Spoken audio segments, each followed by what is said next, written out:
Welcome to the August 6th meeting of the Ann Arbor City Council. If you're able, please rise and join us for a moment of silence, followed by the Pledge of Allegiance.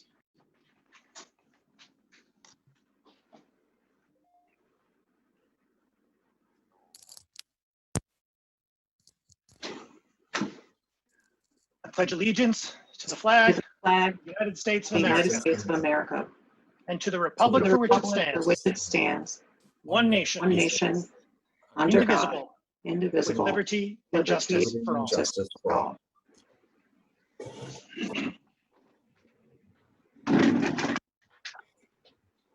Would our clerk please call the roll of council? Councilmember Hayner. Here. Councilmember Bannister, absent. Councilmember Griswold. Here. Councilmember Lum. Here. Councilmember Grand. Here. Councilmember Ackerman. Here. Mayor Taylor. Here. Councilmember Eaton, absent. Councilmember Nelson. Here. Councilmember Smith. Present. Councilmember Rumlawi. Here. We have a quorum. May I have a motion, please, to approve the agenda? Moved by Councilmember Rumlawi, seconded by Councilmember Smith. Discussion of the agenda. All in favor? Aye. All opposed? The agenda is approved. Do we have communications today from our city administrator? Just a couple quick things, Mayor. I just wanted to publicly recognize the superb work that our city clerk, her staff, and the many election workers provided to the city. It was a great example of democracy in action. It's very professionally done, and just want to express mine and many people's thanks for the job well done. I also wanted to let you know that you have probably seen the campaign, the CARE campaign that the city has had with the downtown merchants about wearing masks. You'll soon see that morph into a joint campaign between the city and the university called Maize and Blue and A2U. Keep your eyes open for that. The focus again is on wearing masks, social distancing, and washing your hands. That's all, Mayor. Thank you very much. For an introduction today, we have Dr. Lisa Jackson, Chair of the Independent Community Police Oversight Commission. Dr. Jackson.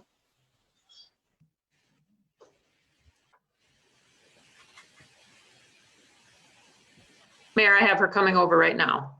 Excellent, thank you. Hello. So good evening, everybody. For those of you who don't know me, I'm Lisa Jackson, the chair of the Independent Community Police Oversight Commission. As you know, City Council is meeting today on a Thursday because of the election on the 4th. Tuesday's election was historic in many ways, including the record number of absentee and total votes cast in many areas. Kudos again to all of the clerks out there who did their thing really well. It's also fitting that we meet today because it's the 55th anniversary of the Voting Rights Act, which was signed into law in 1965. I, of course, am drawn to think about the late Representative John Lewis, who was literally willing to die for Black people to get the right to vote. But I also think about Diane Nash and other women like Amelia Boynton Robinson, who was actually the architect of the march from Selma, which is the home of my parents-in-law, to Montgomery. From the time of abolition, though, men have gotten the attention in the struggle for civil rights. The Black women who organized the movements and propelled them forward have largely been overlooked.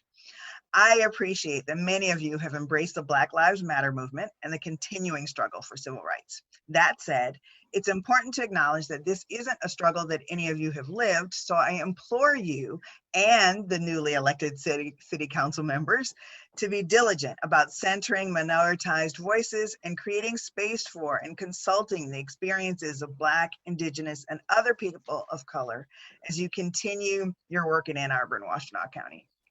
It's especially important that we remember the experiences of Black women as we consider the history of the progress that we've made. And having said that, I have some progress to report as well. One of the first things that the Police Oversight Commission asked the police department for was to make their policies public. And some of you are aware that that's happened, but many are not. So I just want to make sure that we give credit where credit is due and note that the Ann Arbor Police Department has almost all of their policies posted on their website where they're available to the public. Next, as the city is continuing to meet with the Ann Arbor Police Officers Association regarding their collective bargaining agreement, We have met with the negotiating team and made some requests in the interest of transparency, but most importantly, in terms of accountability. We've also been meeting with the National Association of Civilian Oversight of Law Enforcement, and we're communicating with other oversight agencies around the country who are also trying to make policies to hold police more accountable. And if you're unfamiliar with the topic of accountability and police unions, the July 27th New Yorker has a comprehensive piece on how police unions fight reform at the local and state level through public relations, lobbying, and political contributions. We're also beginning to work on analyzing traffic stop data. I know a lot of you have asked about that, and it ranges from 2017 to 2019. The goal is to look at patterns. We don't know if any exist or what they might be, but we'll start to look at that, and also to examine whether there might be more useful data to be collected. And so we'll keep you posted on our progress. And then the last item to report is that after researching policies across North America, Commissioners Sarah Birch and Jude Walton spearheaded the development of a contingency plan for the timely sharing of information in the event of a serious incident regarding the police, such as an officer using deadly force or causing serious injury. The commissioners worked directly with Chief Cox, and the city attorney's office also contributed. On July 1st, ICPOC as a whole met and had a robust discussion with the chief and voted to approve the plan. Many municipalities have such an agreement, and we believe it'll be useful in getting timely information from the oversight body to the community, which of course improves transparency and accountability. You guys will see the agreement in the minutes from July 21st. Thank you. Thank you.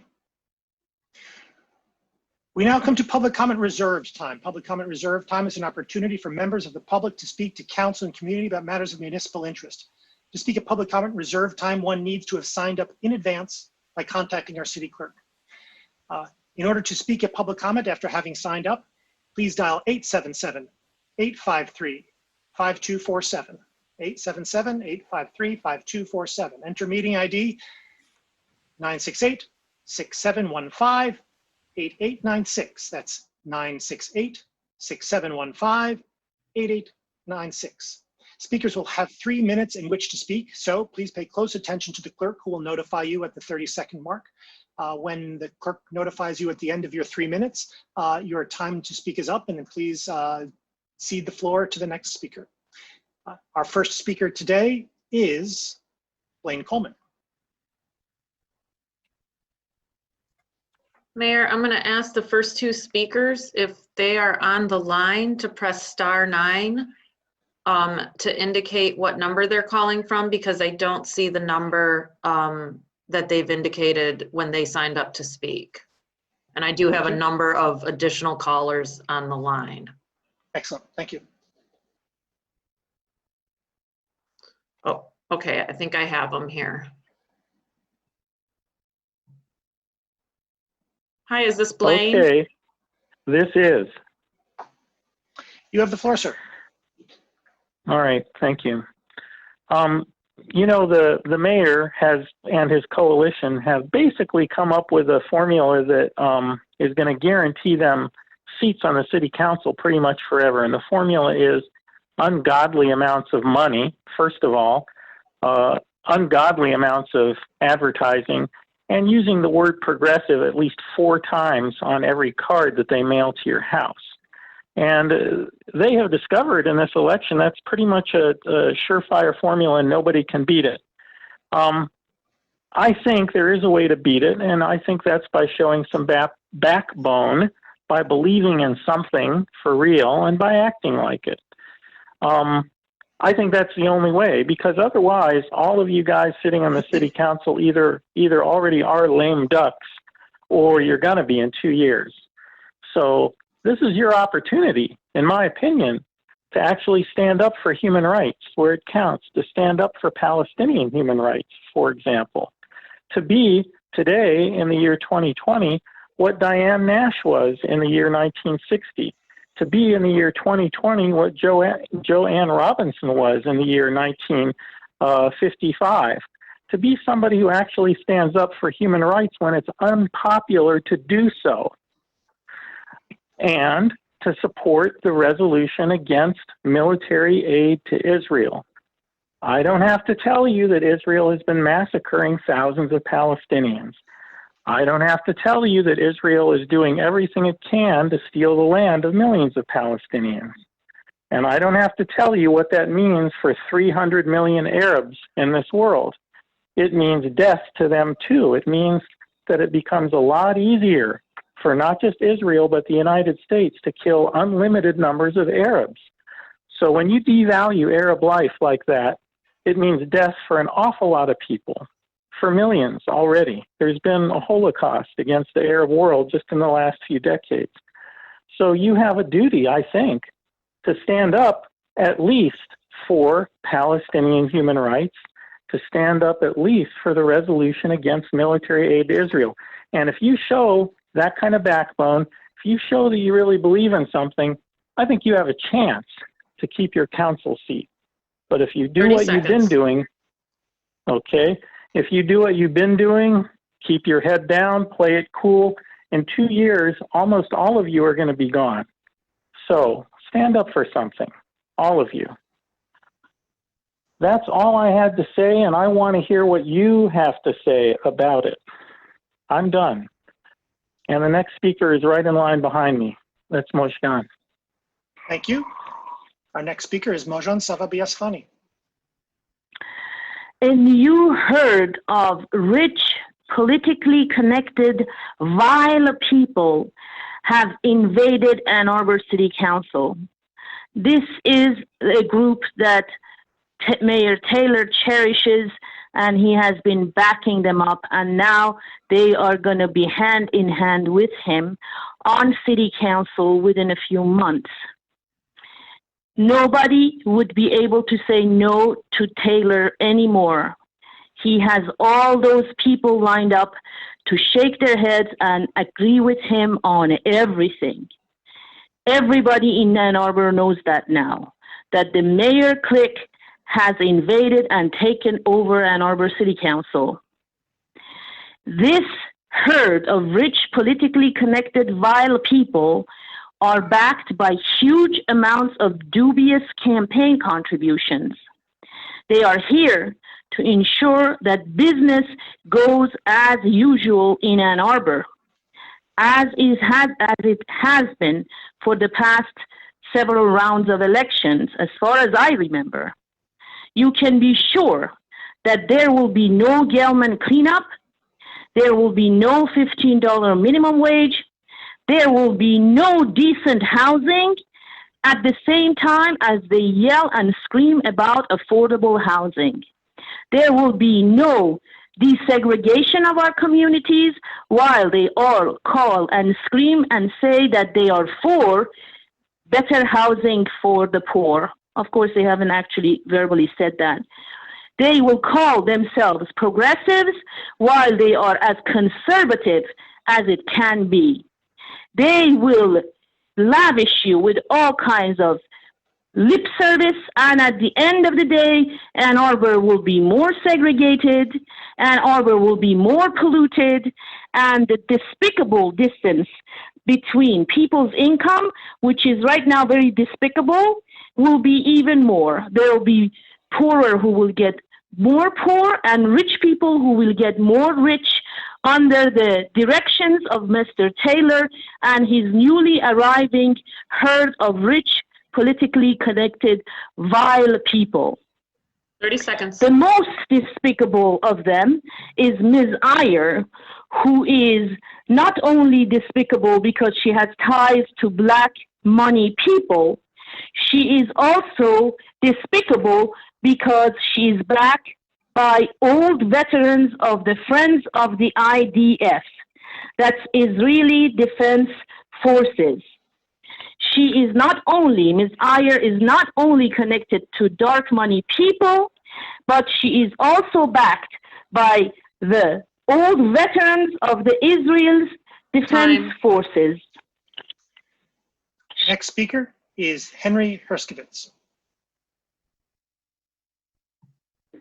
Good evening. I am unmuted. Good evening.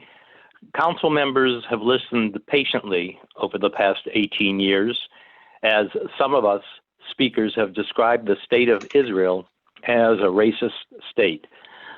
Some council members have attributed this description as mere name-calling from disgruntled citizens. Tonight, I would like to demonstrate how the term racist state is an accurate description of the state of Israel and not merely an ad hominem attack.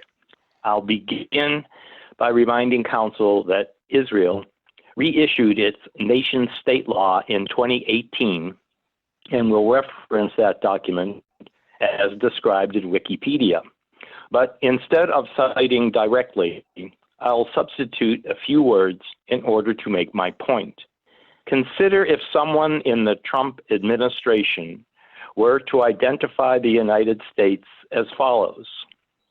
A, America is the historical homeland of the white people in which the United States was established. The United States is the national home of the white people in which it fulfills its natural, cultural, religious, and historic right to self-determination. C, the right to exercise national self-determination in the United States is unique to the white people. I put it to council that these three statements are incredibly racist and that the overwhelming percentage of American citizens would emphatically agree. Yet I created those statements by reciting Israel's 2018 nation-state law with the following substitutions. I replaced Jewish with white. I replaced the state of Israel with the United States. The land of Israel with America. I invite council members and listeners to check it out.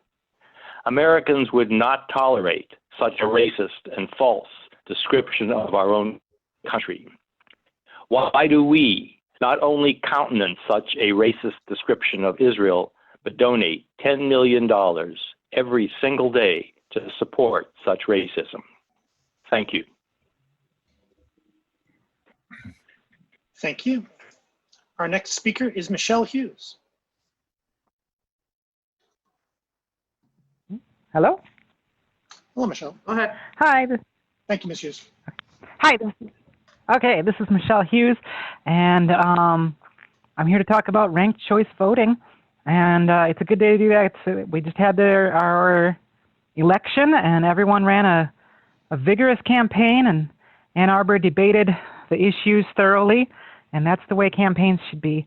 I think that the ranked choice voting would help us achieve the goal of having a vigorous debate in which all voices are heard.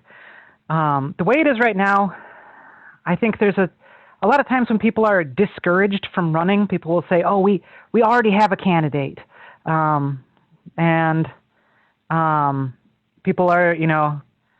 People are called a spoiler candidate if they want to run, oh, these people have their candidate, those people have their candidate.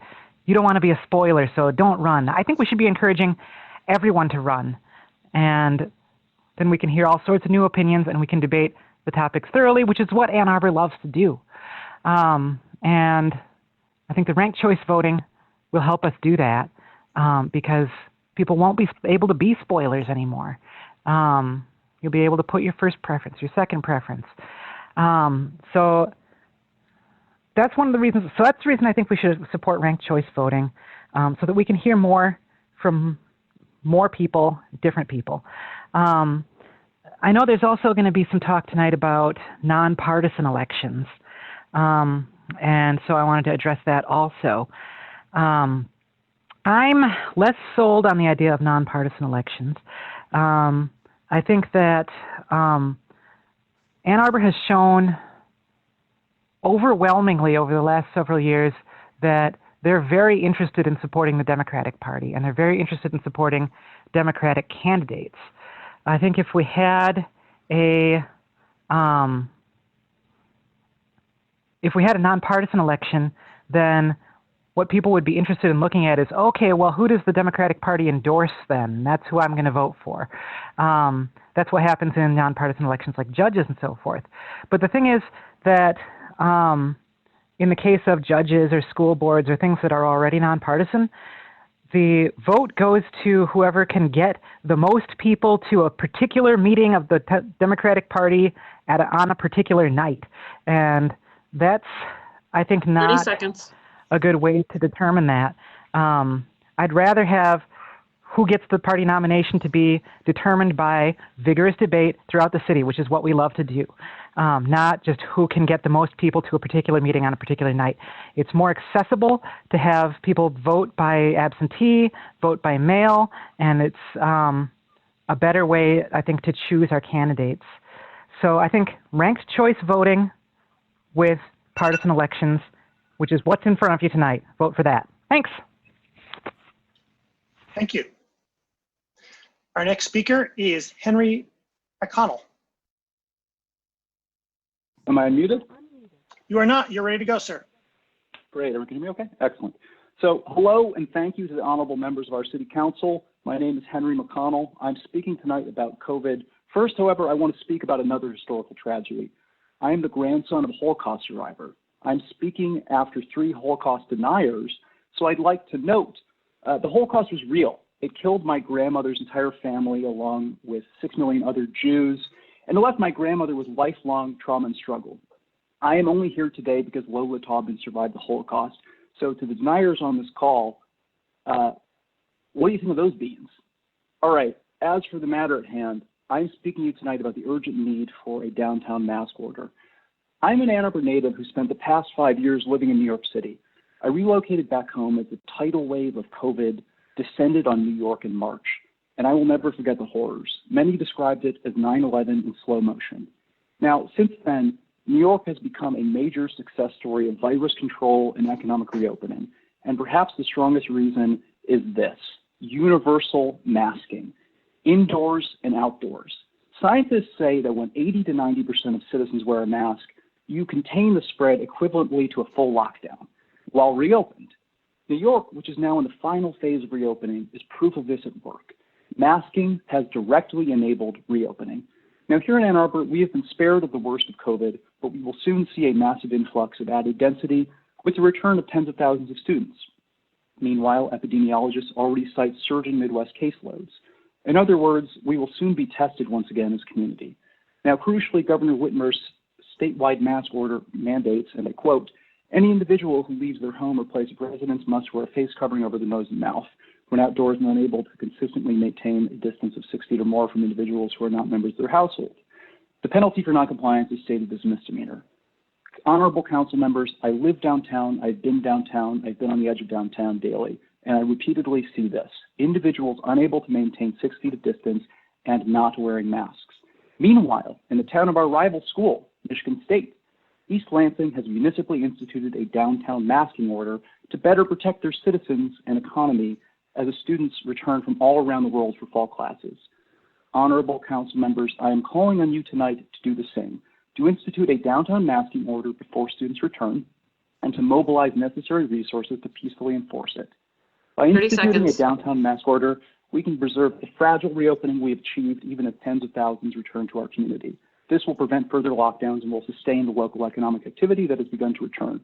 Furthermore, I'm calling on all of you to find ways with the city administration to peacefully enforce this outdoor masking order without the use of police force.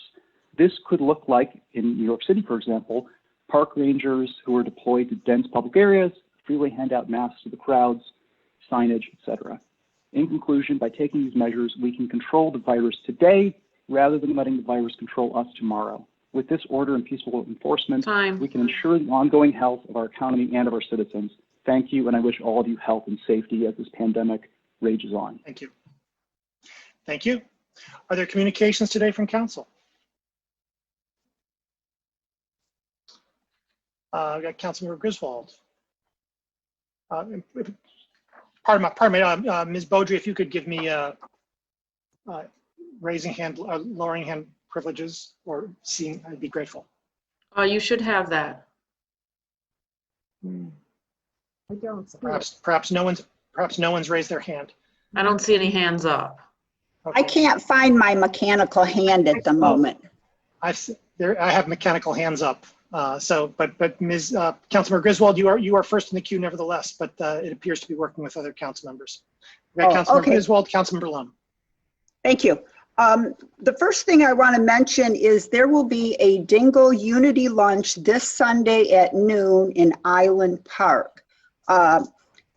Invitations were sent out through the Washtenaw County Democratic Party, but in case anyone missed getting an invitation, you can go to my Facebook page for more information. A mask will be required. We urge you to bring a chair. We'll have a sound system so that you can safe social distance as far away as you want and still hear the speakers. So I encourage people to come. This is the time for unity. This is the time to develop strategies so that we will have victories in November at the state and federal level. I attended a meeting last week regarding the Lower Town study. This is a $500,000 plus study, traffic study of the Lower Town area.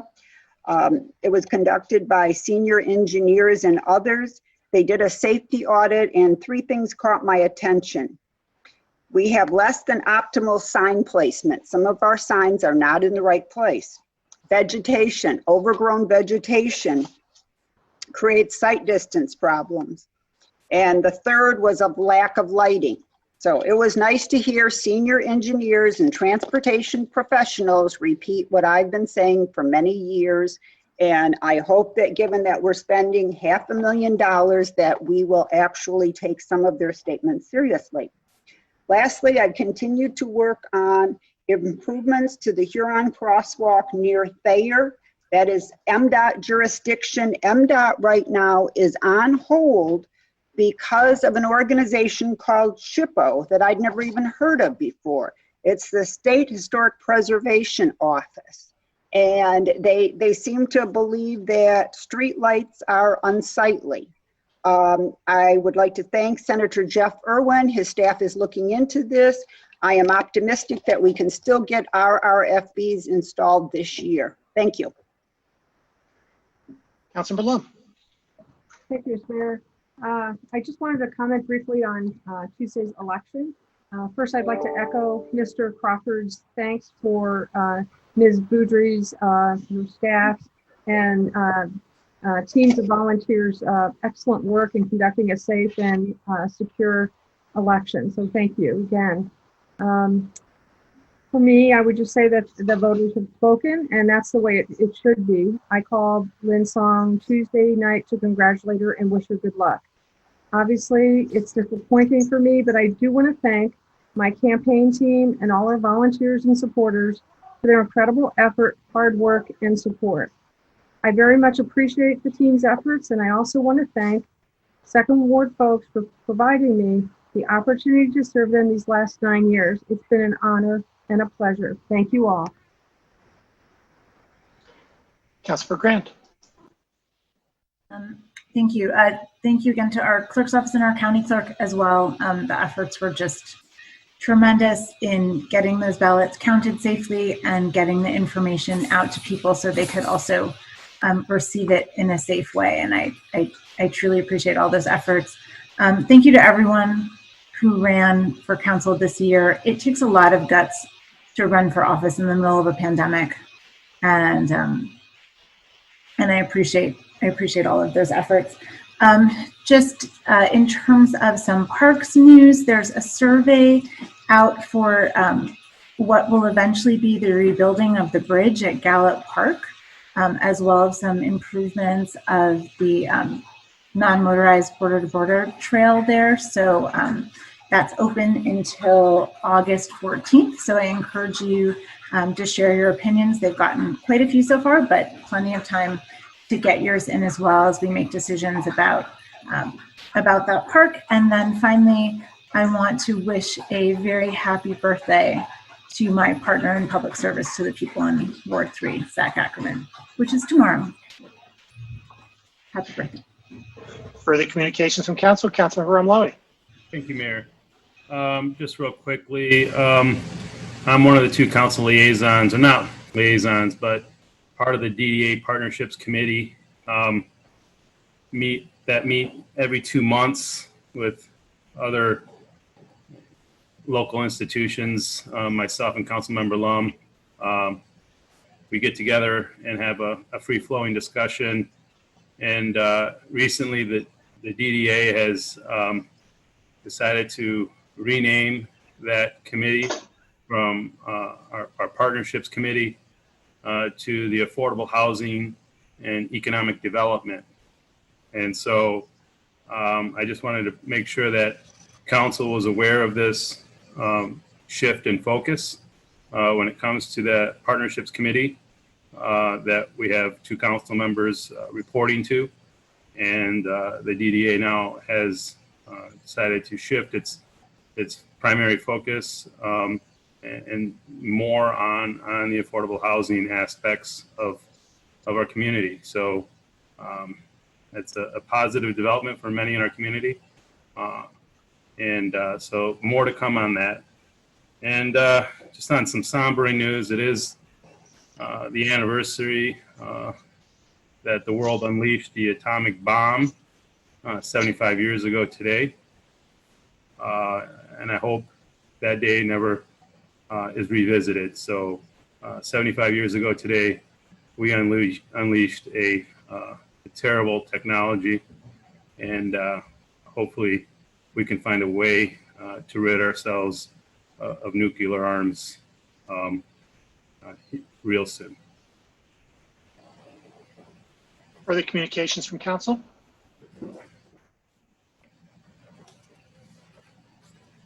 I have a couple of communications. First, I'd like to echo my thanks, echo the thanks that has been lavished by others upon and the our clerk's office and the whole election administration.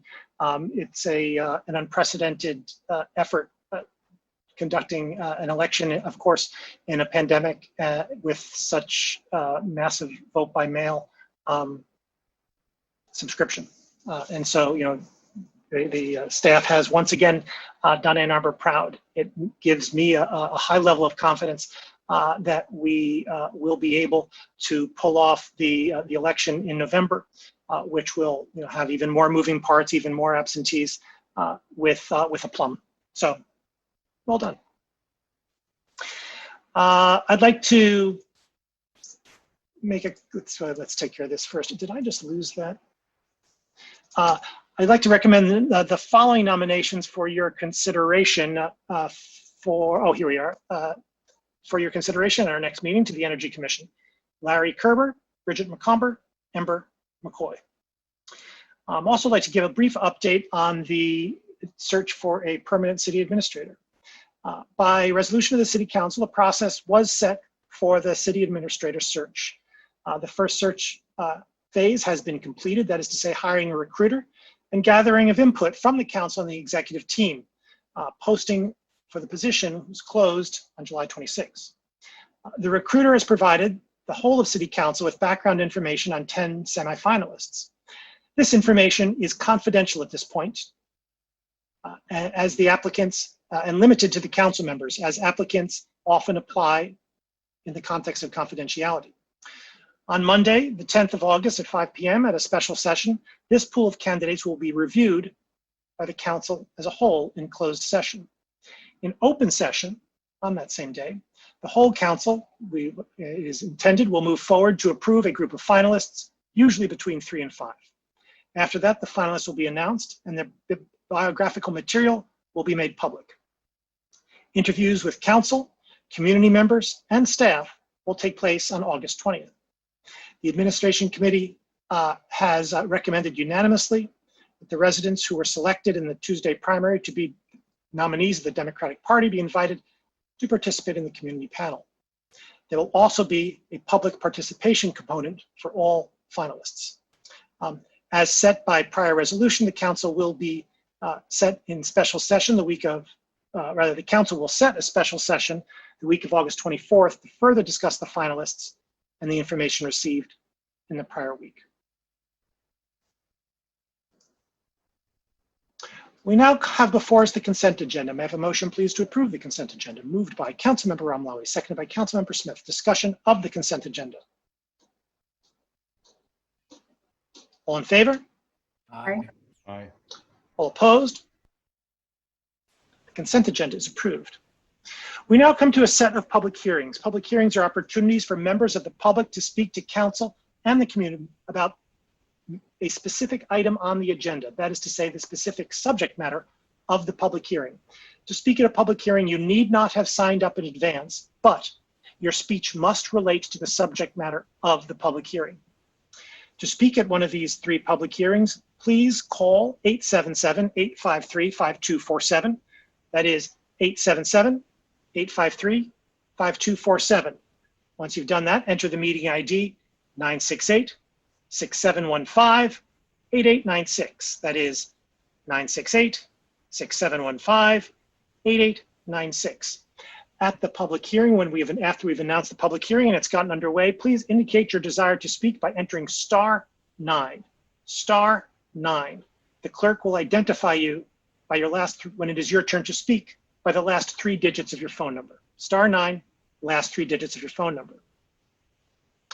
Speakers at public hearings have 3 minutes in which to speak, so please pay close attention to the clerk, who will notify you at the end, notify you when you have 30 seconds left and when your 3 minutes are up. Once your 3 minutes are up, please conclude your comments and cede the floor to other speakers.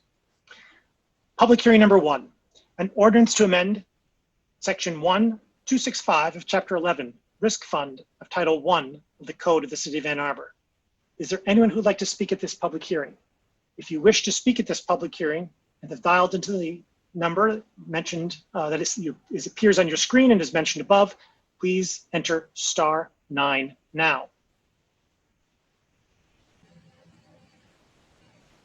Mayor, we have a number of callers on the line, but they do not appear to have their hands up for this particular hearing. Thank you. If anyone wishes to speak at this hearing, please enter *9 now. Thank you. Seeing no one, this public hearing is closed.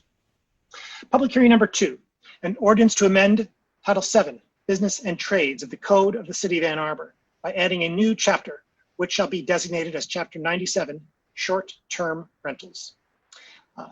Is there anyone who would like to speak at this public hearing? To speak at this public hearing, please enter *9 now.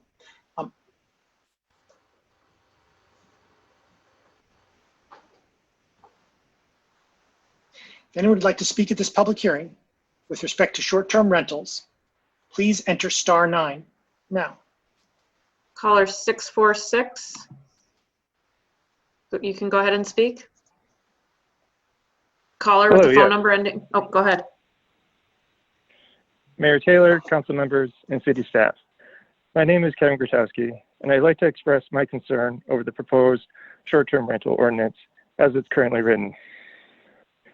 Despite the wishes of many in this community, and even some members of this body, the ordinance remains unchanged and includes overly restrictive measures and problematic language that will do real damage to various groups and stakeholders throughout this community.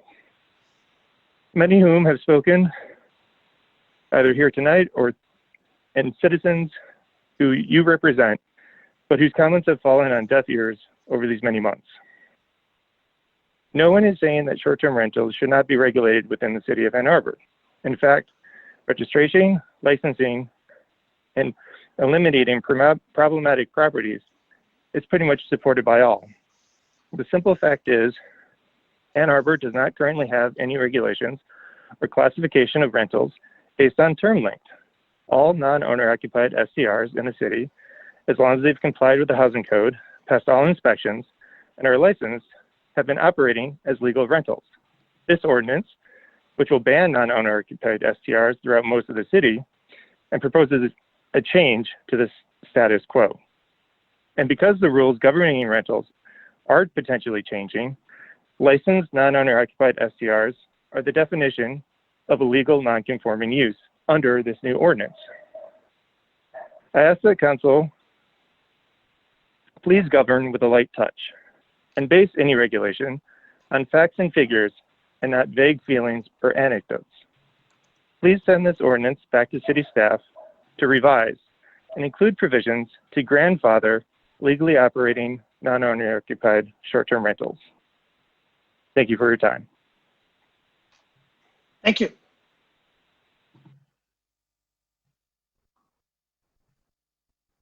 Caller 693, phone number ending in 693.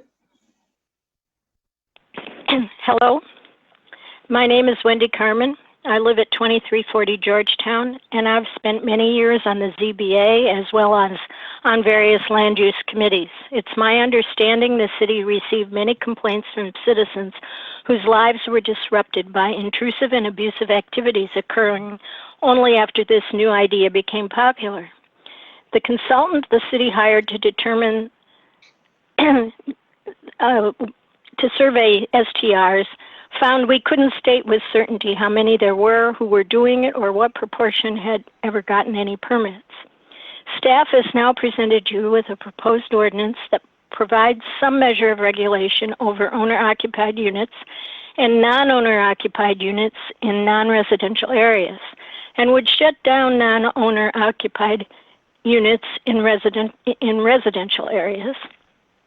Understandably, the owners of these businesses in our neighborhoods have threatened lawsuits and are probably backed by Airbnb money.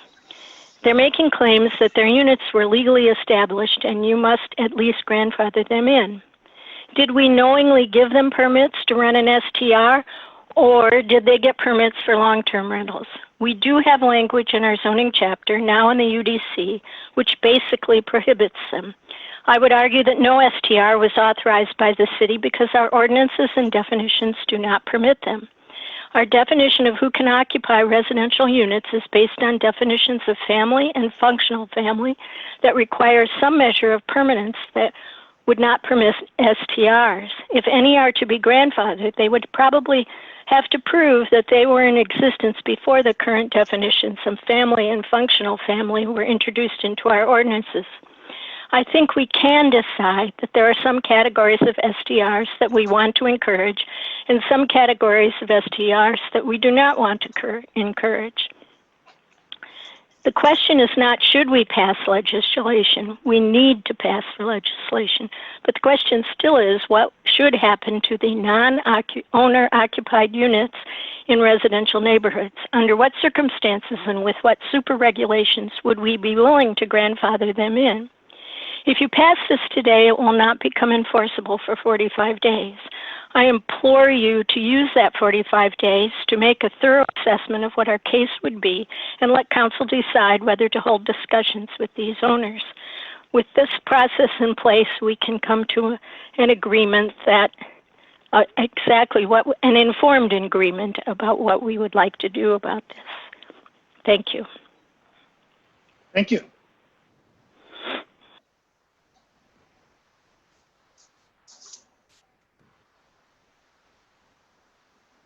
Caller ending in phone number ending in 815.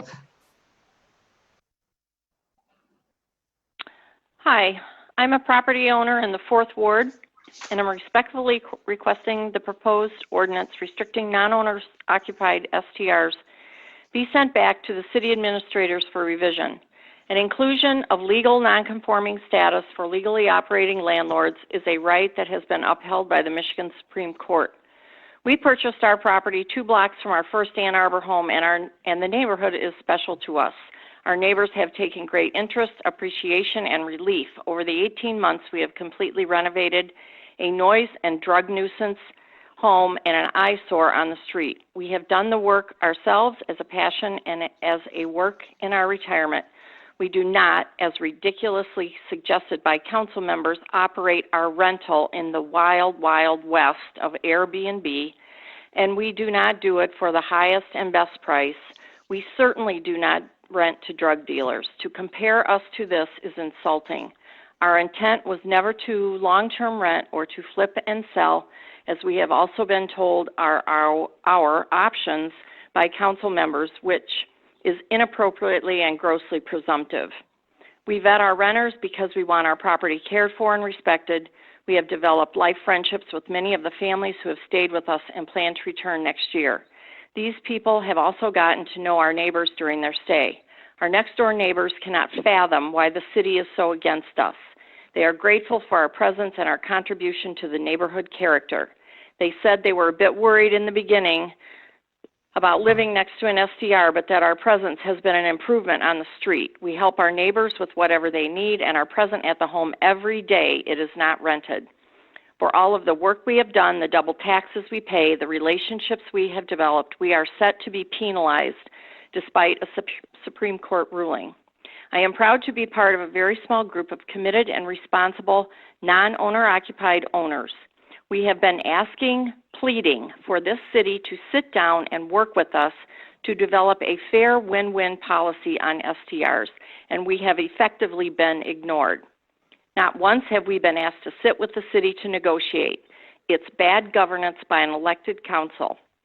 We appreciate the support from those of you who value a reasonable and fair approach that would protect our existing rights. We have worked hard for our rights. We are organized, we have the will, we have the resolve, we have the support of the Supreme Court, and we have 30 the seconds. resources to protect this right. To take this down an expensive path for the city is something that does not merit that expense is a disservice to the taxpayers. We ask that this ordinance be sent back to the city for the revision to grant us legal non-conforming status, reasonable and fair. Thank you. Thank you.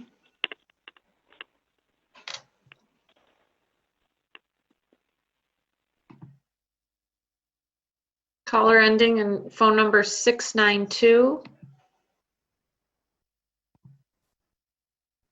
Caller 692, you can go ahead.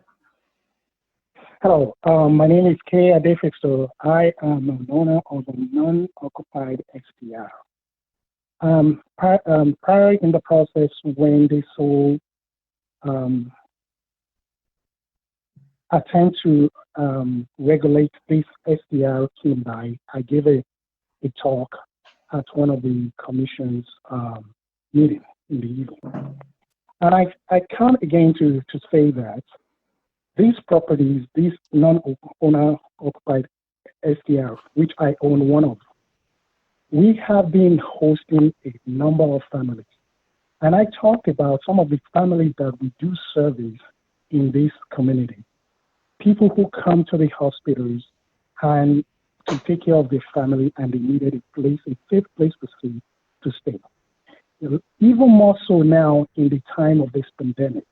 We've even seen more people who had more options where they could stay in a space that is free of any fear of who they are interacting in the hallways of hotels. And if we all really look at this, and we don't understand what the rush is to have to actually vote on this and get this done fairly quickly. There are a number of cities all around the country and all over the world that are hosting short-term rentals, and the paranoia here in this city that this has to be taken care of really gives me a sense that there may be some powerful or self-interest that is behind all of this. When we first started talking about this, we talked about this in terms of this is how we create affordable housing. That is really ridiculous. We all know that. And if anybody sits in this council now actually believes that this is a way to take care of affordable housing, they are fooling themselves because they know it's true. Really, the issue here is because there are powerful backdoor dealings that is talking about how we make sure that this doesn't become a thing in Ann Arbor. We provide a service. We provide a service for people who come to this community looking for places to stay while they make decisions about staying here, whether they are being recruited by the hospital or they are being recruited by the university. We provide a service for people who are doing programs over here that they needed a place to stay. We provide places for parents who come to visit their children as they are in the university over here for a place where they can host. We provide places for people who come here to visit family members as well. These are properties that we take care of. We pay our taxes. We register our properties, and we abide by every rule that is created by the city. Time. So now, Thank you. Caller ending in phone number 811. Hello, my name is Michael Stearns. I live on Newport Road, and I want to thank the council for dealing with this issue. It's been a problem for me ever since a motel moved in next door to me in my residential neighborhood. And I would like to live in a residential neighborhood again instead of next door to a motel. There's an investing community out there that has figured out how to monetize Ann Arbor's residential neighborhoods. And I would like to have a neighbor again, rather than 3 different people every week, 6, 8 cars, parties or not parties or families or whatever. I just want to have a neighbor. And I thank you for dealing with this. Having said that, I read the legislation, and there's a pretty big hole in it right now. The hole being the section about principal residence whole house short-term renting. So if a place where there are investors or an investor who has acquired a property that in a single-family neighborhood and turn it into a motel, if they can sign a lease with somebody in the company, somebody in the family, anybody, then they can continue to running the motel. Nobody really has to live there. Nobody has to stay there. You could have the cleaner sign a lease.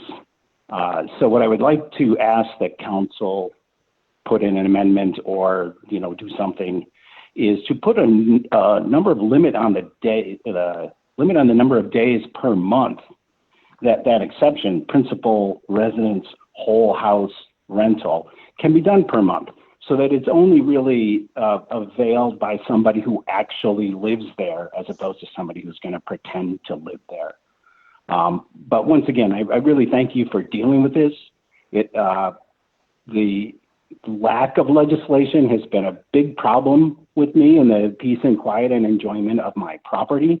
And I think that it's long overdue, the monetization of our residential neighborhoods. That's all I've got. Thank you very much. Thank you.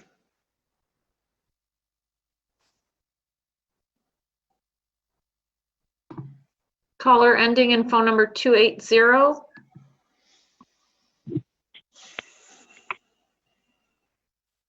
Hi, caller 280. You can go ahead. Hello, I am, my name is Lola, and I'm a property owner, and I'm here to ask that council send this ordinance back to city staff for the purpose of exempting legal operating non-resident short-term rental properties from this ordinance. As many of my fellow owners have said, we were operating legally. We have not violated any city rules. And we're not asking you to vote down the ordinance. We're simply asking for a grandfathering or a legal non-conforming status be offered to us here. This ordinance could have been proposed with this protection in place, yet it has not. There are over 50,000 dwellings in Ann Arbor, and only about 100 are non-resident short-term rentals. And many of us, as you have heard, are Ann Arborites. We live here. We live next door to our property, and we take care of our property, and we have people that we employ as part of these businesses, as part of this home. And so we are asking that you really consider us. And again, many people have said this. It's very disappointing that council member in the last meeting was comparing us to drug dealers and suggesting that we're being backed by big corporation or Airbnb.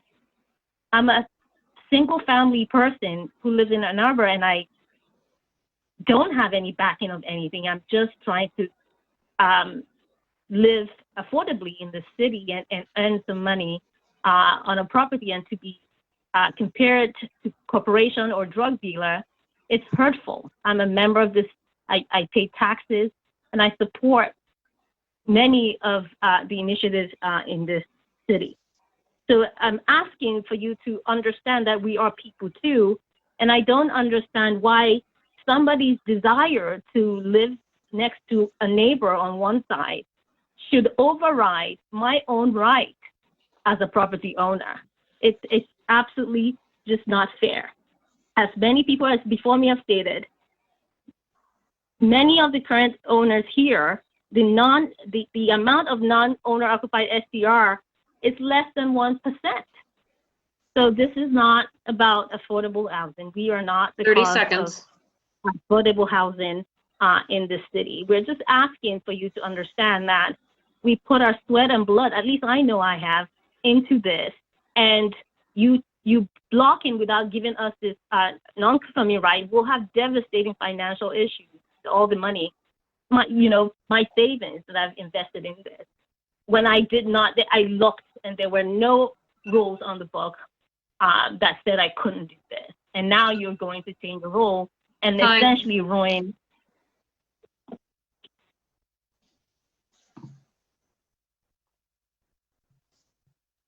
Caller with the phone number ending 626.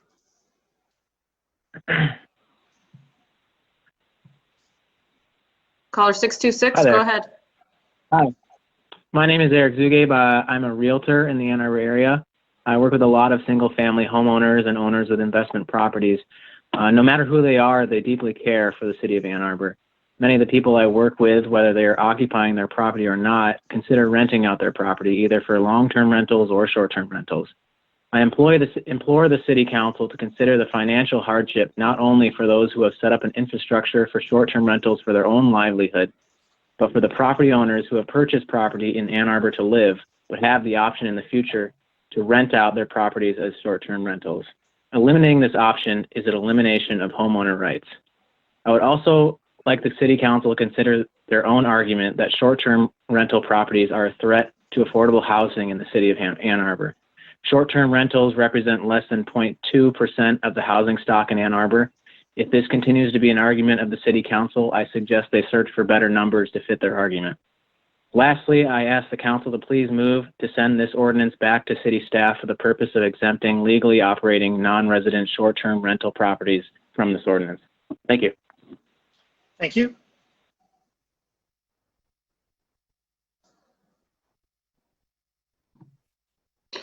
Caller with the phone number ending in 509. Hi, this is Heidi. Hi, this is Heidi Posher, 1204 Brooklyn. I'm with a group of about 50 short-term rental property owners that would seriously be damaged if the city enacts the ordinance before you tonight. Yes, we are very serious about claiming rights already granted to us by the Michigan Supreme Court, even if that means litigation. We invested substantially in legal representation so that we can engage in this process, knowing exactly where we stand. We do appreciate that there are members of council that feel very strongly about the need for this ordinance. We see your passion and we have listened respectfully. We don't even have a problem with council creating new rules to protect the property rights of city residents. The problem is that as proposed, these new rules trample our property rights. Not only is this incredibly unfair, not legal. The ordinance could have been proposed with these protections in place. As many people have mentioned, there are over 50,000 dwelling units in Ann Arbor. There's about 100 to 120 non-resident short-term rentals. Granting an exemption for these properties will make no difference in the success or failure of this ordinance for the city, and it will protect us from financial devastation. Ironically, part of the financial loss will be the investments in systems, employees, and training that make us responsible neighbors at the short-term rentals we own. A legal battle wouldn't be mounted out of anger or frustration. It will be mounted out of necessity. Just as an aside, I hear the people that are struggling with situations in their neighborhoods with any form of Airbnb. And I would propose that with good implementation of this ordinance and with the help of the people that have been running non-resident short-term rentals, because we have staff, we have systems, we have trained people working for us, we could really help out with this situation in terms of helping the city develop guidelines and policies that would solve many of these problems. We understand that the administration believes that with careful wording, they've found a loophole that will allow them to implement this ordinance without any concern for Michigan law. However, at the end of the day, This ordinance will be financially devastating to a specific group of property owners, and that is why legal non-conforming law was put into place. We've already gone to a great deal of expense to make sure that we don't come to council with outlandish or unwinnable claims. Having already made a huge investment in protecting our rights, we have little to lose in continuing to pursue them. We are not a mob of angry villagers with torches and pitchforks arbitrarily threatening to sue. This whole issue turns on a zoning ordinance disguised as something else in order to skirt Michigan law. In the process, it's damaging property owners. It's an extremely transparent end around, and I invite you to consider the optics of that as we push forward towards resolution. Please send this ordinance back to the administration with directions to treat existing legal non-resident short-term rental property owners fairly through the creation of an exemption. Thank you. Thank you. Caller with the phone number ending in 679. Hi, my name is Katie Dorch, and I'm a home. Oh, can you hear me? You bet we can. Okay. Okay, I'm a homeowner in the 4th Ward, and I'm here to address the ordinance to ban short, non-owner occupied STRs, and respectfully and humbly ask that you please move to send this ordinance back to city staff and amend it to allow non-conforming status for law-abiding owners like me. I'm a 3rd-generation Ann Arbor resident. I'm a parent to 4 girls, soon to be 5. I'm a wife of an Ann Arbor law enforcement officer. I'm taxpaying and voting resident of this city. I maintain positive relationships with all of my neighbors. My kids have attended Ann Arbor schools, and we are active in our community. I am not backed by a big bank. I'm not an investor, and I do not have a trust fund. I'm not interested in buying up hundreds of homes in the city to pad my wallet. I'm a middle-class working Ann Arbor resident, just like many of you, who saved my money and invested in a home with hopes that in the long run, it will pay off for the future of my family. My husband and I bought our home not to make thousands of dollars, but to invest in a home that either we or our kids will someday live in. We don't make loads of money off of our home like many of you seem to believe. And in fact, this year, the financial impact of COVID has been quite devastating to us and so many other homeowners. Nonetheless, we continue to invest what money we can in our home and improve the neighborhood presence and overall quality. I represent a group of about 50 other short-term rental owners in the city, and perhaps to your surprise, we do not operate our rental properties like the Wild Wild West. This is a home to me, not a property. I strictly enforce rules, vet and review all of my renters, never allow parties, follow housing code occupancy regulations, and take immaculate care of both the interior and exterior of my home. When I purchased my home, there was no city ordinance or law stating I could not rent my home on a short-term basis. In fact, there was no definition of short-term rental that even existed in this city. I've followed all the rules as outlined by the housing code for rental properties. I remit occupancy taxes, and my property has been thoroughly inspected. When I bought my home, there was no legal distinction in the city between short or long-term rentals. There was no 30-day rule. I have been operating my home legally according to the city of Ann Arbor. My family made a choice to rent our home on a short-term basis, not to squeeze every last dollar out of it that we could or operate at the highest profit margin, but because we wanted to use our home as well. We wanted to have frequent access to our home so we could maintain and upgrade the property. We want to be able to share our home with family and friends and people in need. And we want to be able to use it ourselves and stay there when we choose. We have rented our home to some of the most lovely visitors to our city, as well as local Ann Arbor residents, and shared our home with people in dire circumstances and health crises. Passing this ordinance as written could put some of the people before you into a devastating financial situation and destroy the investment we have made. Please understand, if you choose to move forward with this ordinance, do so in a way that grants owners like me legal non-conforming status. We are asking to maintain the rights that we had prior to the discussion. The Michigan Supreme Court has affirmed our stance and our rights, and you should too. Litigation is the absolute last path we want to take, but we understand we need to stand up for our rights. Please send this report back to city staff and ask if they allow for legal non-conforming status for homeowners like me. Thank you.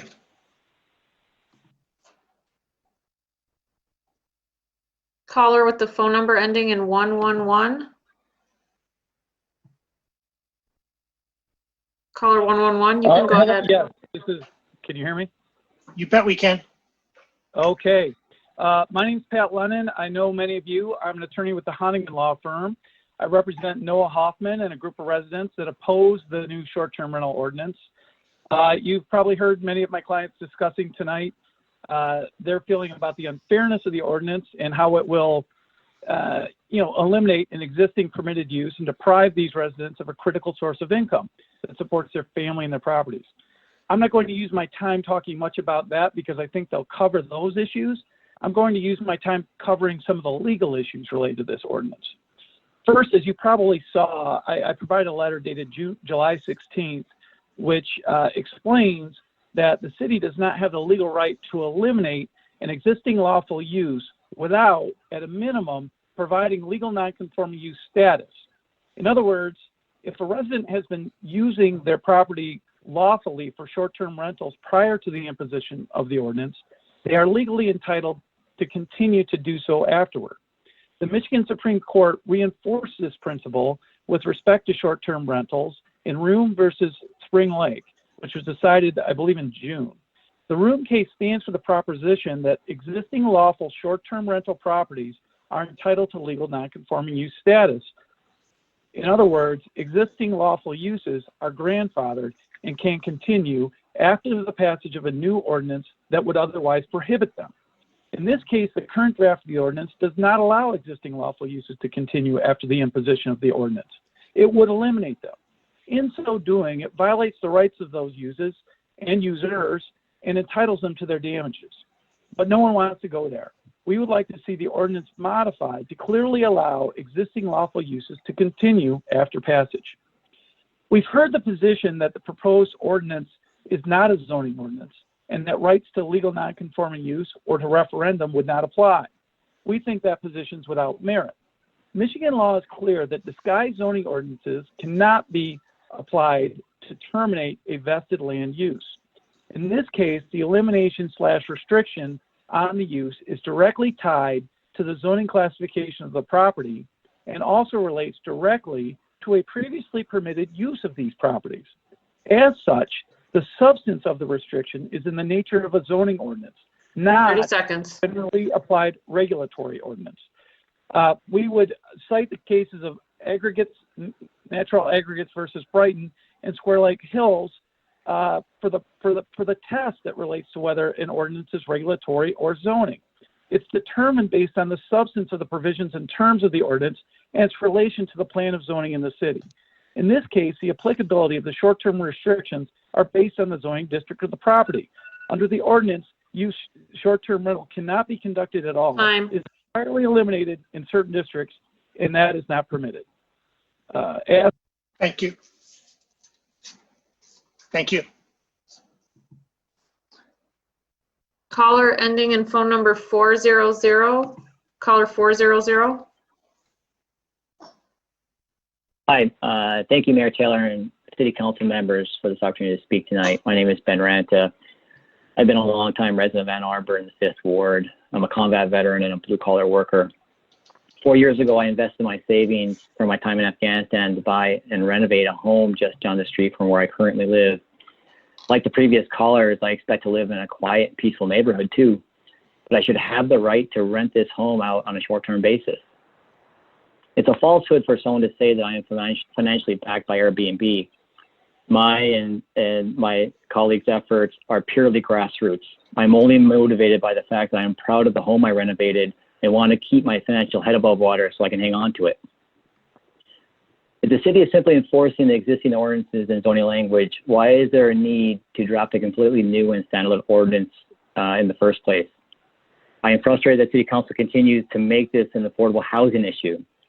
Some members of City Council and city staff officials, at their own admission, have not collected the necessary data to objectively view the situation as it is. By best estimates, only 1 or 2 homes for every 1,000 is a non-owner occupied STR. This small amount of homes will not negatively impact affordable housing in Ann Arbor in any meaningful way. This is feel-good rhetoric that distracts from the real issue. So for the past 4 years, I've been obeying all of the current Ann Arbor rental laws. So the real issue here is that my rights to property owner are being stripped away. And I've been saying this since City Council asked for community feedback for any potential short-term rental ordinance. So I use my modest savings I saved while in Afghanistan to purchase and renovate a home in Ann Arbor. It is a violation of my rights as a property owner to be told that what I've been doing legally for the past 4 years is now a violation of a city ordinance. I refuse to accept here that in Ann Arbor, a progressive and well-educated city, a provision cannot be made to accommodate the small number of us who will be financially cut off at the knees. The right action to take now is to amend this ordinance. Show us that you're listening to our concerns. I'm asking someone on council to stand up. Don't allow yourself to be bullied into silence, and propose an amendment to this ordinance to allow for non-conforming use status for non-resident owner-occupied STRs. 30 seconds. Everyone on council has shown that they are civic leaders who have served the city honorably. I'm proud to be an Ann Arborite. Before a moment, I ask you humbly to put yourself in my shoes. Consider the financial impact this will have on me and my family. Please act in accordance with the best interests of all your constituents, STR, short-term rental owners included. Thank you for your attention. Thank you.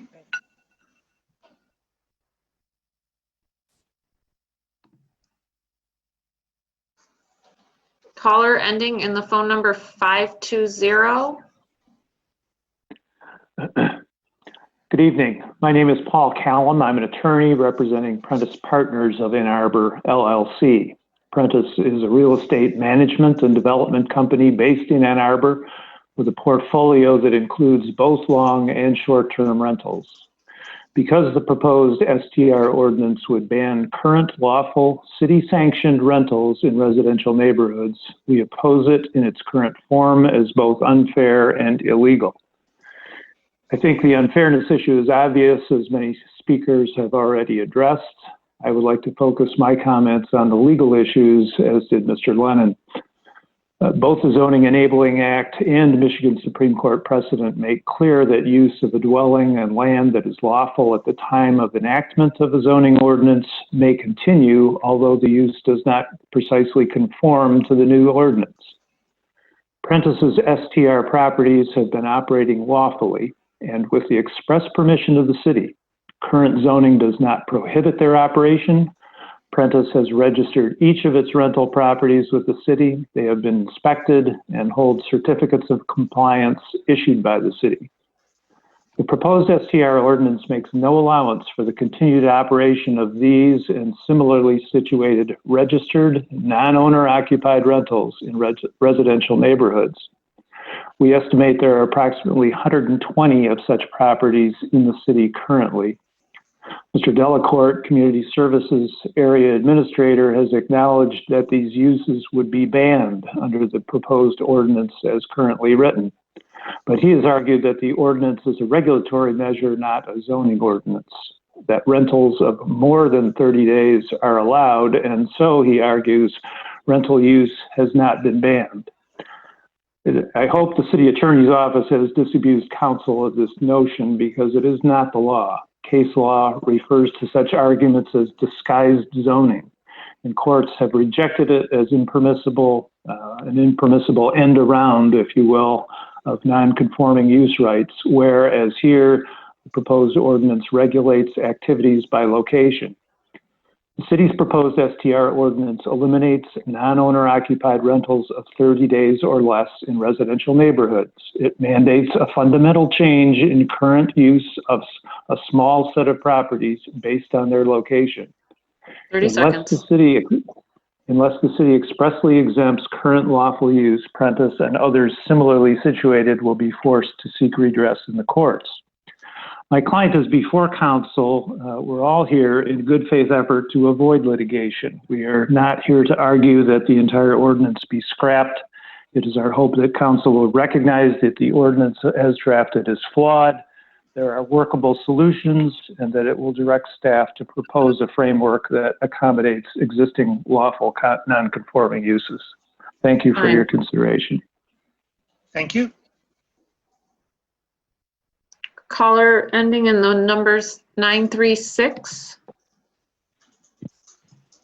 Hello, this is Zachary. I'm at 551 South 4th Avenue, and we're still in a pandemic, and there are a lot of people who don't have homes, and a lot of people whose number one worries are being evicted.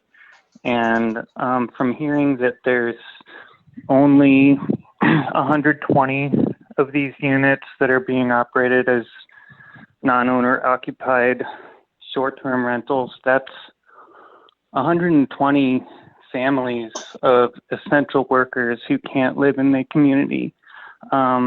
So, you know, owners, good job that you're able to buy additional houses. If you want to, you know, keep your investment, why don't you convert it into a long-term rental and give somebody a place to live? It might be a better investment for you as well, because I don't know how many people are going to be seeking short-term rentals once all the cases and deaths start to increase, and we need to come together as a community to support each other.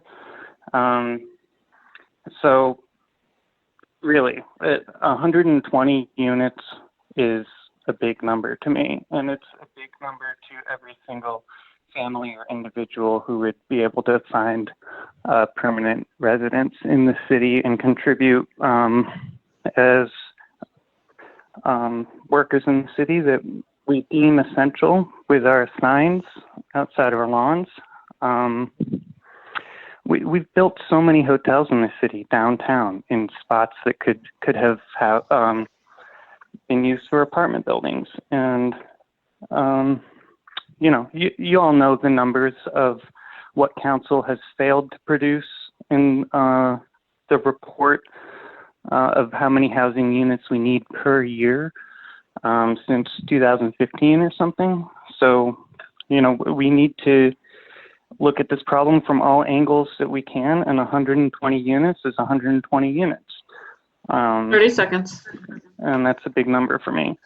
So, yeah, I'm really not buying the argument from owners that have an extra house available that they could rent out another way and help a family in need. So I just ask those owners to be a little less greedy and consider renting your house to someone who'd like to move into your neighborhood, and you'll have an extra neighbor. Thank you. Thank you. Caller ending in 298. Caller 298. Yes. My name is Bridget O'Connor. I have been a resident since 2004 and now live in the 5th Ward. At last month's City Council meeting, there was a commitment made by a city official to remove the discriminatory language in the short-term rental ordinance, specifically referring to, quote, maintaining neighborhood and community character. I'm disheartened to see that this remains in the final draft of the ordinance. When considering why we are maintaining a majority white affluent community, this can only be viewed as having racial undertones. I have assumed witnessing each of you city council members and mayor approve the Washtenaw policy that Black Lives Matter policy is a public health crisis, which would also mean that recognizing discrimination would be an operational priority. I recognize that ordinance on STRs is not in any means the largest issue in the path to ensuring equality, but as this ordinance is written currently, it is essentially a form of redlining. A high percentage of the guests at STRs are people of color. By limiting STRs to certain areas of Ann Arbor, you are denying access to our city. Comments were also previously made that guests can, quote, just stay in a hotel, end quote. In 2015, data show that there were more than 2 million listings offered on Airbnb nationally, which is nearly 4 times as many rooms as the Marriott hotel chain. This ordinance would therefore reduce the availability of places for future guests to stay and also limit the economic support from tourism that our city relies on. Hotels are often more expensive per night than a stay in an STR. Removing more affordable STR options is discriminatory. If this ordinance limiting STRs and banning non-owner occupied STRs is an issue you would vote to support in your own town, I would then assume you would also choose to never stay at a non-owner occupied STR, because otherwise this is hypocritical and creates a not in my backyard situation, which again is discriminatory. I wholeheartedly support the initiative to create more affordable housing in the city. I also strongly support ordinances that ensure the, quote, health, safety, and welfare by reaffirming police, fire, and building safety guidelines, end quote. I question how the current STRs, which make up 0.2% of the housing market, are contributing to these issues. I see a more reasonable approach to ensure that the city is not taken over by outside investors would be to set limits on the number of STRs. Additionally, having residences undergo regular inspections and requiring licensing for the use of STRs to ensure housing is meeting all city codes. I've been a renter of a number of homes in Ann Arbor which did not meet code. Making an assumption that if a resident is living in a home, it would be safe does not actually protect any future guest. I also think it is important to create strict policies to remove licenses from STR owners who violate health and safety standards or are found to be a credible nuisance to their neighbors. If the true purpose of this ordinance is to protect the health, safety, and wellness of Ann Arbor residents and the guests of the city, you and the city staff need to review how this ordinance is written as currently discriminatory and find more appropriate ways to enforce such a policy. Thank you for your time. Thank you. Caller with the phone number ending in 644. Hi, caller 644. You have 3 minutes. Yes, that's me. Hello, this is Beth Corey. I'm someone who moved to Ann Arbor to make a career serving as a concierge. This is my full-time job that I'm now in jeopardy of losing. We serve medical patients, students, parents, alumni, and business people. During the shutdown, we provided housing for many essential medical workers who were very grateful to us. I'm confused as to why the City Council thinks our service to all of these people is a bad thing. We're providing a real need for our customers who return to us time and again because of the great relationships that we've built with them. In closing, all I can ask is to please move to send this ordinance back to city staff for the purpose of exempting legally operating non-resident short-term rental properties from this ordinance. Thank you. Thank you.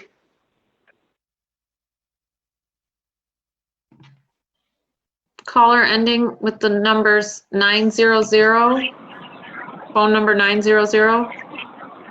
Hi, Adam Hughes, 1328 White Street. Superimposing this ordinance on property owners who have been legally operating in the short-term rental model is a direct violation of our property rights. In past meetings, this council has brought to light their concern for keeping up the character of our neighborhoods. But isn't that what makes our neighborhoods so great? The fact that the municipality cannot control every single aspect of them? Regulate them, sure, but control them? No. Imagine I'm a restaurant owner and I follow all the rules and go through all the right steps to set up my restaurant. Things get off the ground, hummus is flying off the shelf, and then the local municipality gets involved and attempts to dictate what kinds of food I can serve and what I can't. Certain types of food that support the character of the neighborhood are all right, but other types of food that don't are not. This would be a little bit ridiculous, right? I really don't see that big of a difference when measuring it against this proposed ordinance. Perhaps it would make sense for the municipality to publish legislation to the tune of no longer allowing a certain kind of food to be served to the public. But where does this leave the pre-existing restaurants that have built teams and business models and made investments to support this type of newly outlawed food? This ordinance is an absolute overreach of power and is an infringement on freedom of choice. As a collective, the short-term rental owners in this town have gone above and beyond to attempt to work with and not against the city to help develop a certain process so that everyone can be comfortable that property owners are playing by the rules and that neighbors aren't being bothered by short-term rentals. City staff, namely Mr. Delacourt, claims that they don't see what else could be accomplished by going back to the public to figure this out. They claim they've spoken with everyone possible about this issue. That may be true, but speaking with people versus sitting down and actually taking a collaborative swing at problem solving are two different things. Have you gone through the motions and listened? Perhaps. But have you really dug in and attempted to find middle ground? Absolutely not. I empathize with your position. I'm not trying to act like this is an easy task or something that can happen completely pain-free. But you chose a career to be a public servant. You chose to work for the city of Ann Arbor and to help develop legislations to help enhance the city for everyone. On this attempt, you and your constituents have failed the people of Ann Arbor greatly. At the very least, I urge the council to please move to send this ordinance back to city staff for the purpose of exempting illegally operating non-resident short-term rental property owners from this ordinance. Thank you. Thank you. Caller ending, phone number ending in 107. Caller 107, you have 3 minutes. Hi, my name is Alex. I'm a renter in the 5th Ward. And I just kind of want to talk to this point again that only people who are using this as like a second investment opportunity are affected. I've spent the last 2.5 years building up a small STR management business, helping with guest communication, cleaning, maintenance, kind of all the small components that are involved.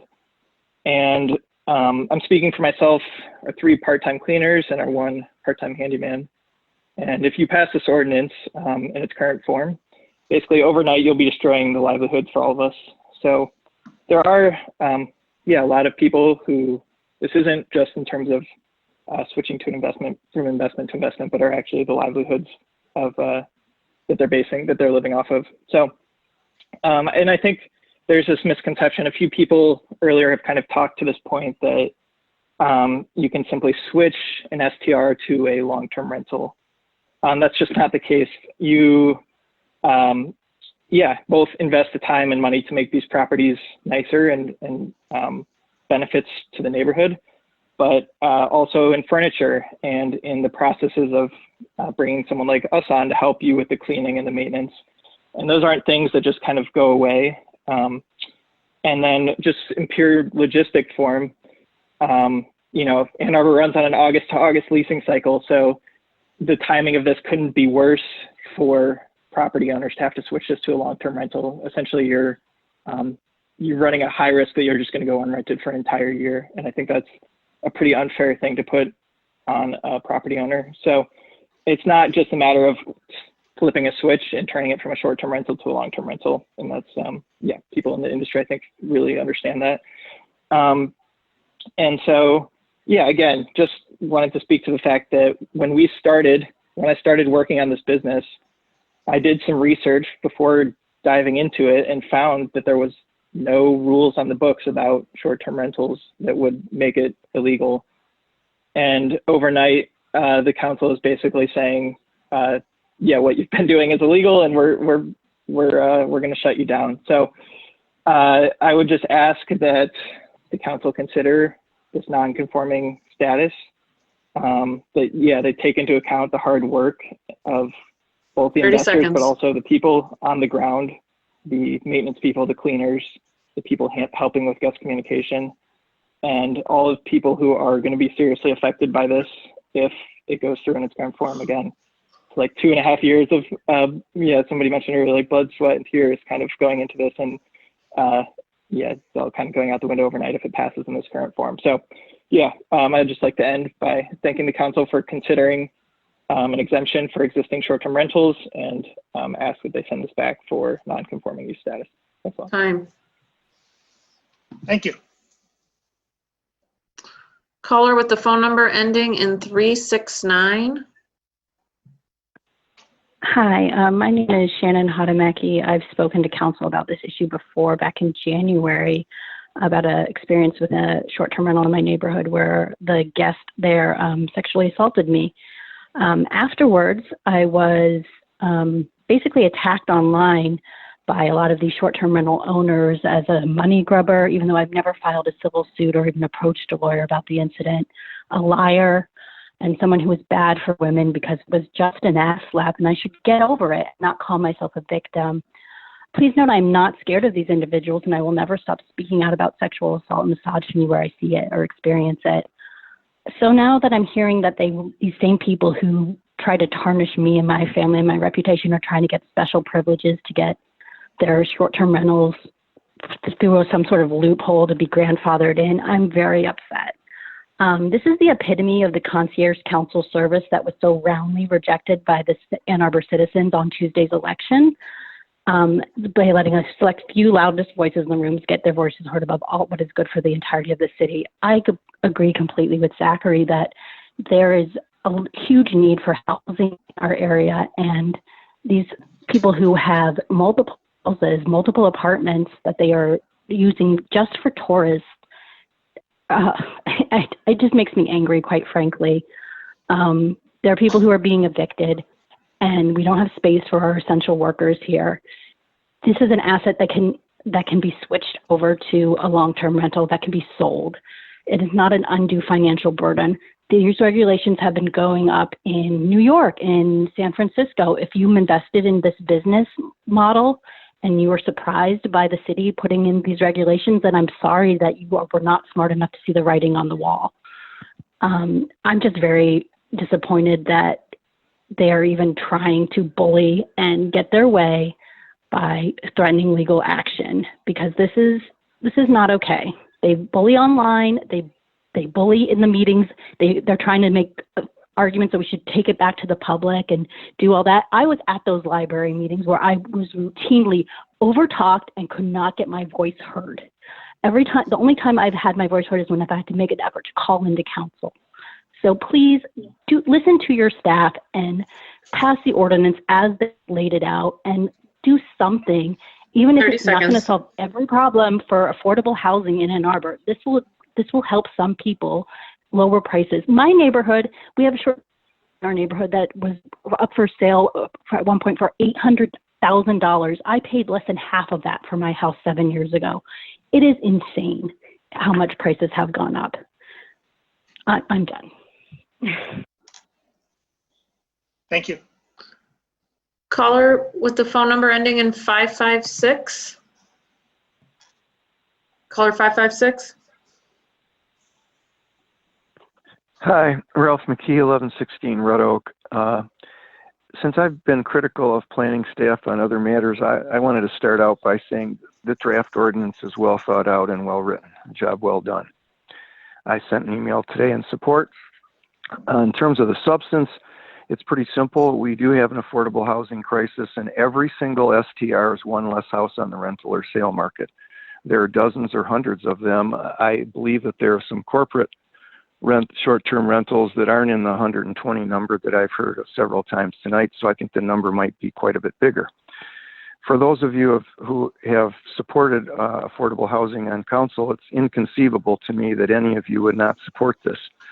The numbers here might be more than you'll gain if the millage passes in the first year or two. And I'm pretty surprised at not hearing from the usual cadre of affordable housing advocates. This is as important as many other affordable housing issues, and we've not heard from any of them tonight. Yet here's a program that it will at a minimum stop erosion of our housing stock and likely obtain the return of many units, and where are they? Silence is deafening. Let's talk about the legal issues. I'm not a maven in this arena, but I did a little homework, and my email that I sent today described that. First, it's very important to separate out the questions of whether to enact the ordinance and whether to grandfather people in. Those are related questions, but they're separate choices. If you ban new non-PR STRs and grandfather the old ones in, you're capping the number. And by the way, you're giving the current operators a complete minority, a cash cow, essentially. If you don't grandfather them in, you could potentially be adding units back into the housing stock.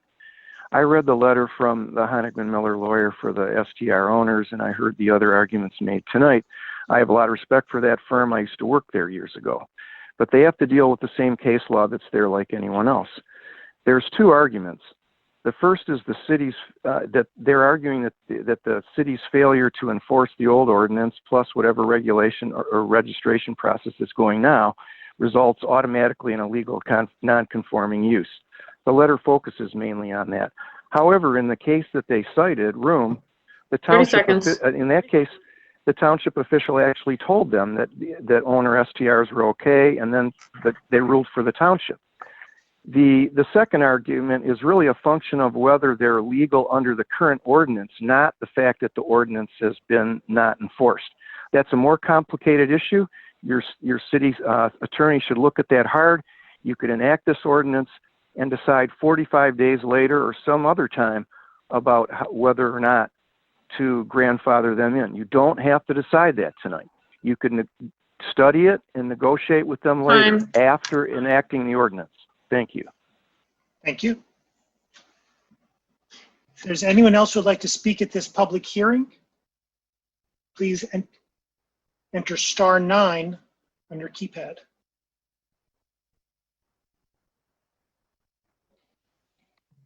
Caller with the number ending in 660. Hello, my name is Rue Needler, and I want to thank the council for allowing me the opportunity to voice my opinion. This is the first time I've ever done anything like this. I'm calling to support the non-owner occupied STR owners. I live across the street from what used to be an eyesore for years on my street. And somebody bought it and fixed it up. It's a Airbnb, and it is now the nicest place on the block. And so, you know, they pay city taxes, and the person previously who owned it lost the house because they couldn't pay their taxes. And I pay my city taxes, and I appreciate people who keep up their home, who pay their taxes, especially when Pfizer moved out, and we all need city taxes, right? We all need people who are paying their taxes. So I understand that there are quite a few of the non-owner occupied STR owners who purchased homes just like the one that used to be across my street and across from my house on my street. And there probably are quite a few people like me who now live across from a beautiful home, and a taxpayer is there now. And so I really appreciate that. I do also support affordable housing, and but I think that penalizing people who improve the neighborhood flavor is, I don't know, however you guys are calling it, but people who are improving and, you know, upkeeping their, or keeping up their homes, and whether they rent them out or not. But this gentleman across from me rents it out. We have never, ever, ever, ever had a problem with his renters. As a matter of fact, we didn't even know he was an Airbnb owner. and so, you know, the people who, you know, now we realize, oh, okay, people are coming and going. We just thought they were his friends. But no, they're renters, and they're quiet. They go about their business. We've never had a problem.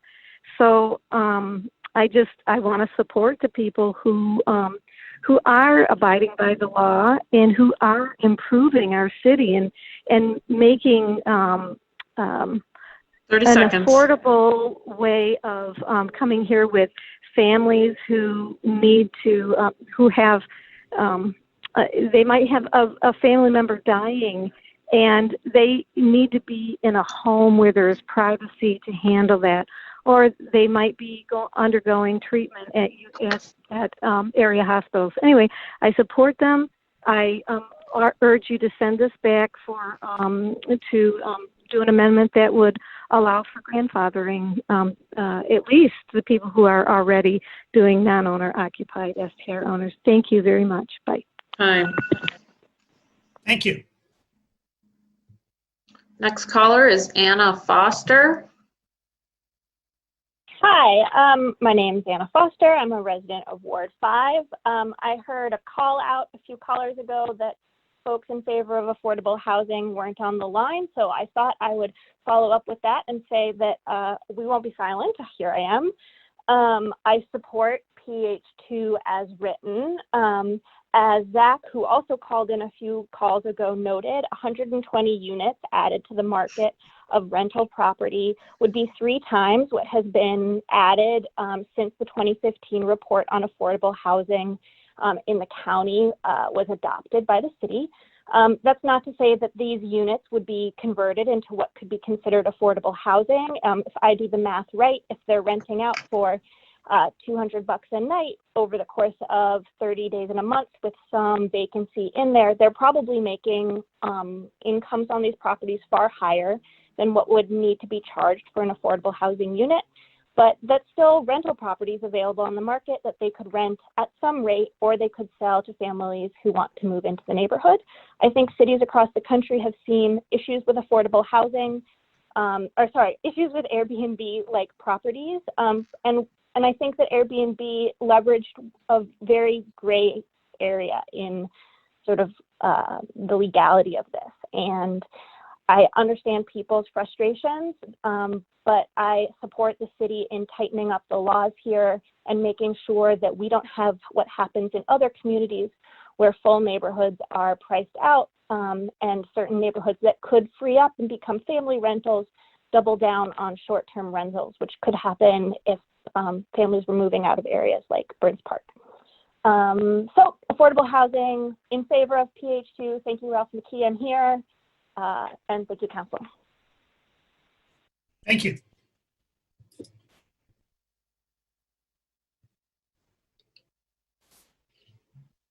Caller with the phone number ending in 539. Hi, am I on? Yes, you're on, sir. All right, I'll keep this short. I think the bill needs to be sent back.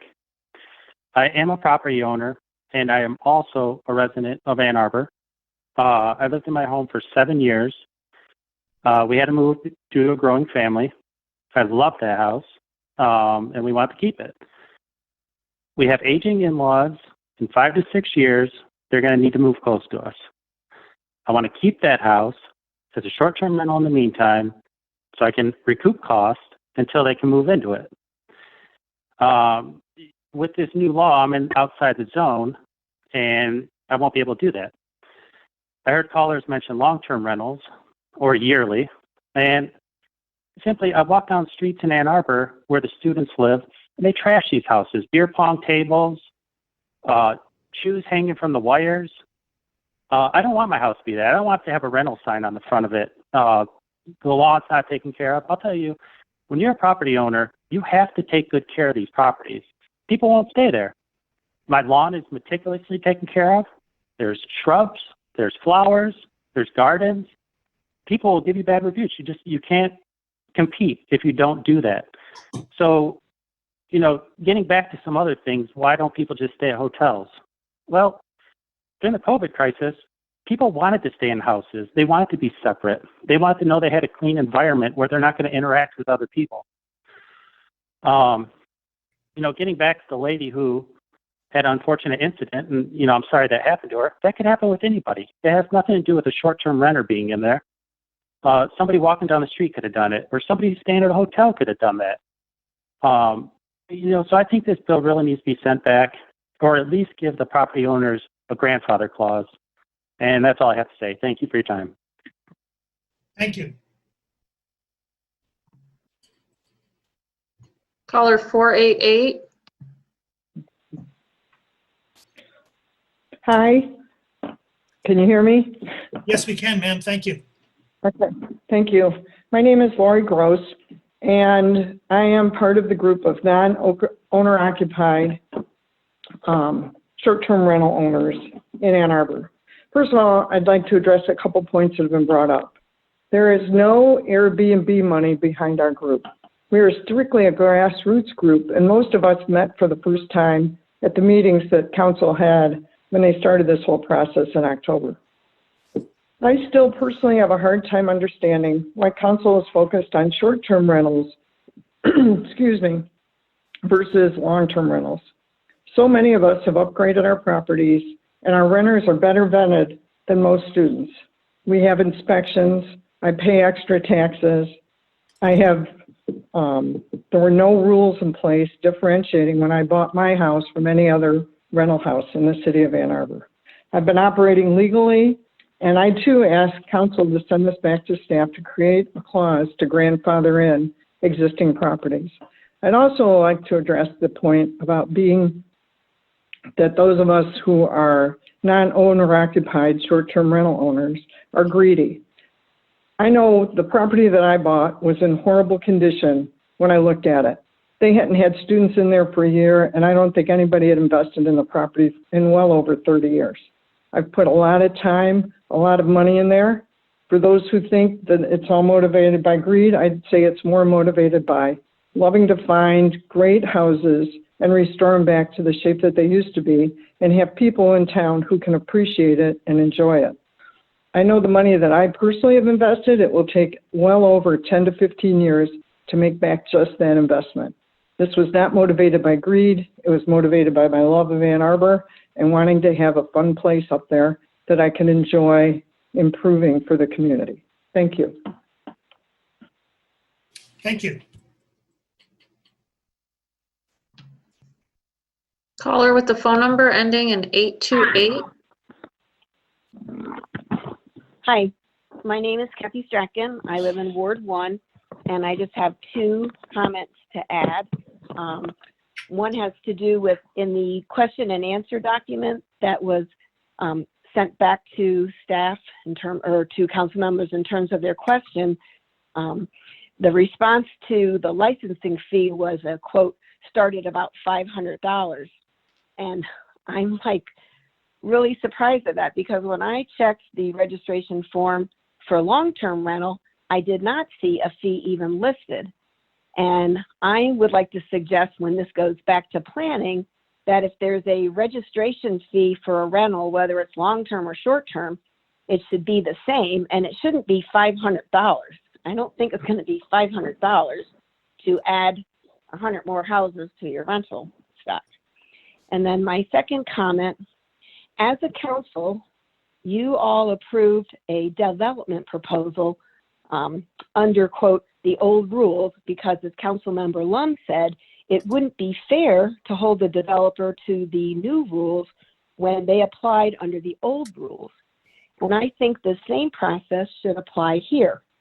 These short-term rental owners followed the rules at the time that they started and with the rules that were in place, and now you're planning to retrospectively apply new rules.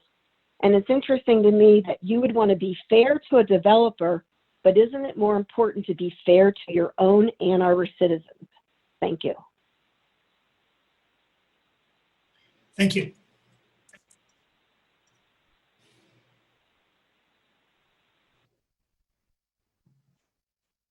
Caller 550.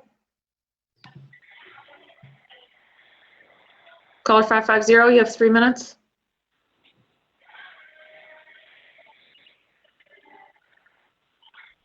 If your phone number ends in 550, you are on the queue and it is your turn to speak.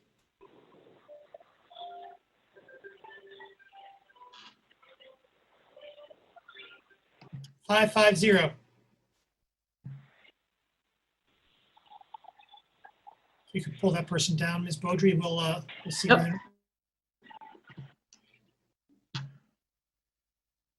Mayor, that is the last caller with their hand up. Thank you. Is there anyone else who would like to speak at this public hearing? To speak at public hearing, if you've not yet done so, please enter *9 now. *9.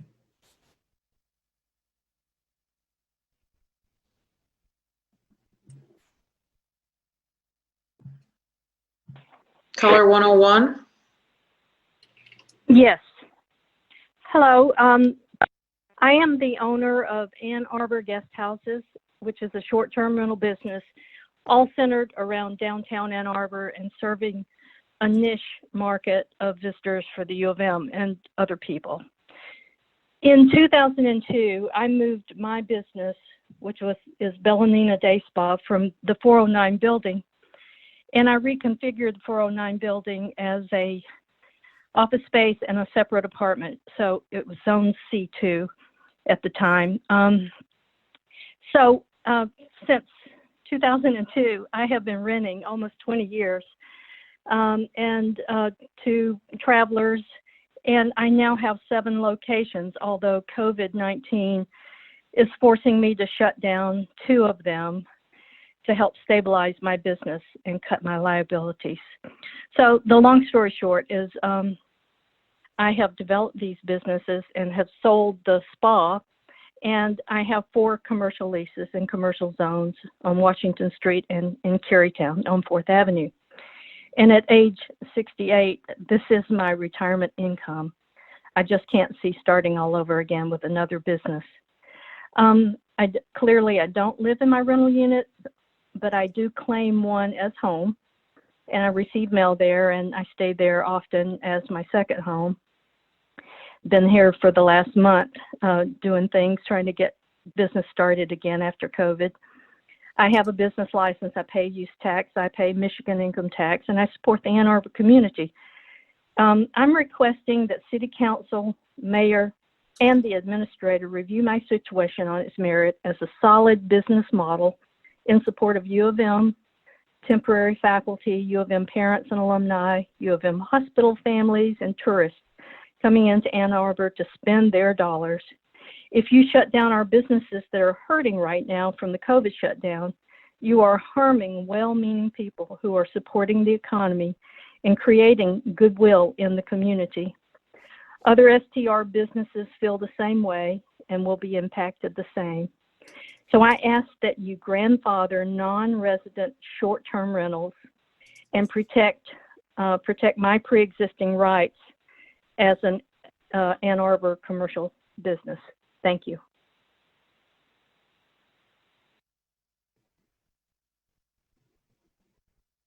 Thank you.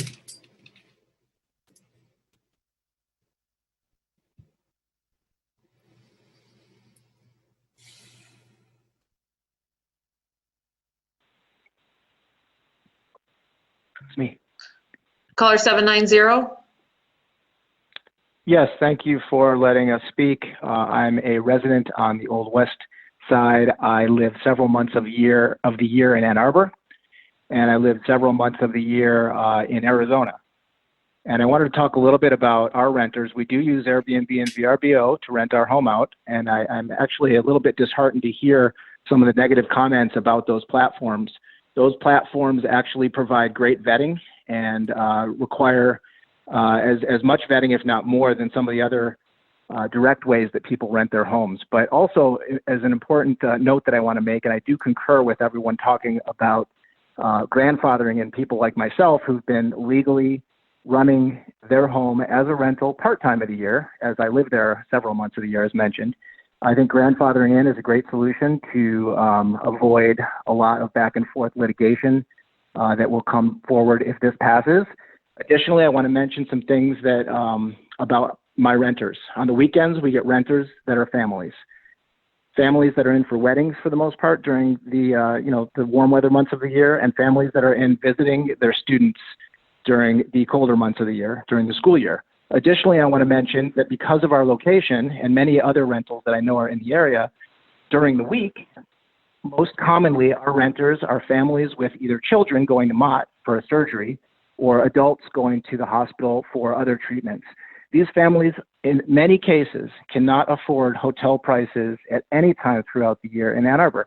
Not that the prices are high, but the value at rental homes like mine are significant. A family of 4 plus grandparents, 6 people, maybe a couple friends, 8 people that can rent a home for barely the price of 1 or 2 hotel rooms that can at max accommodate 2 to 4 people, and you can get 8 to 10 people in a 3-4 bedroom home in Ann Arbor. It is a huge significant savings. And these people, they're going to stay in other cities, Ypsilanti, Canton, Plymouth, wherever, if you get rid of 120 homes. And that will reduce, obviously, restaurant revenue. That will reduce revenue at shops downtown. I know my renters go downtown because it's walkable from my home, and they can go shop there. And I know that they've asked me for recommendations for restaurants for the last 3 years we've been doing this. So I wholeheartedly request that this either get denied and completely as is, or that you add a grandfather clause, at least for renters like me who have owned their homes for several years legally and follow all the rules. We are not a nuisance. Our neighbors are fine with us. 30 seconds. And we take great care of our property. Thank you very much. Thank you.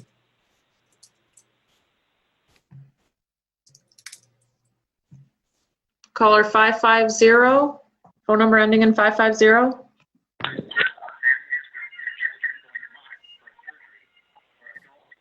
Hi, Hello. caller 550, do you have a comment? Yes. Ma'am, you are on, and it is your turn to speak. Okay, thank you. Yeah.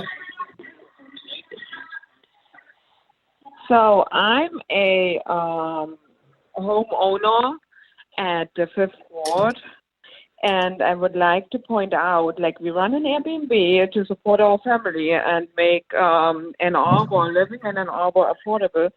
And like during this whole process to like regulate Airbnb, I was like able to meet many Airbnb owners, and I figured out like they're mainly women-owned properties, minority-owned. Most people owning and running Airbnbs are women, Black people, or Hispanics.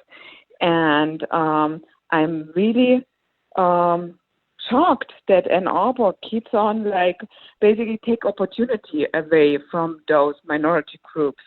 And this is like a chance. Airbnb provides a chance for us to make a living in this town and be able to afford Ann Arbor. And the city of Ann Arbor attacking us like that, breaks my heart.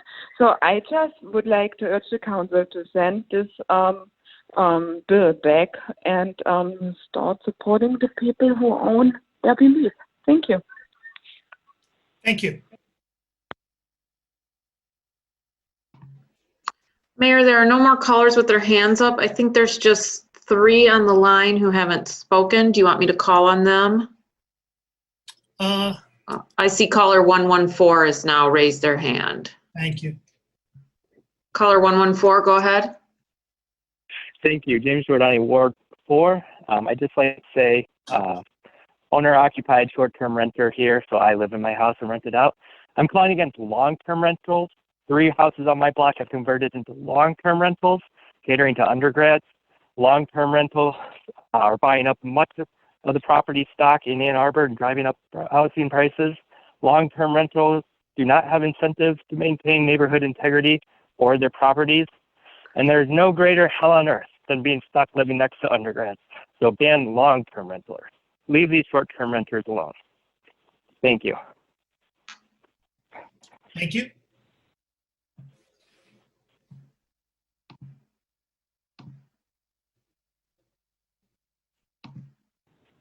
Caller 570. Oh, hi, City Council. This is Matthew on Miller Avenue. Thanks for listening.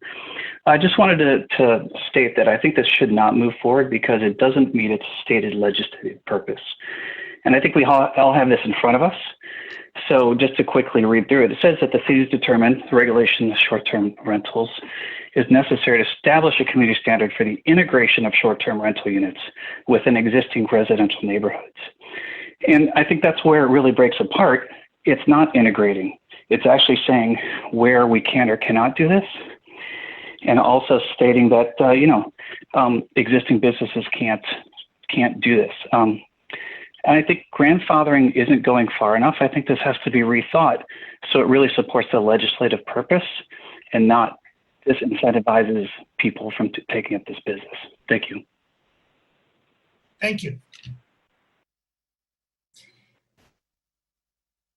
If there's anyone else who would like to speak at this public hearing who has not spoken, please dial *9. *9.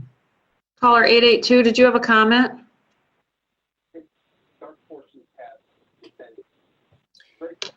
Caller 882, do you have a comment?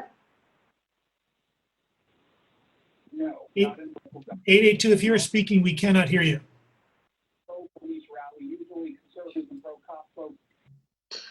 Mayor, that was the last caller who hadn't spoken and they did not have their hand raised. All the other callers on the line have already spoken.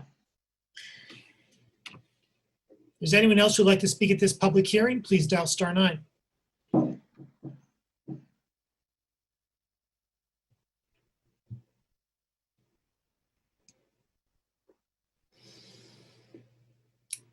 Seeing no one, this public hearing is closed. May I have a motion, please, to approve the minutes? We have before us the regular session meeting minutes of July 20, 2020. Moved by Councilmember Smith, second by Councilmember Amlawi. Discussion of... Mayor, Yes. Mayor, I'm sorry, we still have one more public hearing. Thank you, my apologies. Public hearing number 3, an ordinance to approve Liberty Townhome Site Plan and Development Agreement, 2658 West Liberty Street. Is there anyone who'd like to speak at this public hearing? Thank you, Ms. Bodger.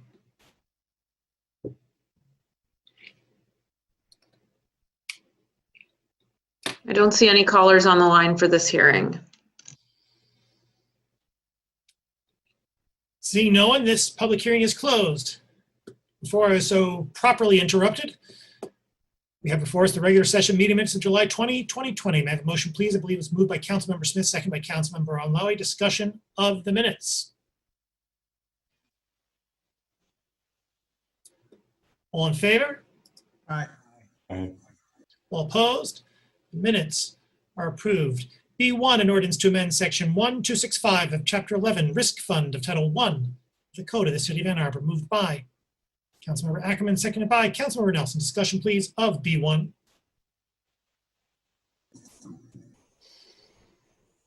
All in favor? Aye. All opposed? It is approved.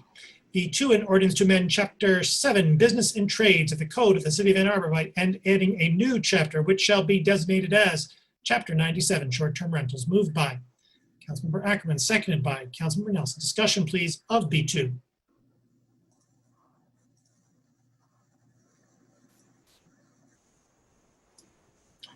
Councilmember Ackerman. Sorry.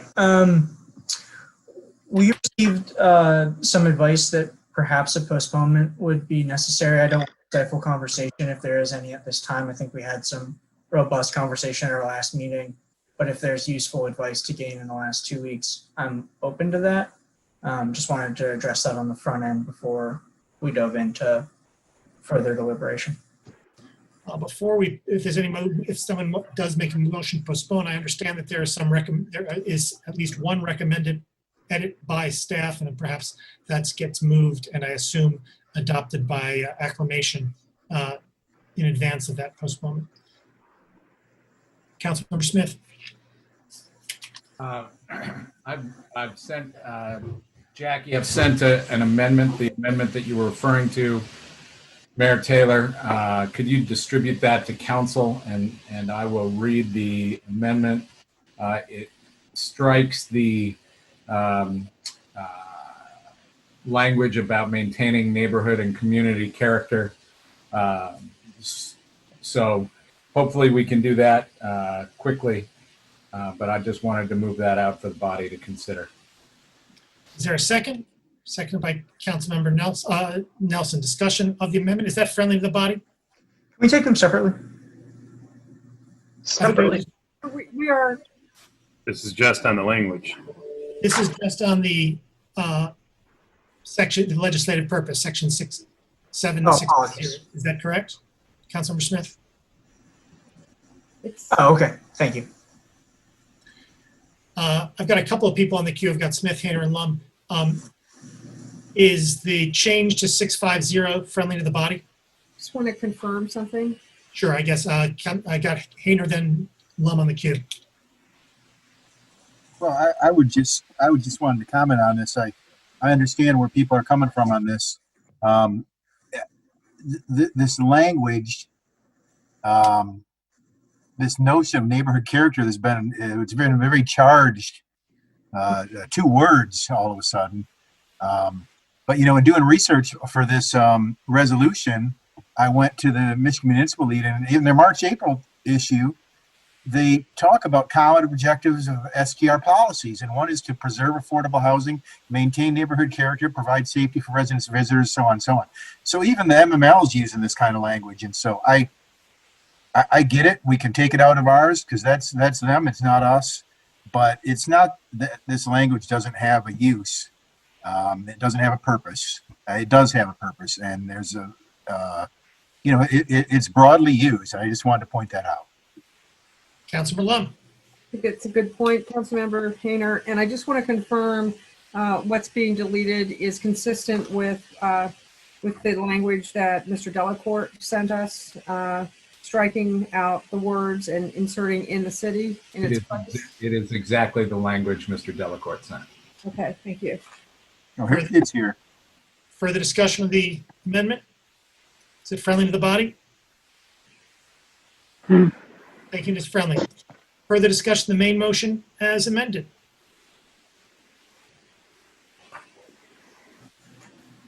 Councilmember Hayner. Thanks, Mr. Mayor. Yeah, I just wanted to make a few comments on this. I haven't really wholly supported this as it's come forward through this body. I just have some problems with the effects of it, not so much the language. It seems to me when we talk about long-term rentals and short-term rentals and rentals in general, we're prohibited from discriminating by tenant type. And I wonder how much that prohibition applies to the length of rental as defined as a tenant type. It's still a person renting a property. It's still a person laying their head on a bed at night, And so that's one of my concerns about adopting this. I think that these wouldn't exist. They wouldn't have a place in our community if there wasn't a demand for them. And I think that we have kind of failed to determine what is a healthy balance of these types of properties in our community.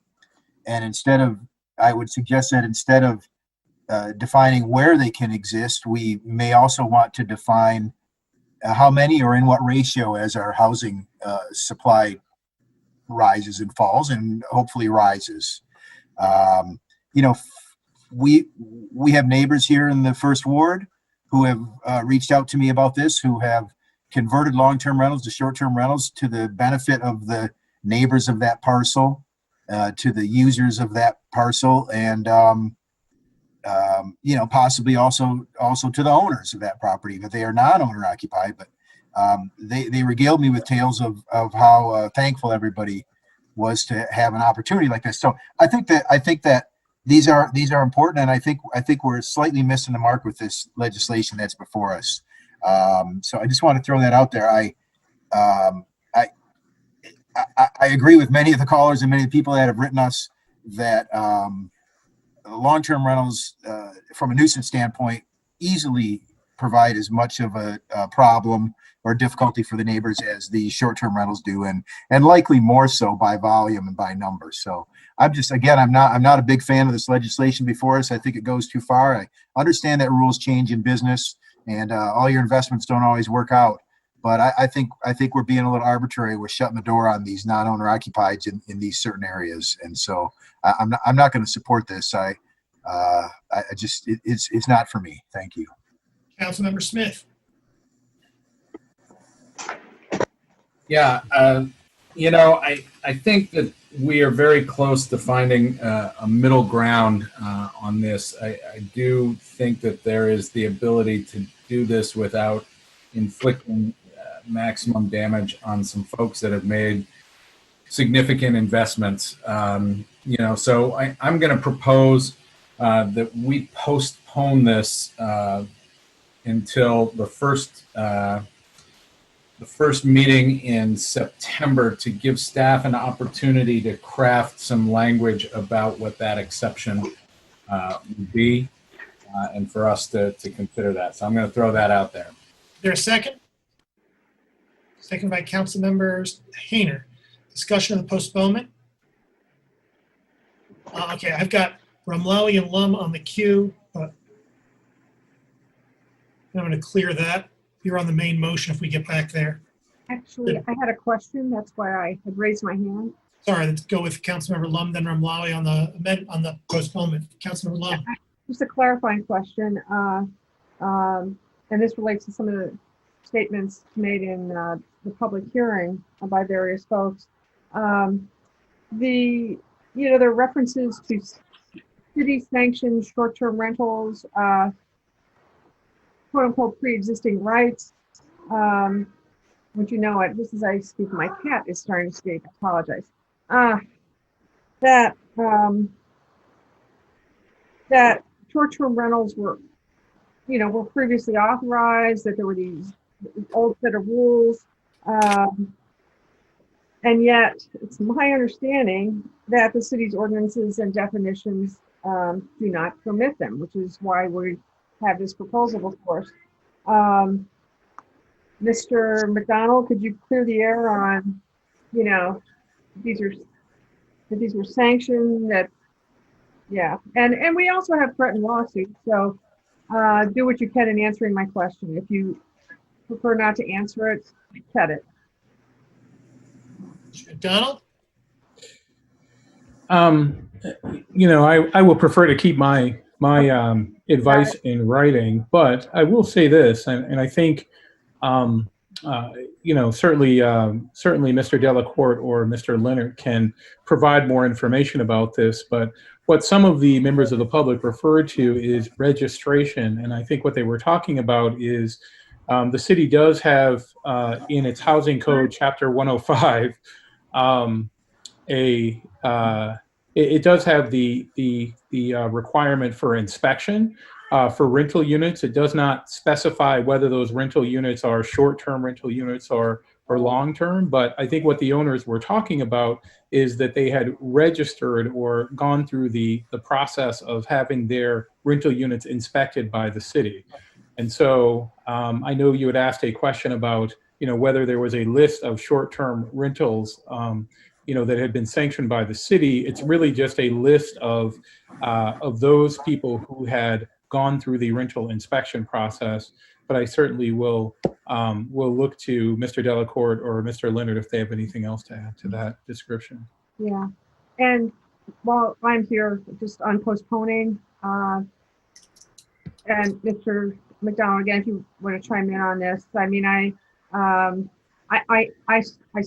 supportive of the short-term rental ordinance. It is now proposed, but would the attorney's office benefit from a bit more time? I mean, if so, obviously that's fine, to address some of the concerns and questions that are being raised. I believe that the motion on the floor was for the first meeting in September. We certainly could provide advice before that time. Okay. If council, I will say this though, if there's, if there are other things that council wants us to do with the ordinance or address it, we'll use the time that's available to respond to all of the council questions and concerns. But again, I will also listen to other staff about that particular issue. Thank you. Councilmember Romali. Thank you, Mayor. I don't necessarily support a postponement. I think the intent of that would only be to carve out winners in this short-term rental game based on those who were opportunistic enough to get in early to take advantage of the loopholes in local ordinances. I would only support it if the main motion doesn't have support in going forward. But I don't think that's a good. I don't think that's a good form of government.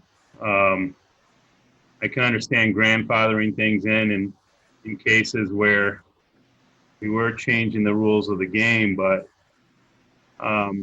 we're just addressing shortcomings that were not addressed before, and a new type of business model that has come on lately. So I don't support it based on the principles of picking winners and losers, and rather having an arbitrary way of doing it. I think this is a critical time in the economy, period. I mean, our GDP shrank by 1/3 in the last quarter. Not only short-term rentals that are suffering right now, but major parts of our economy are. And I think this is a good time to hit the reset button and get our house in order before we go forward with a normal economy. And I don't see the market for short-term rentals heating back up anytime soon. And if there's a good opportunity to do the type of legislation that we need to do, it is at a moment like now. And so I will listen to my colleagues, but would rather not postpone it because, again, the intent is to pick winners and losers. Councilor Nelson. Thank you, Mr. Mayor. I appreciate what Councilmember Rumlawi just shared. I actually agree with much of what he said, particularly if a postponement is for the purpose of basically picking winners and crafting out exceptions for a very small number of people. I'm very uncomfortable with that. And I think for me, what I think this decision is about is how we see our community function. And it's true that some communities rely significantly on tourism, and Airbnbs or short-term rentals function well in those communities, and communities may choose not to regulate them because that's the way that their community works. But in Ann Arbor, I feel like we've had a lot of conversations about how our city can best function, where people have access to work and school and within reach, so that they don't have to climb in a car. I mean, we heard the value of a short-term rental that's within walking distance of our downtown. Well, how much more value would that be to a year-round resident?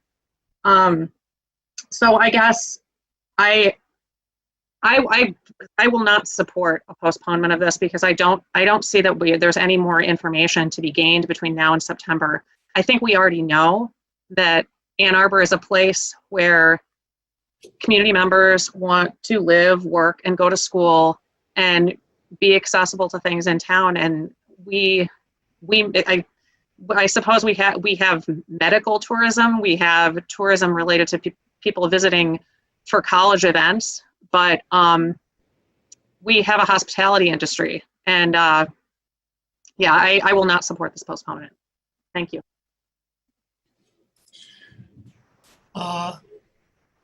Councilmember Bannister.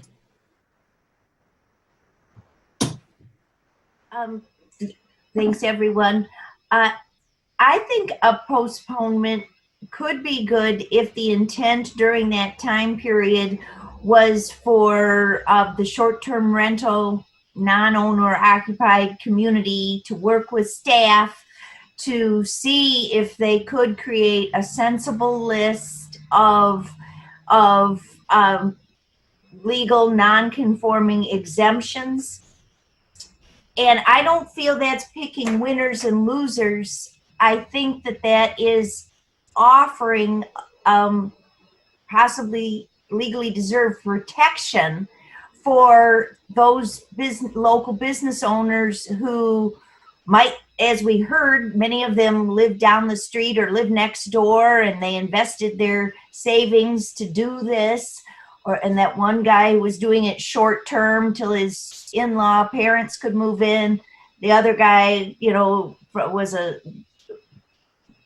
from the Army and so forth. And so they're local people. And I feel that their arguments that they do need some protection for the investments they've already made, that resonated with me. So I think a postponement, if it was to work on creating the list, and I know staff has said the list is difficult to create, how do you cut it off?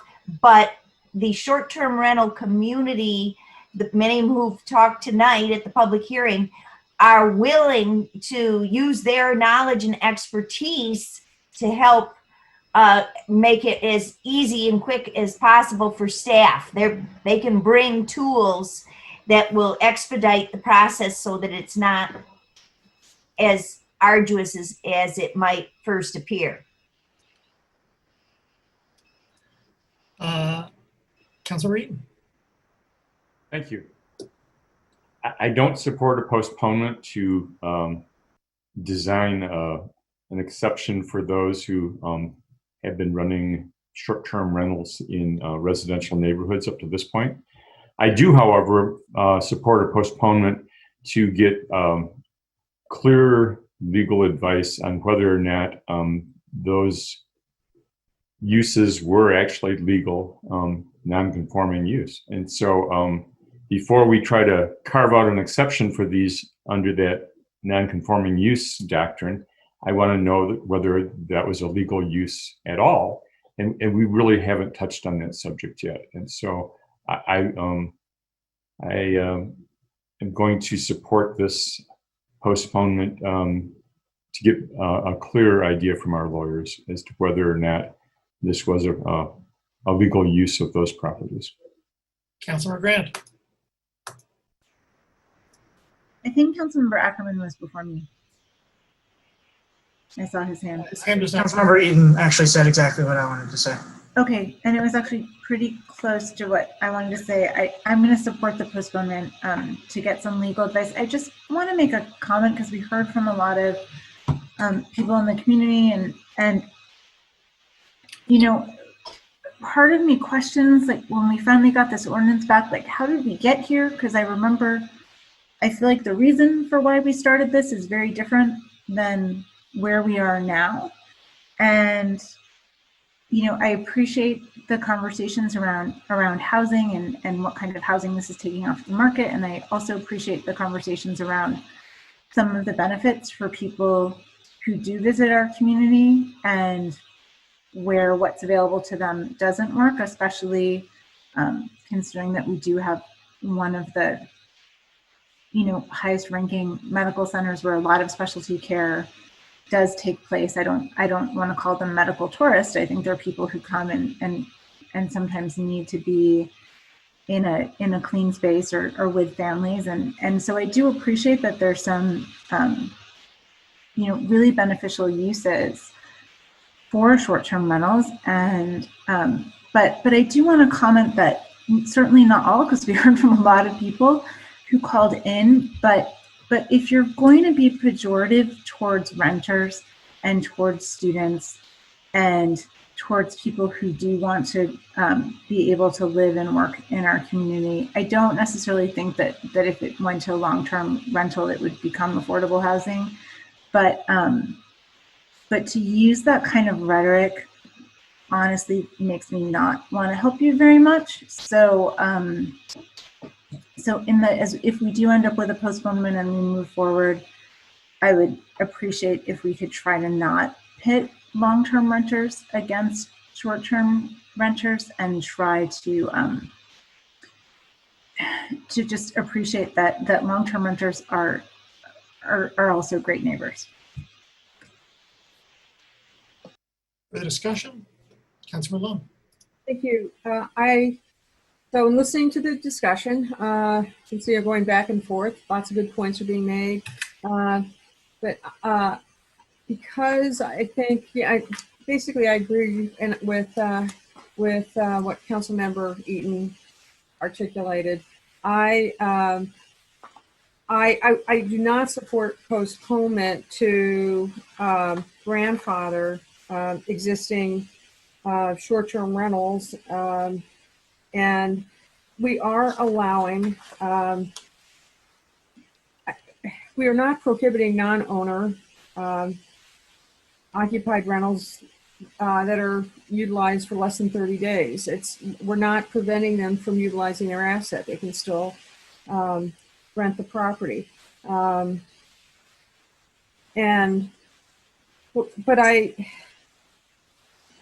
I do think too that we need to remember that every grandfathered unit is one less unit of permanent housing, and so I do not support postponing to further explore allowing existing non-owner occupied units to be grandfathered as now not proposed. But I do think we would benefit from giving the attorney's office a bit more time to provide the necessary legal advice. So I will be supporting postponement. Councilor Smith. I'm good. I'm going to support the postponement as well. I'm perhaps a little bit more up in the air with my colleagues on the question of grandfathering. When we had medical marijuana dispensaries crop up, they were of questionable legal position, but they provided a service. that folks within the community and people from folks without the community valued. And over the course of time, I think we came to the conclusion that, at least with respect to that service, service offering, a cap was reasonable, and that it was reasonable to honor the first move, to recognize the fact that there were first movers who had made some investment. Seems to me that that situation kind of rhymes here.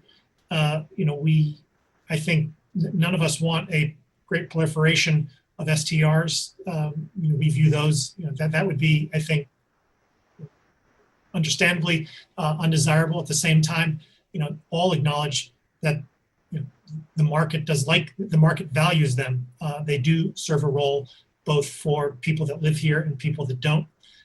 And I think it's true that people have made investments, and I'm convinced by the number of folks that have come here today that while there may be while BigCo may have come in some cases, we certainly have lots of local folks who have made investments down the street.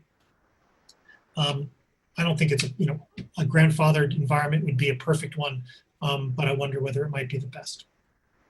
In any event, I'll support a postponement to hear more from the attorneys and to think more about this. Further discussion on postponement?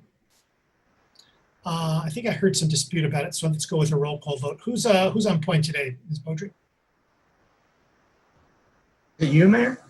Mayor, you are. Roll call vote. Starting with me. Okay, Mayor Taylor? On the postponement. Yes. Councilmember Eaton? Yes. Councilmember Nelson? No. Councilmember Smith? Yes.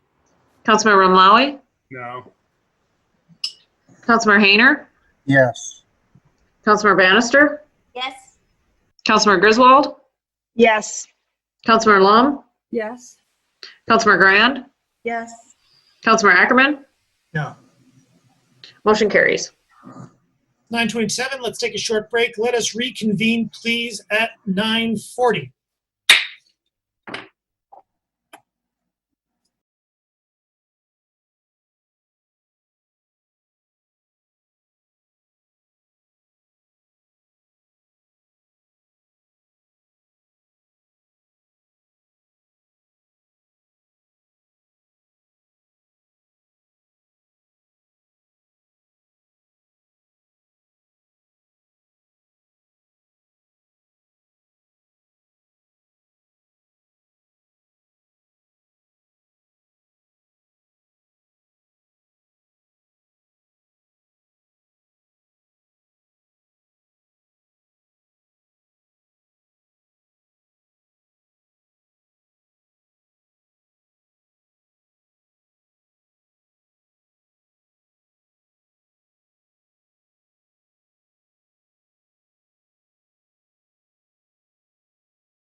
We are back after a short break.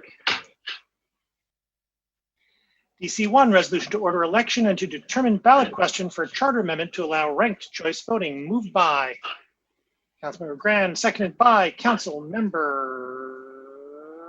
Smith. Discussion, please, of DC1. Councilmember Grand. Thank you. I want to thank the many advocates in the community who've been working long and hard in our community across the state to help us come up with language that would enable us to have ranked choice voting. I also just want to address a few of the concerns up front that I've heard about ranked choice voting. The main concern I've heard from my colleagues is that they only want ranked choice voting if it is going to be nonpartisan.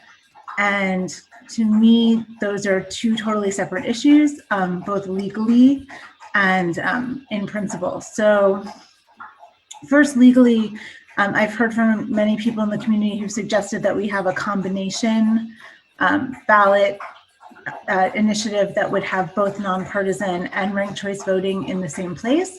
We can't do that because nonpartisan is a separate charter issue. Secondly, with nonpartisan, I still do see that there are a lot of trade-offs. I think we really did see that our community values that information in this last election, and moving to nonpartisan has other downsides, like moving mayor and council races down ballot where there would be lower participation. With ranked choice voting, every person that I've really talked to is just enthusiastic about ranked choice voting. It increases participation. It feels more democratic. It enables voters to have a say not only in who their first choice is, but also if there are multiple candidates to be able to have a say in their second choice. It encourages consensus, and it's thought to build alliances instead of making campaigns more confrontational, so that as we heard from Michelle Hughes earlier today, who called in, that instead of trying to keep people from participating in elections, those who are aligned can actually both participate in an election and not spoil one another's chances of representing what their constituents most value and what their voters most value. I also just want to give thanks to Matt Thomas, who worked so hard on this from the attorney's office in getting this to us in time, right on the heels of working on the affordable housing millage language, and was able, once he was done with that, to give this some intention. So I also do apologize for the lateness of this, although I guess not as late as our meeting about nonpartisan on Monday, which is even later, and given just a couple days notice.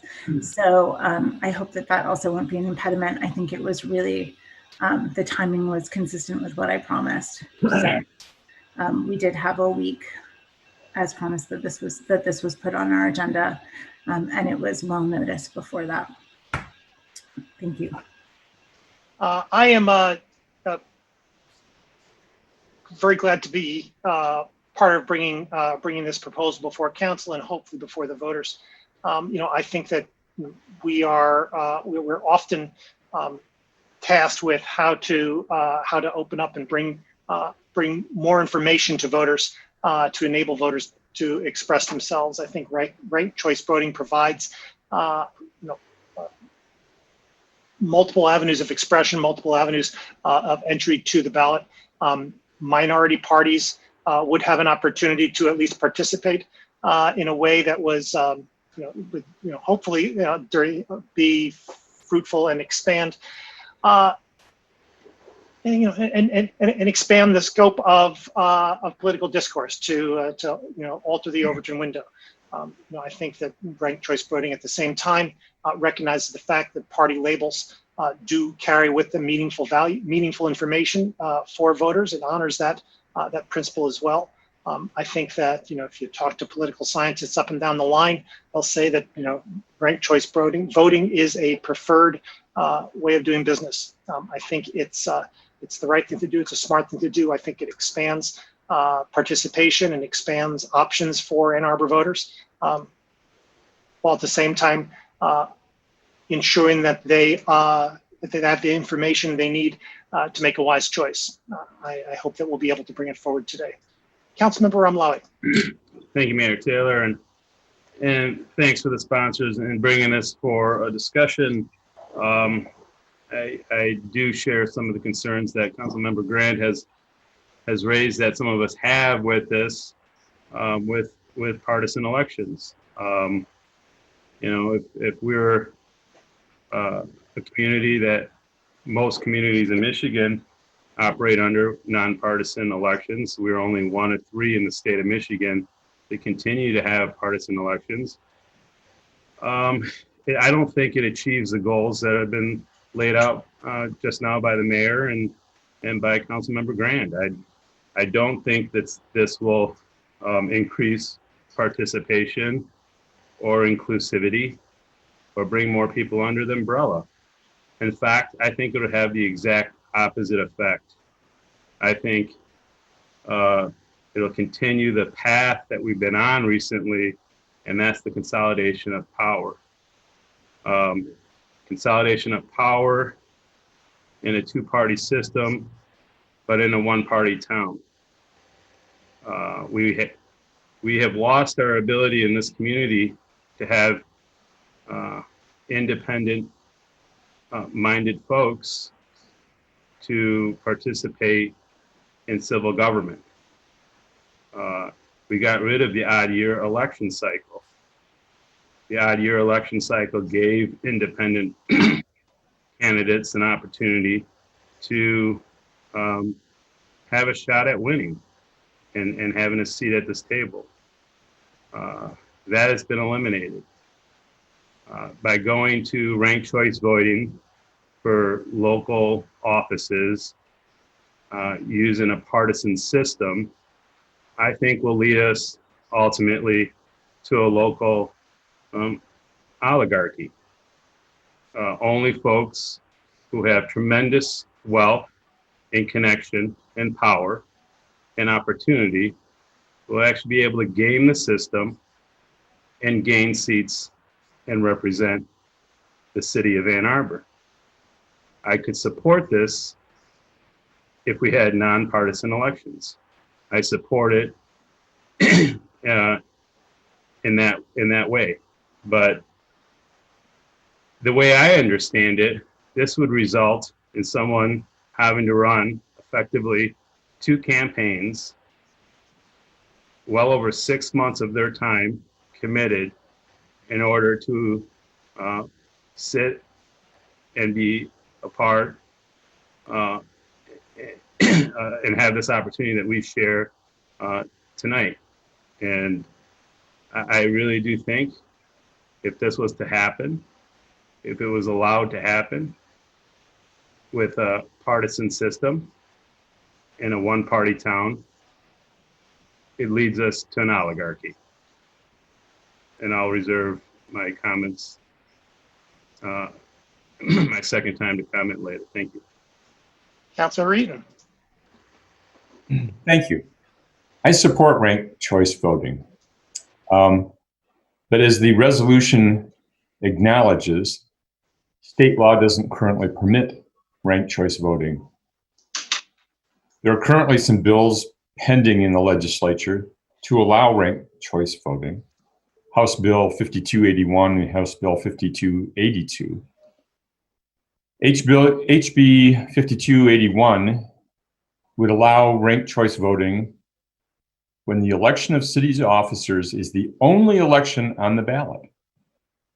So for example, the ballot we had on Tuesday could not have been subject to ranked choice voting under the proposed legislation currently pending in our legislature, because it had state and federal offices on the same ballot.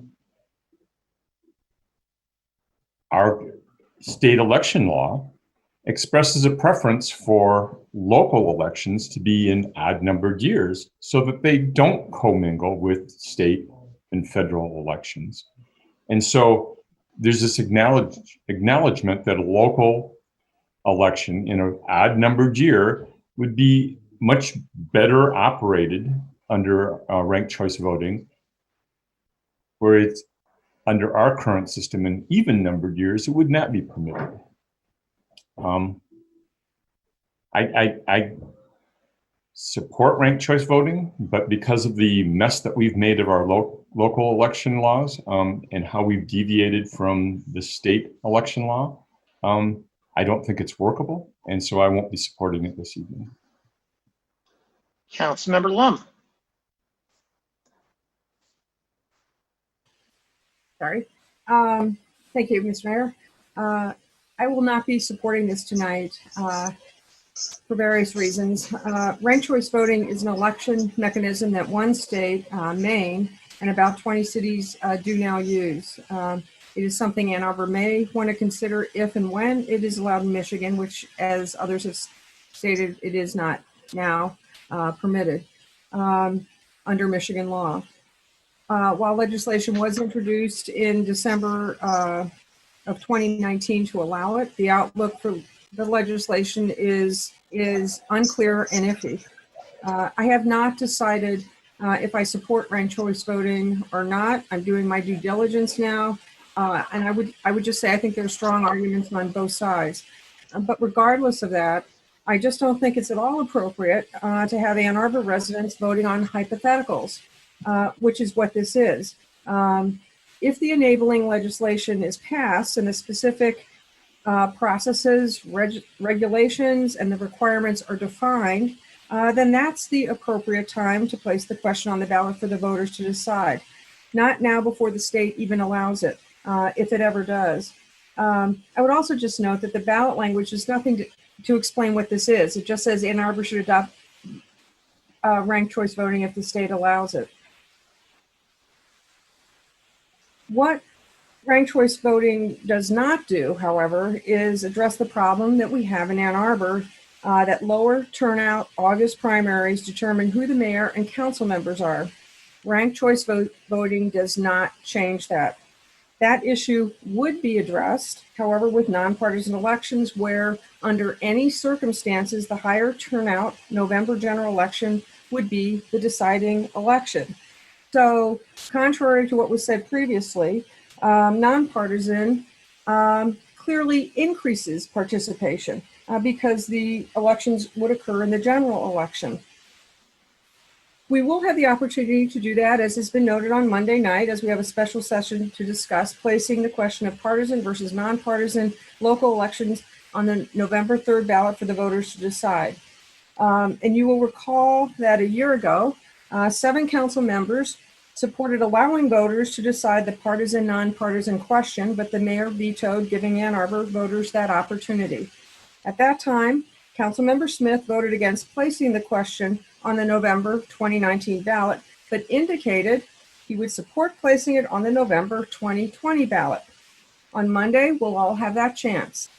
Anyway, the immediate discussion here is on ranked choice voting, and on that, the important point to me is the timing. In my view, we should not be considering this tonight. We should not be placing a hypothetical on the ballot, and instead should wait to see if ranked choice voting even becomes legal in Michigan, and if it does, then allow Ann Arbor voters to decide the question. So I won't be supporting this tonight. And one last comment, I think we need to be honest, and Councilmember Ramlawi certainly touched upon this when he said it's a one-party town. Minority parties cannot participate in our local elections with the new arrangement with 4-year terms and even year elections. That's the honest truth. And again, why nonpartisan would move our elections to the higher turnout November general election. And that's a huge positive if we want to increase participation and opportunities for people. So again, I won't be supporting this tonight, and I do appreciate your listening. Thank you. Councilmember Griswold. Yes, ranked choice voting is a great intellectual exercise, and it seems like a wonderful solution. But when you actually implement it, it means having 2 ballots. We would have 2 ballots in August, and we would have 2 ballots in November. We would have 2 ballots during a presidential election. I just think we'd have 2 ballots being sent out through the absentee ballot process. I think that's just way too complicated.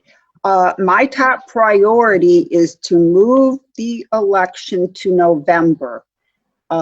State law requires that school board members be elected in November. I previously served on the school board. It's very similar to serving on city council. City council is no more special. There's no reason why we need to have an August election and a November election. In November, the students are here. I'd like to see November elections, and if we're going to have ranked choice voting, I believe that it needs to be on odd years so that we're not having 2 ballots sent out when we're having a presidential election. Thank you. Councilmember Hayner. Thanks, Mr. Mayor. Boy, my colleagues have spoken well to this issue already, and some of the language they've used is much more elegant than what I was considering saying. Essentially the fact that it's not available at the state level right now, and we would need permission to adopt this essentially from the state, is reason enough to not put on the ballot now. The vagaries of the ballot question are just too much for me. It's too little for me is what it really is. And you know, I'll share some folks' disappointment that this came late to the game on Friday after written questions were shut off. It didn't really affect it. I've been looking into this for about a year and a half now since I've been on council, and some folks in the community asked me to take a look at it. But we do have council rules, and Council Rule 5B describes when things are supposed to be, and some of us like to follow the rules, and obviously we don't always. So I'm not a fan of that. I just wanted to put that out there. I think what we saw in this, one of the things that we saw in this last election, and it was stated quite frankly by candidates, that people are going to spend however much money they need to spend to get elected. And what I see, what some people will call campaigns building alliances, well, not necessarily a violation of campaign finance law. What some people would call campaigns building alliances, others would potentially, I could see that what would happen would be that you'd have large moneyed campaigns fronting a series of candidates with the agreement that these 3 candidates would all share one another's rankings, and that would be the word, and completely do not rank the 4th person. And it's all too easy to picture that happening after what we saw happen in this primary. And so I'm suspicious of the motives for placing on the ballot prior to it being legal. And I agree with my colleagues that there are equal opportunities for increasing participation in our community and voter turnout by having the elections in November, when more people are showing up anyway, when more students are here, which will allow students and also that whole population related to the university, which is definitely a part of the fabric of our community, to participate, I think is equally important, and we can get equal results with that. And so, as I told folks in responding to the many inquiries, both pro and against, that came to me, I am likely to support a ranked choice voting with nonpartisan elections in November. And any other way, I'm really not interested in it right now. I see the pitfalls as much as the promise. Thank you. Councilmember Smith.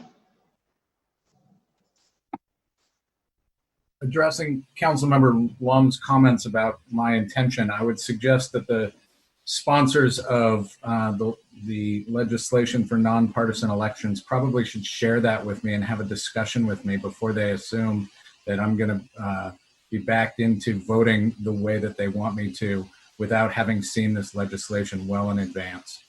Second, I would just throw out that ranked choice voting, particularly in races, you've got multiple people running with multiple labels, whether they're Democratic Socialists, whether they're independents, whether they're progressives, whether they're conservatives. We are no longer voting forced to just vote for the lesser of the evils that we see. We can rank the people that we want. I think that this push comes from the voters, not politicians, camp, and the work that they've done. It's supported by a great deal of academic research. I understand, I don't think this is a no-brainer for me, but I will tell you, because I think about what the late great Graydon Crapole would say about elections, is this is the most fundamental right that we have, and that we should not alter these things without a great deal of consideration. So that's where I am with that. Thanks. Councilmember Lum.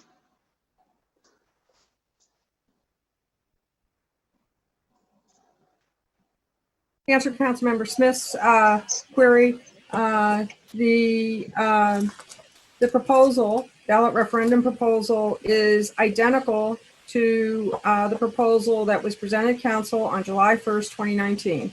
It's was sent to the city attorney's office today, just to be updated. Basically, it's just because it was approved last time, not only by the city attorney's office, but by the AG's office before it came to council on July 1st, 2019. And so you will be receiving the exact same proposal that you said you would consider for 2020.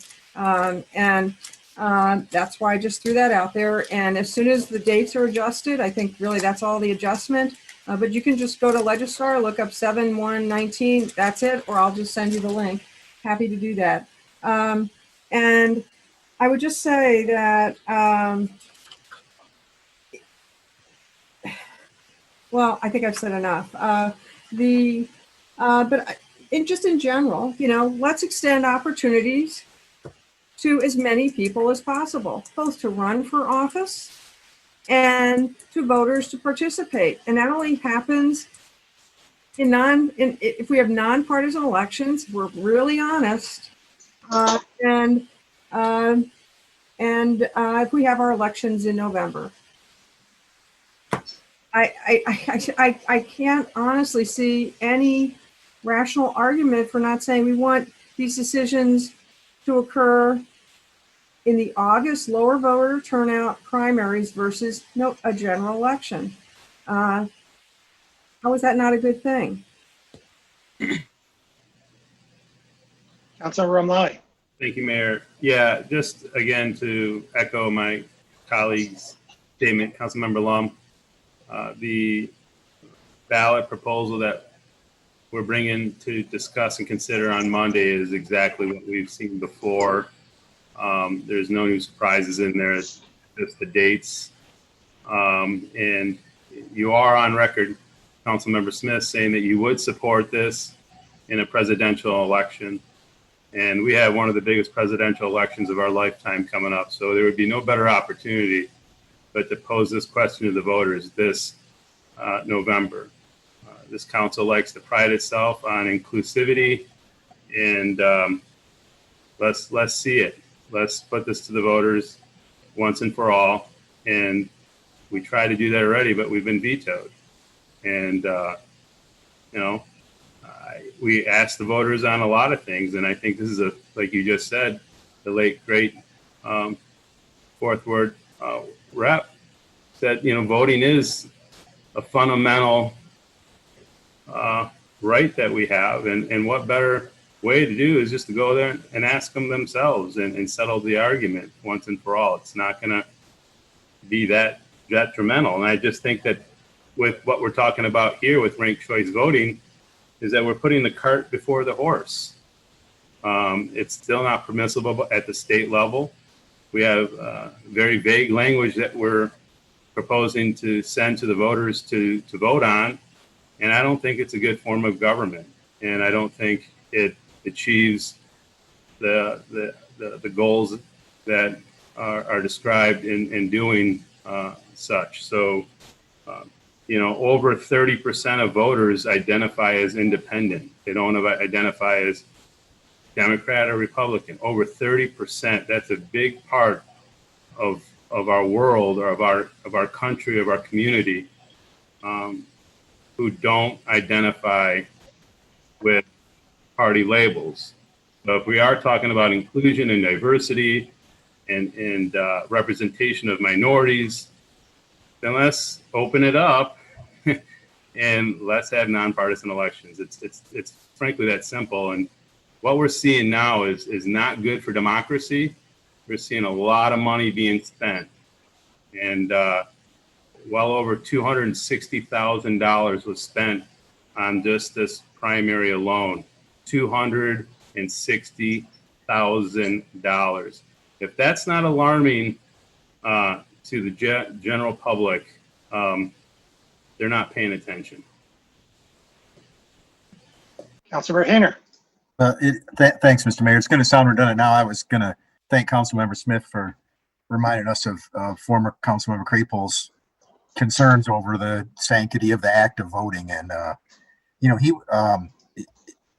if I recall correctly, he was in a tight three-way race and he was elected with a plurality and not a majority. He very well may have not served under a ranked choice voting system. And I certainly, you know, that would have been a shame. And so I think we've had the results we've had with our historic brief effort at ranked choice voting, with the Human Rights Party and so on, and without it. And I think its time will come, but I don't think that time is now. Thank you. Councilmember Nelson. Thank you, Mayor. I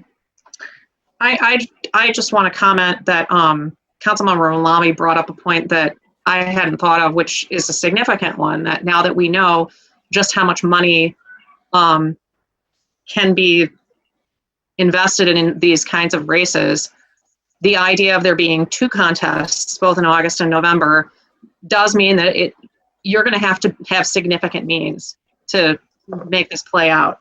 And I just have a lot of concerns with the idea that we're framing the issue of ranked choice voting as opening up all kinds of options, but all of the candidates are not available on the same ballot. I mean, ranked choice voting would make a whole lot of sense to me if it was simply happening in November and it was just wide open and we were inclusive of students. And I'm really, really surprised that I'm not hearing more concerns about how students are cut off in August. And I think we saw a demonstration in March, you know, Jackie's office overwhelmed with ballots and students wanting to participate in the presidential primary. We know that students who are in town want to participate in elections. Mm-hmm. They are energized. And if we had our elections in November, if we had ranked choice voting where it's the one and done in November, I could support that. As far as this being a hypothetical, when I read the House bills, I was just sort of trying to visualize, okay, so we're going to have ranked choice voting in August in the primary and ranked choice voting in November, and they have to be separate ballots. And it just is, it's strange to me that we would do this. And I also believe that there would be time, certainly in the next 2 years, to put this on a ballot before in the eventuality that the state permitted it, if it was already permitted and we knew what the actual state law was going to look like, because the House bills that are up now are not necessarily the ones that are eventually going to be passed. So I appreciate my colleagues' comments on this issue. I do support ranked choice voting. I think it does not make sense in a three-way race for somebody to win not having earned over 50% of the vote. That doesn't make any sense. We need to have a solution for that. And I really do think that the solution is making sure that there's some kind of choice in November. Thank you. Councilmember Griswold. Yes, most of what I was going to say has been said already. But it's important to realize that the concept of ranked choice voting is very good. I support ranked choice voting, but we can't put it on top of the system that we have in Ann Arbor. And we have to remember that Ann Arbor is one of only 3 communities in Michigan with August primary elections based on party. So when we come in line with the rest of the state of Michigan, then I think that we'll be able to implement ranked choice voting. But we are not there. And from a practicality standpoint, it just won't work. So thank you. Councilor Hayner, I believe you've spoken twice already. I had a question for the clerk. Councilor Hayner. Thank you for indulging this question. Is this correct what I'm hearing, Ms. Beaudry, that ranked choice voting requires a separate ballot? Does it also require a separate tabulation method? My understanding was that we were set up for this if need be. Thank you for indulging my question. Our current technology that we use to tabulate votes does not allow for ranked choice voting. I understand the city of Ferndale has had it in their charter for a number of years, and they're also awaiting Bureau of Elections decision as well as improved technology before they could actually implement it. Would this then require not just the printing of a new type of ballot, but a new tabulation system and so on? Would we be able to get state or federal grants for that? It would depend whether the system that we have, whether the vendor, if there was demand, if they could make software improvements to the existing scanners. It doesn't mean that the scanners couldn't do it. It's just that right now the program we have doesn't contemplate that kind of counting. Okay, thank you. Mm-hmm. You're welcome. Mr. Thomas also looked into this question. He might be able to add something.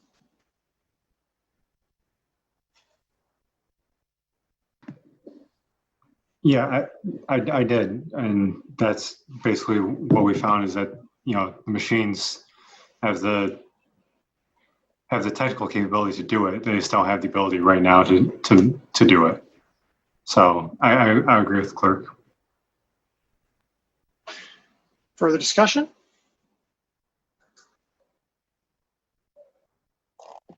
Councilor Ackerman.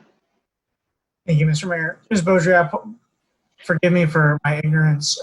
In a nonpartisan election in which 2 or more people are running, is there a primary and then a general? Yes, if you look at like the most recent judicial race, there were 3 candidates in a nonpartisan election, and 2 will move forward to the general. Okay. So listening to objections raised about ranked choice voting, I'm listening to the cost is too high in terms of the need to fund a 6-month campaign. The toll on individuals is too high in order to run a 6-month campaign. There's fear that in a partisan ranked choice voting scenario, we would consolidate power to only those represented by one party or who are willing to run in a certain party's election or primary. I think there's a logical response to each and every one of these, and any of those problems that we raise, nonpartisan elections aren't a snake oil that washes over them. If we have nonpartisan elections, we will, by their nature, very likely have primaries and generals. It'll be the same length. And in fact, we'll probably end up spending more money because the importance of identifying ourselves by our values becomes that much harder without party label. I think when political scientists discuss electoral systems, there's never, good and bad. There's never perfect. There's level of preference. And that's because electoral systems exist on a spectrum of easily malleable and corruptible to, good and representative, and true to democracy. And up and down the line, studies of ranked choice voting in action prove that they produce more representative outcomes of the people. And if that's the goal of an election, then let's adopt the system that provides that for us. Ferndale's had this as part of its charter for 10 years because they've eagerly awaited an opportunity to inject more democracy into their system. I don't think it's out of the realm that we also try to be a leader in election reform. It's not surprising that all of the activists and advocates and organizers who pushed through the end of gerrymandering in the state of Michigan have turned their attention and focus to the implementation of ranked choice voting in the state of Michigan. It's because they represent the same values, true representation, the ability to have conversations in August and November. So that's all I'll say on that. That's all I'll say on that. Councilor Griswold. I just want to point out that Ferndale and the vast majority of the state have nonpartisan elections, and we would not be required, based on the language that we adopted, to have August primaries, even if there were 3 people who were running for a position. Just like the school board, you have the election in November, and the top vote getters win. And with ranked choice voting, you would have that extra layer to consider the candidates so that the winner did have a majority of the votes. Councilor Lum, I believe you've spoken twice already. Mayor, Ms. Boji? may I clarify? If it's still a partisan election, you would have to determine the candidate for the November ballot in August. The law would not allow for multiple Democrats to run in November. Thank you. So the state, oh, I'm sorry. That Follow-on state question. election law, Ms. Bodary, you can only have, under a partisan, you can only have 1 person from each party in November. So there could be 3 people on the ballot in November, as long as they were from separate parties. But under nonpartisan elections, you could have 3 people on the ballot with or without ranked choice voting in November. Is that correct? That's correct. Under The state law. partisan primary in August is to nominate the candidate for the November ballot. Okay. Thank you. Councilor Grand?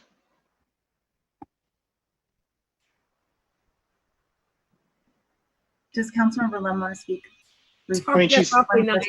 I understand. She's already Twice. I appreciate your kindness. I'll be super quick, like 2 sentences, if I may. Thanks. Okay. Thank you, everybody. 2 points.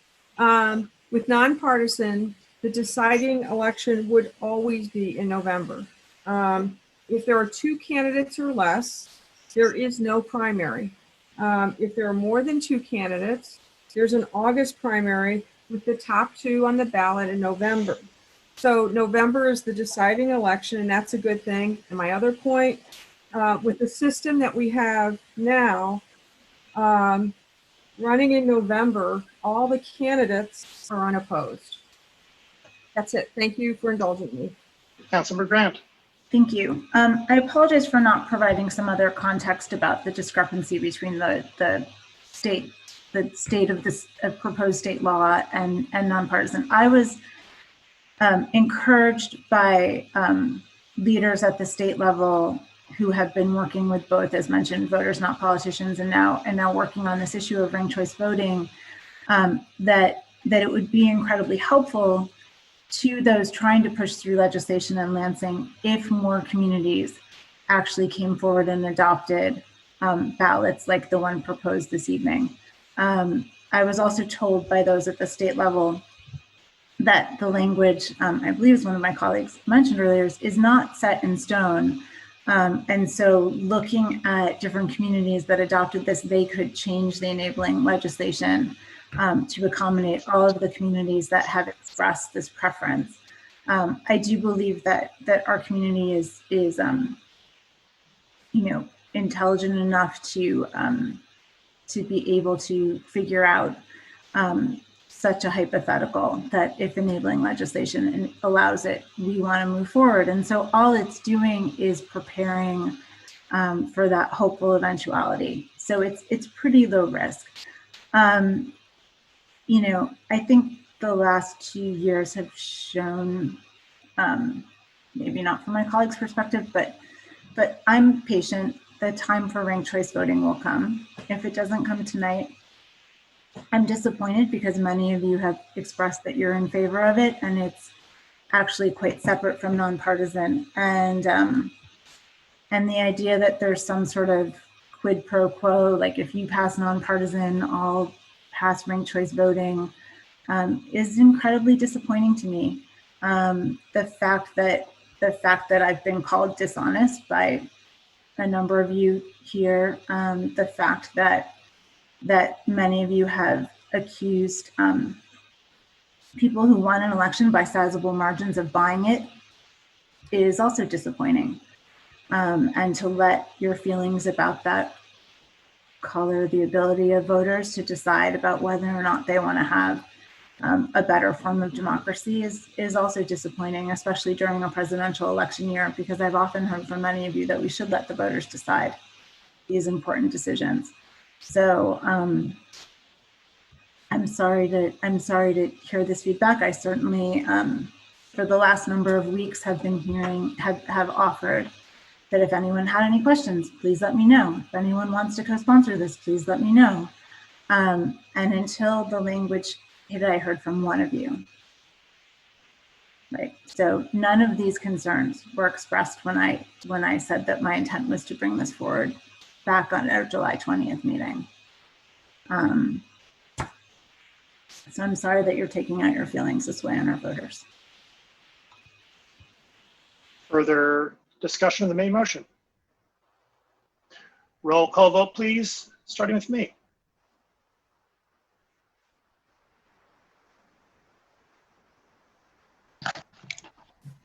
Mayor Taylor? Yes. Councilmember Eaton? No. Councilmember Nelson? Yes. Councilmember Smith? Yes. Councilmember Ramlawi? No. Councilmember Hayner? No. Councilmember Bannister? No. Councilmember Griswold? No. Councilmember Lum? No. Councilmember Grand? Yes. Councilmember Ackerman? Yes. Motion fails. DC2, resolution to extend resolution R2194, resolution to approve downtown street closures for restaurant and retail use during the time of mandated physical distancing. Moved by Councilmember Smith, seconded by Councilmember Ramlawi. Discussion, please, of DC2. Councilmember Griswold. I'm going to support this. I think it's been very successful and very helpful to the financial well-being of our businesses downtown as much as it possibly can during this pandemic. I do have a couple of questions about what the vehicular traffic volume is right now compared to normal. I know that we heard that the vehicle traffic around town was at 50%, but that was measured the week before the governor lifted the stay home order. And secondly, are there any arrangements being made for home football games? Because I know during home football games, we closed the crosswalks on Ann Arbor Saline Road and put up barricades. So would we leave Main Street closed, or what would we do during home football games? We have to take into consideration that First Street is mainly closed for construction at this time. Is there any staff response to that?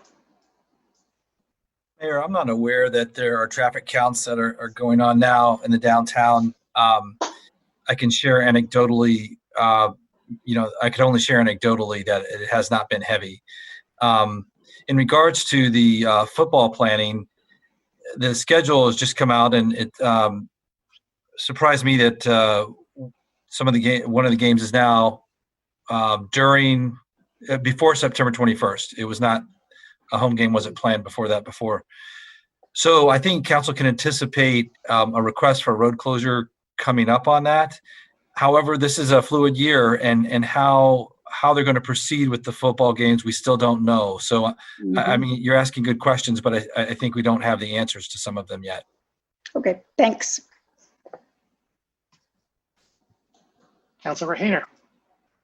Thank you.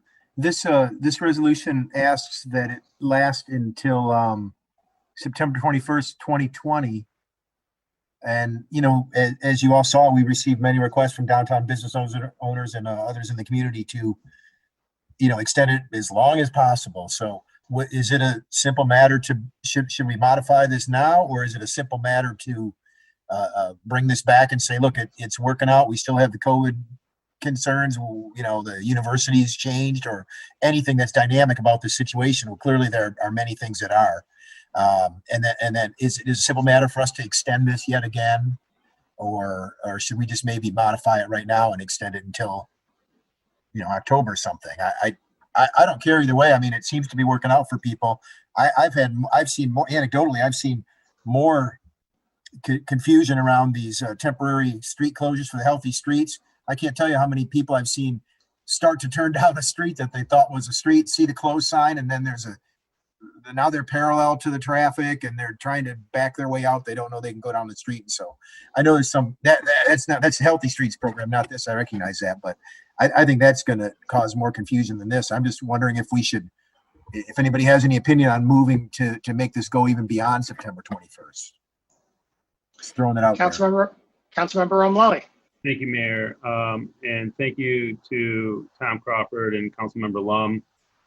We've been meeting with the DDA, the Merchants Associations, every 2 weeks, every second or every other Thursday. We've been meeting to assess the situation, needs, adjust if anything needs adjusting. So when we brought this resolution forth, we were cognizant of the home football games, and at that time the first football game was on September 26th.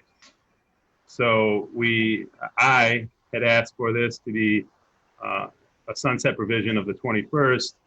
So that's the situation periodically as we have, and be ready to pivot, whether it is to extend it or at the discretion of the city administrator, pull the plug on it if things got too hot and unsafe.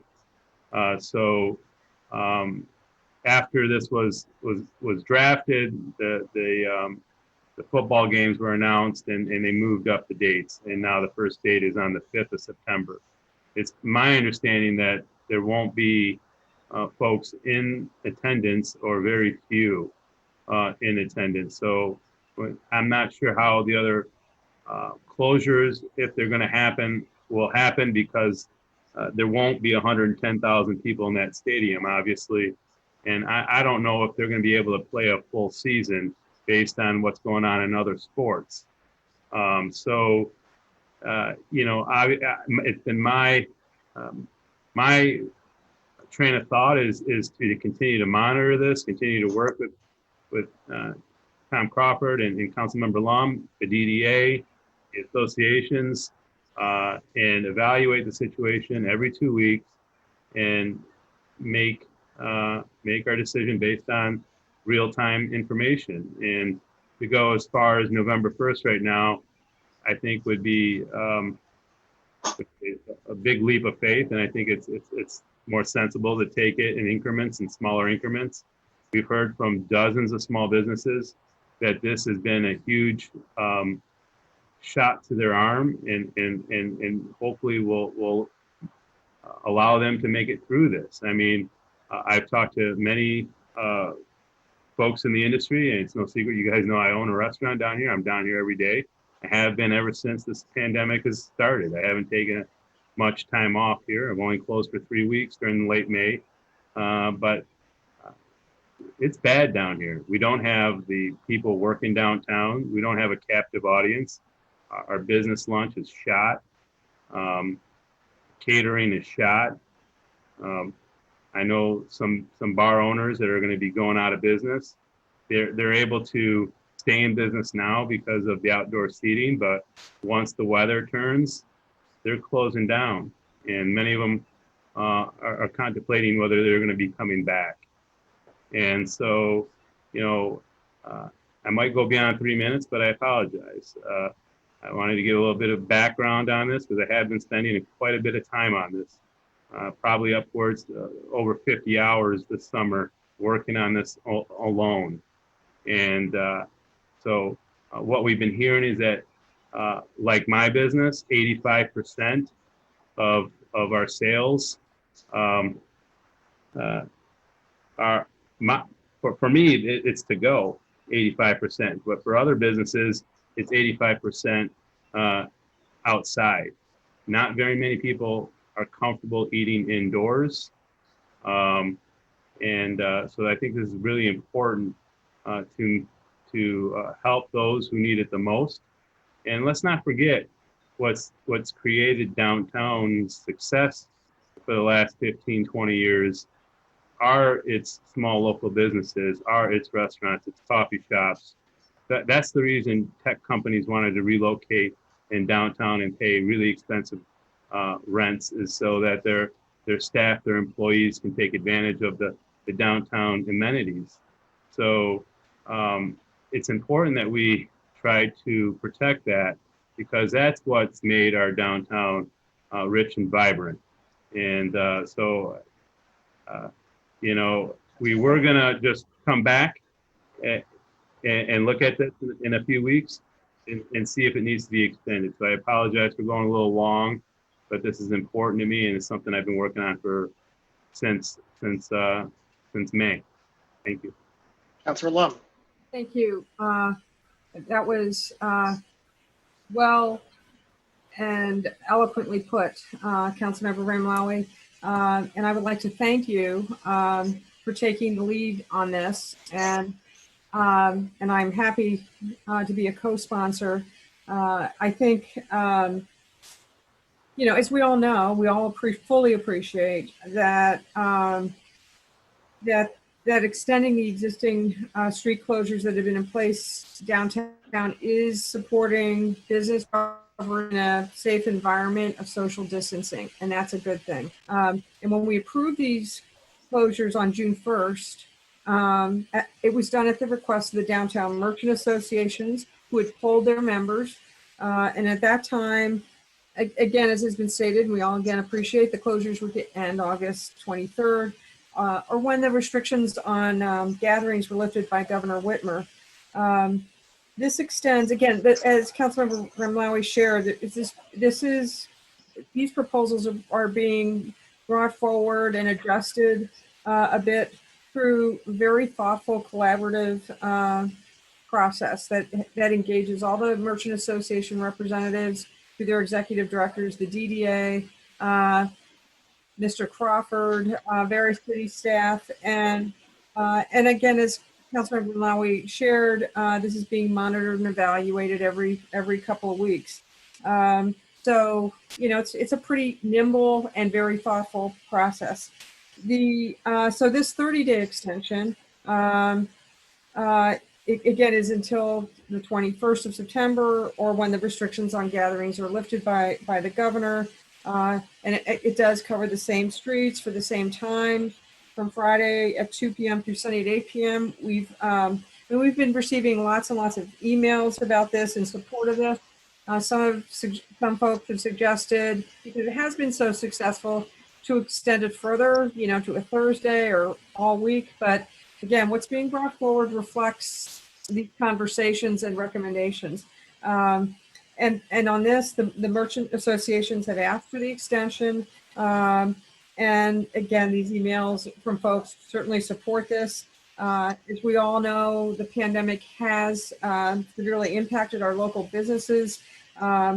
And Councilmember Ramlawi obviously knows and has just explained to us how significant this impact is. And I will just say, Councilmember Ramlawi, we are so fortunate to have your real world voice on this and on so many business issues.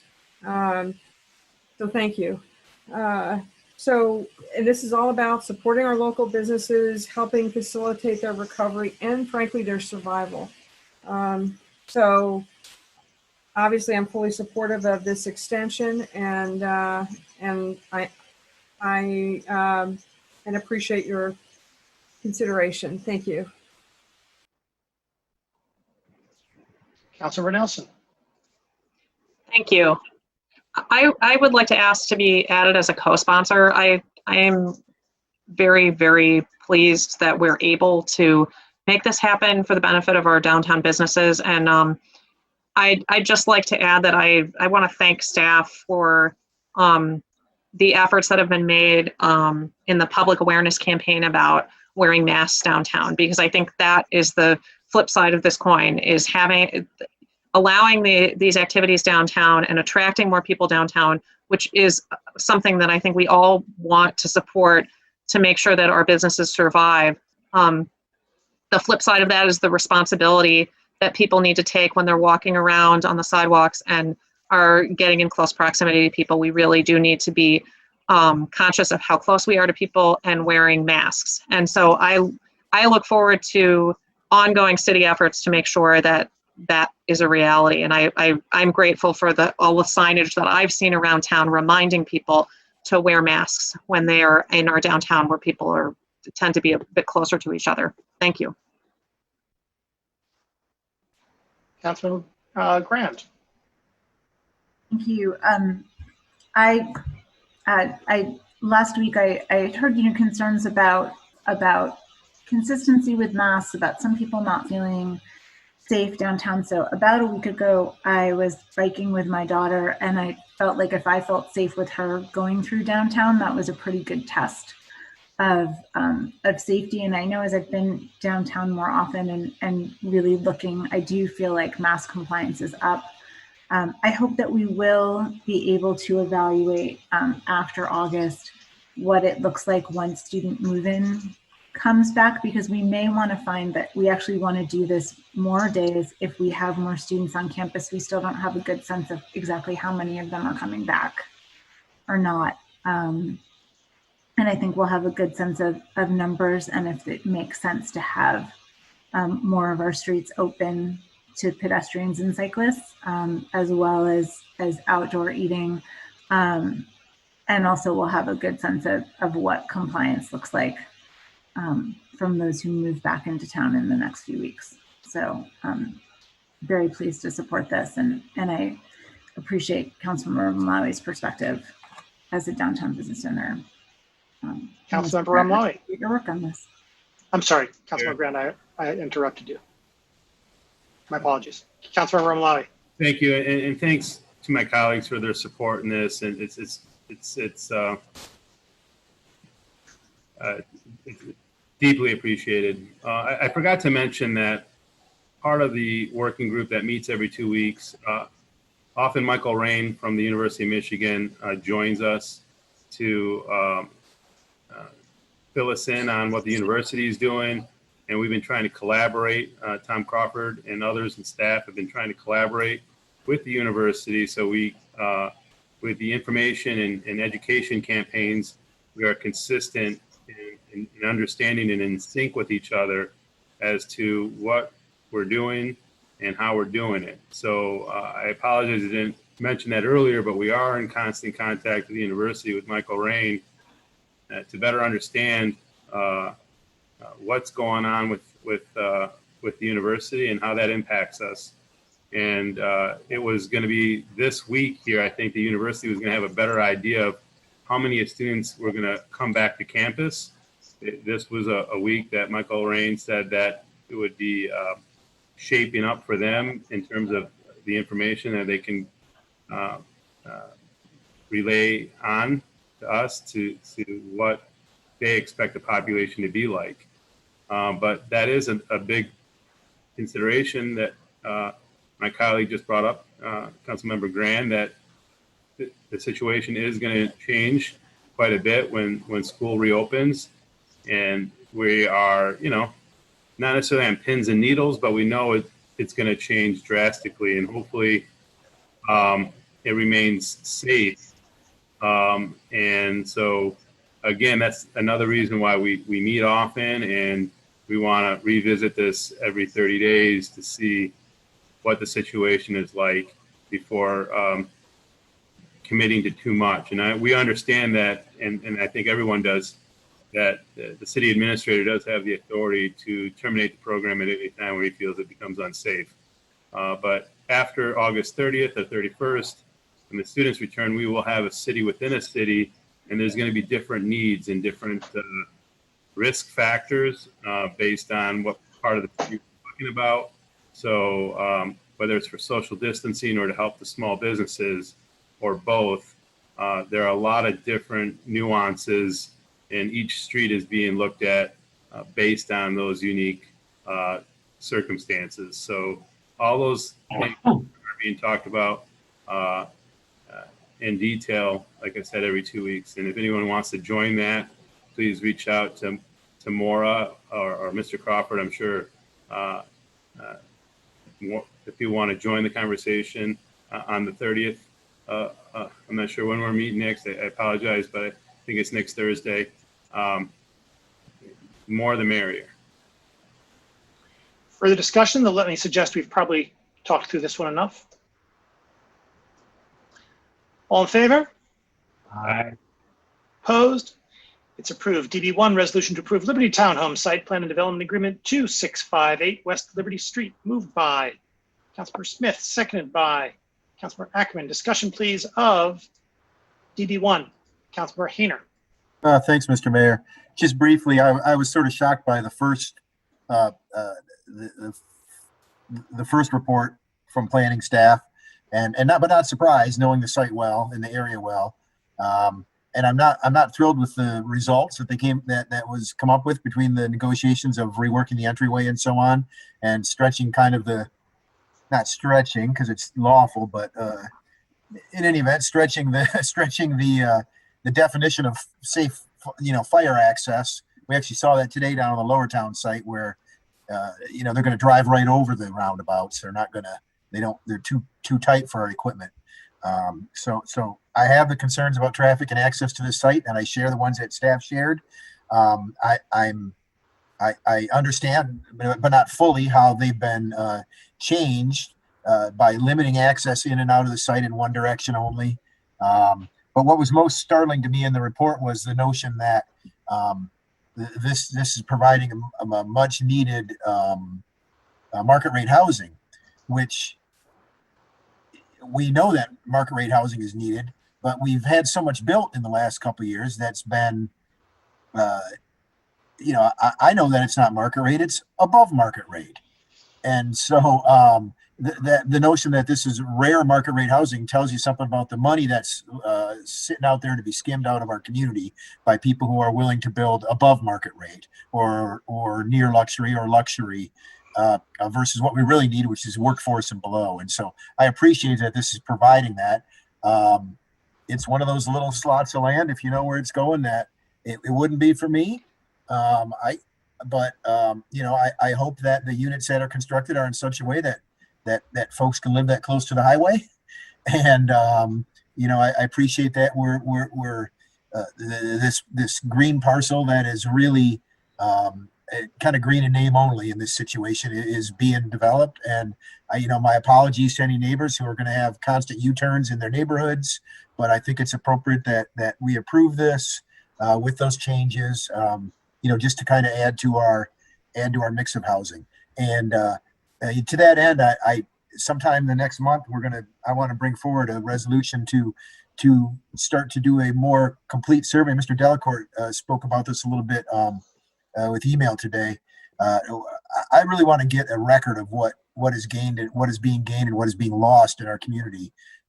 Both the types of housing, the bedrooms, the cost, the acreage, and so on. Everything about it. I think we should be able to chart our progress or lack thereof when it comes to the types of housing and the amount of housing that's going up and coming down in Ann Arbor. I think that's going to be critical information moving forward as we try and tackle these issues that kind of unleashing the development has had on our community. And they've been many negative issues have come with that. And so I'm going to support this despite the traffic woes. And I pray that nobody gets railed coming out of this community. I'm concerned, but supportive. Thank you. Councilmember Griswold. Yes, I have a couple questions for staff, primarily for the public record, because I'm somewhat confused why we have to have a right turn only coming out of the property and exactly what the site distance problem is. And the last question is, we want to reduce our police-citizen interaction. So when we create a barrier to what is sort of the default normal behavior, and we're not letting people make a left-hand turnout when we know they want to go in that direction, it troubles me that people are going to break the law and then we're going to have to use enforcement. And I just don't think that's a good option. So my first two questions are about the traffic flow out of the property and what's causing the sight distance problem, and could it be removed?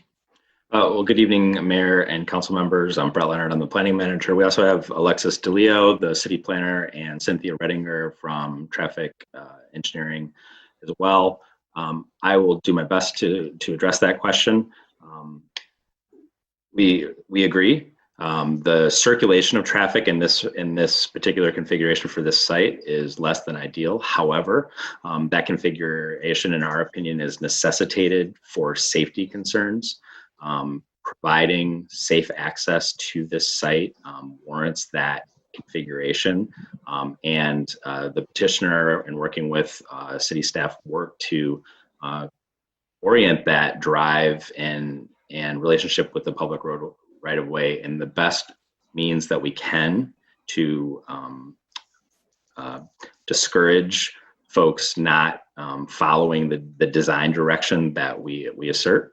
By no means, obviously, can I sit here and guarantee that it will never occur, but the safety concerns, specifically with the grade changes of Liberty and the presence of the overpass and the corresponding guardrails and walls associated with that, really do necessitate, from our lens, that the right turn out, in and out, is appropriate, because, in fact, it's vital to the safety of that function of access to that site. And I don't know if Cynthia, you or Alexis, you want to add anything else to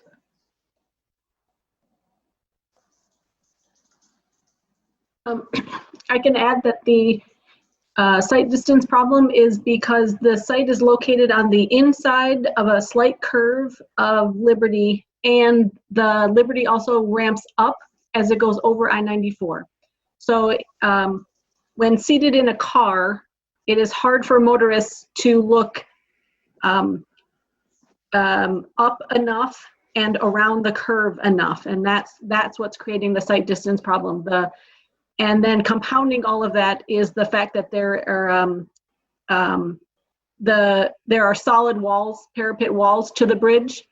Mm-hmm. So what little sight distance you might have is then blocked by the solid bridge wall. So I believe you mentioned, could it be removed?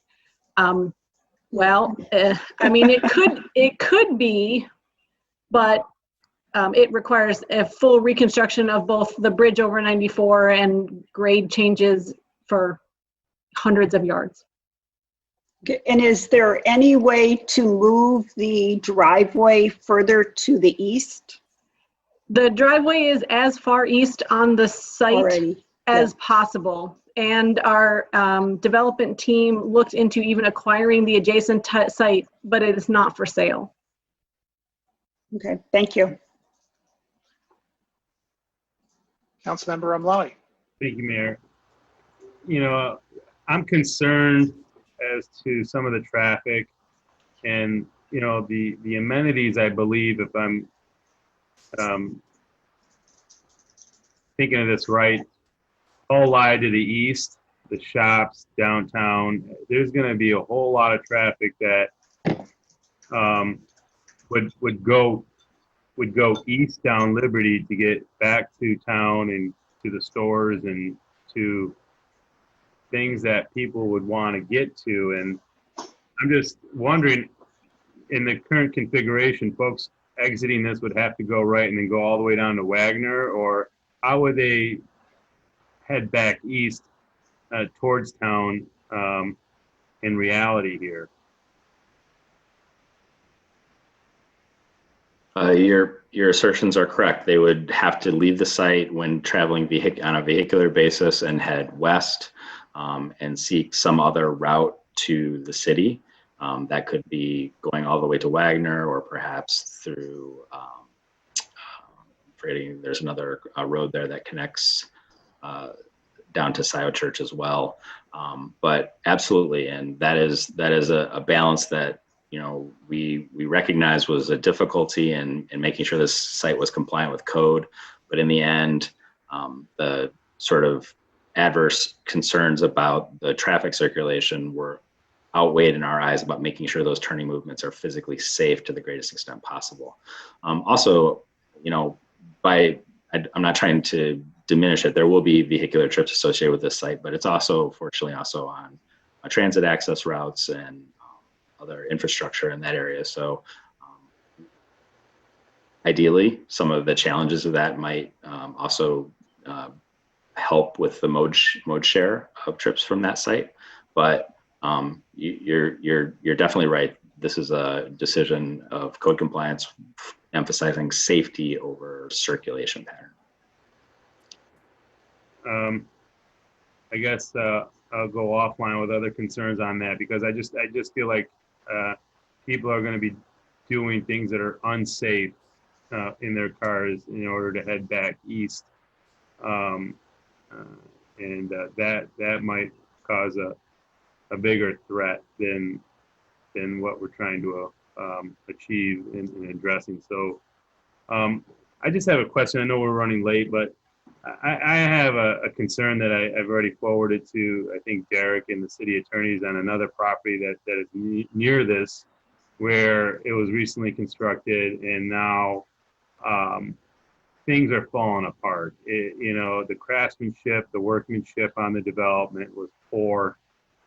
People have moved in and they're having all sorts of issues with the home that they purchased. What's the recourse for people that move into these new developments and end up buying lemons? Does the city, and I guess I can take this offline, but it's a concern of mine that some of these new developments are not built very well, and they start to fall apart soon after people move in. What kind of recourse is there? Is there any protections that we put in place in at a step like this? Yeah, it's not something that I could offer feedback on. I think that would be something for the building department, probably specifically. Obviously, we as the city specify and adopt building codes as mandated by the state, but I couldn't respond to, within those codes, what recourse, if any, would exist. If I could just add very quickly for the council member, there is a difference, as Mr. Leonard was suggesting. Our codes really are about compliance with code, and there's very distinct difference between that and workmanship. So as long as those buildings are complying with the code, that's really what the city is inspecting. And I make that differential because certainly when the building inspector goes out, it has to meet that requirement, but they in general don't look at workmanship, if that makes sense. That's the term that's kind of been used. So the quality of it is somewhat separate than it meeting the codes itself.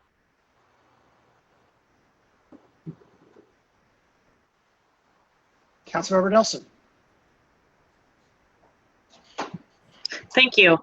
I just had a quick question for staff. I thought it was an intriguing solution. I guess maybe it's called a median in that driveway to allow for emergency vehicles to make that left. I'm curious if that kind of a treatment exists anywhere else in the city that you're aware of. Generally,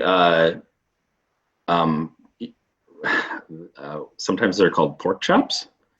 Because if you look at the shape, they can be in that format. I'm not specifically aware of another one that has that level of specified treatment for its height and other cuts to allow movement of sort of higher clearance emergency vehicles, but not typical passenger vehicles. So I'm not aware of any. I don't know if Cynthia, are you? We do have quite a few driveways throughout the city that are right in, right out by design. This particular driveway, it does have a little bit more of an aggressive right out than maybe some others that you've been that you've experienced in town to really by physical design get the compliance that we need. As far as the cut through for the fire truck and also our solid waste vehicles would be able to use it. That is not a design that we have employed in the city anywhere, but it's standard design, and it typically gets used along with traffic calming elements so that you can have a vertical device, or in some places you might see a deflector where you still want to be able to maintain that emergency vehicle access, so that this design is based on that, so that a larger vehicle can pass through there, but a smaller vehicle would encounter problems with doing that and therefore won't go that way. So looking at the diagrams, and maybe maybe I didn't understand them correctly as I was looking at them, it looked like there literally are grooves that the driver of these larger vehicles is going to sort of aim for, so that their tires can hit those grooves to get over the median. Is that right? Yes, so those locations for the wheel path, and that was designed with turning templates. Those locations are at grade with the pavement, so they are designed to literally be driven over, and the fire department has reviewed that as well. So that I didn't see when I was looking at the planning commission report from the first meeting to the second meeting. The first meeting, it looked like emergency services were very concerned about that right turn, and I didn't see as much feedback. I mean, they said that this was an okay solution. But I guess my main question was, if this doesn't exist anywhere else in the city, we don't have any concerns about the people who are driving these vehicles figuring out how to navigate this. I mean, it would be. Do you follow what I'm saying? Like, was there significant feedback from the emergency services that, like, this is going to be all right?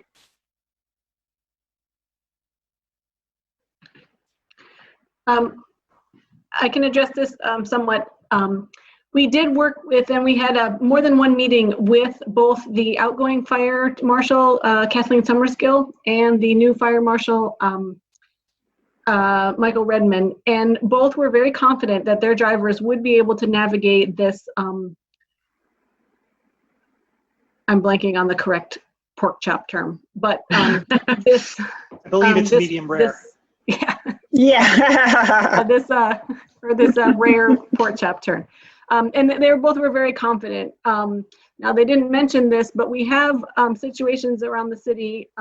We have grass paver systems that connect maybe two stub streets that the fire department is expected to navigate, and so forth. And so we have some non-standard, maybe it's not non-standard. We have some situations in the city that are not everyday situations that the fire marshals were confident that their drivers could be able to navigate.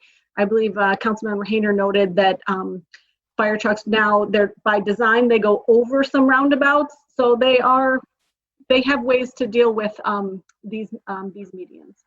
And the benefit of this is that where no fire truck will be required to jump a curb, but also ambulances and solid waste can use these as well without any damage to a vehicle. I appreciate that answer. And I guess my only comment would be that I think sometimes we forget in Ann Arbor that as much as we are a center for employment, there are quite a lot of people who live in this town and commute out. And the fact that we're on 94 means that not everybody who's living in the city or on the edge of the city is going towards the city. So I would be hopeful that since they're trying to work with a really narrow lot and they can't make that left back into downtown, that some of the people who live here may very well be trying to get to 94, and it's not so weird for them to be making that right turn. And so I guess I'm crossing my fingers that we don't have a whole bunch of people who are angry every morning that they can't make that left. Thanks. Councilmember Hayner.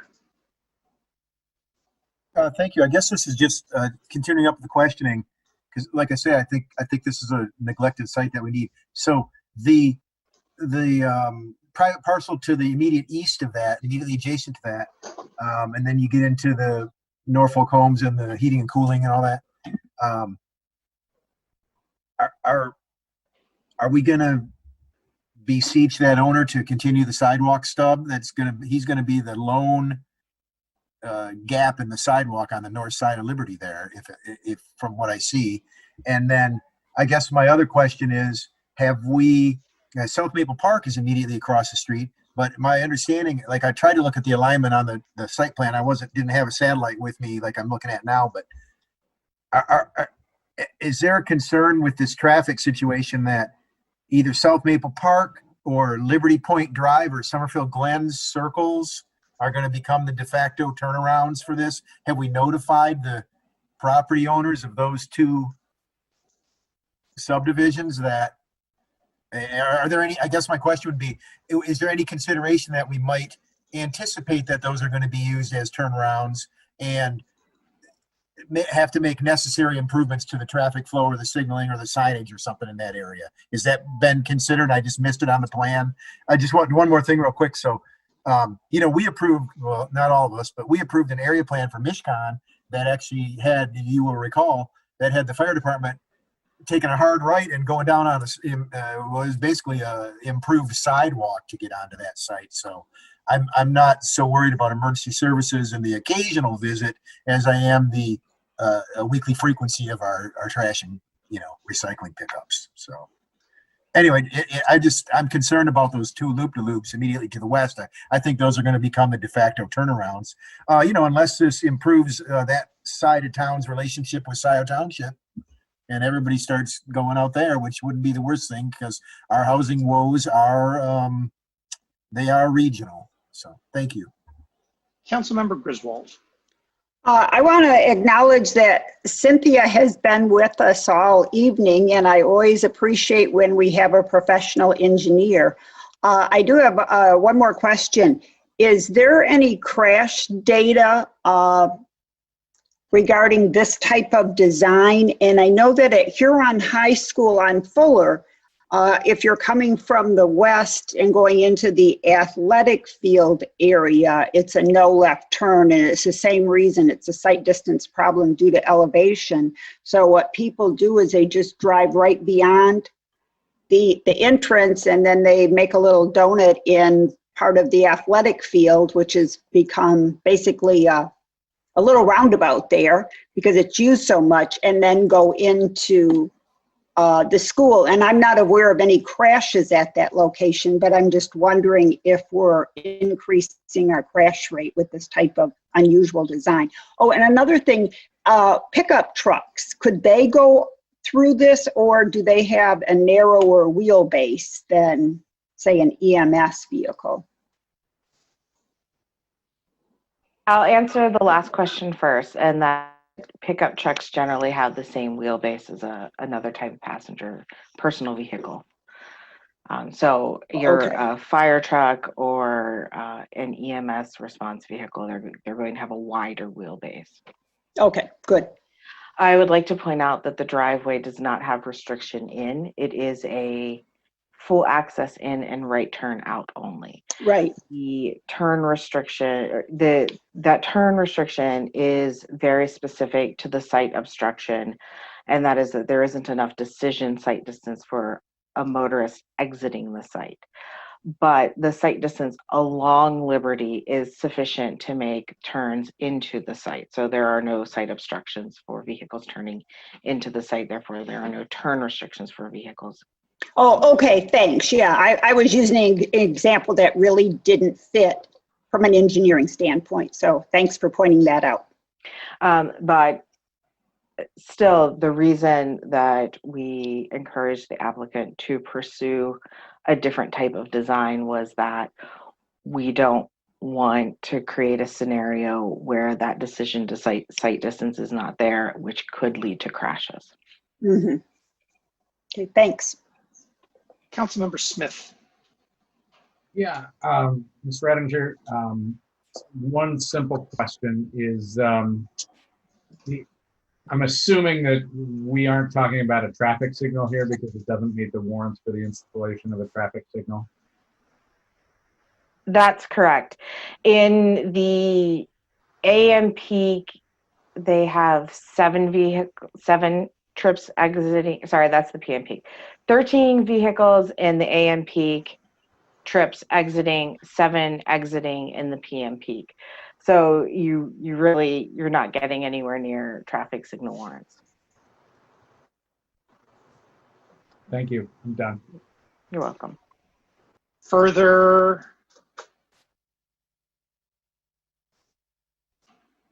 discussion? Roll call vote starting with me. Mayor Taylor? Yes. Councilmember Eaton? Yes. Councilmember Nelson? Yes. Councilmember Smith? Yes. Councilmember Romlawi? Yes. Sorry. Councilmember Hayner? Yes. Councilmember Bannister? Yes. Councilmember Griswold? Yes. Councilmember Lum? Yes. Councilmember Grand? Yes. Councilmember Ackerman? Yes. Motion carries. Thank you. Do we have any communications today from our city attorney? Do not, Mayor. Thank you. We have before us the clerk's report of communications, petitions, and referrals. May I have a motion, please, to approve the clerk's report? Moved by Councilmember Lum, second by Councilmember Smith. Discussion of the clerk's report. All in favor? Aye. Aye. All opposed? Clerk's report is approved. We now come to public comment general time. Public comment general time is an opportunity for members of the public to speak to council and the community about matters of municipal interest. To speak at public comment general time, one need not have signed up in advance. To speak at public comment general time, please dial the number on your screen. That is 877-853-5247. 877-853-5247. Enter meeting code 968-6715-8896. That is 968-6715-8896. After you've dialed the meeting ID and joined us, please enter *9. Please enter *9 to raise your hand so that you will be called on. You'll be called upon by identification of the last 3 digits of your phone number. Speakers have 3 minutes in which to speak, so please pay close attention. Our clerk will notify you when 30 seconds are up and when your 3 minutes are up. At your 3 minutes, please conclude your remarks so that we may give the floor to others. Is there anyone who would like to speak at public comment? We have a caller ending in phone number 684. Yes, hi. This is Eric Sturgis calling in. I wanted to thank Councilmember Burson Grand for bringing up the ranked choice voting proposal. I think it's a great idea. However, and I think one great example would be this November in the school board election, there are 11 candidates running, and I doubt anyone's going to get anywhere near 50%. But I think the key thing here is it's in November, and I think that's the key. And I would like to see after Monday it be brought back up to have ranked choice voting, but have it done in November at a nonpartisan election. The city charter does not say anywhere that if it's a nonpartisan election, you have to have a primary. So you could run it just like the school board and have ranked choice voting, and you would get the greatest turnout. In 2016, the school board candidate who won had roughly 21,000 votes, not 5,000 total votes as we had in the first ward city council race this year. 21,000 votes is a much better representation of Ann Arbor. So I think that ranked choice voting is a great thing. Let's bring it up after we pass the nonpartisan election. I also think it's important that we're consistent, and Ann Arbor voters are smart. Put it on the ballot and run a campaign. If you're against it, run a campaign against nonpartisan elections, but allow the voters to have a choice. Don't sit there and tell Ann Arbor voters what's best for them. I support ranked choice voting. I support nonpartisan voting. Lastly, I want to wish Councilmember Ackerman an early happy birthday. So thank you. Have a good night. Thank you. We have 2 callers remaining, 439 and 882. If either of you wish to speak, please enter *9 now.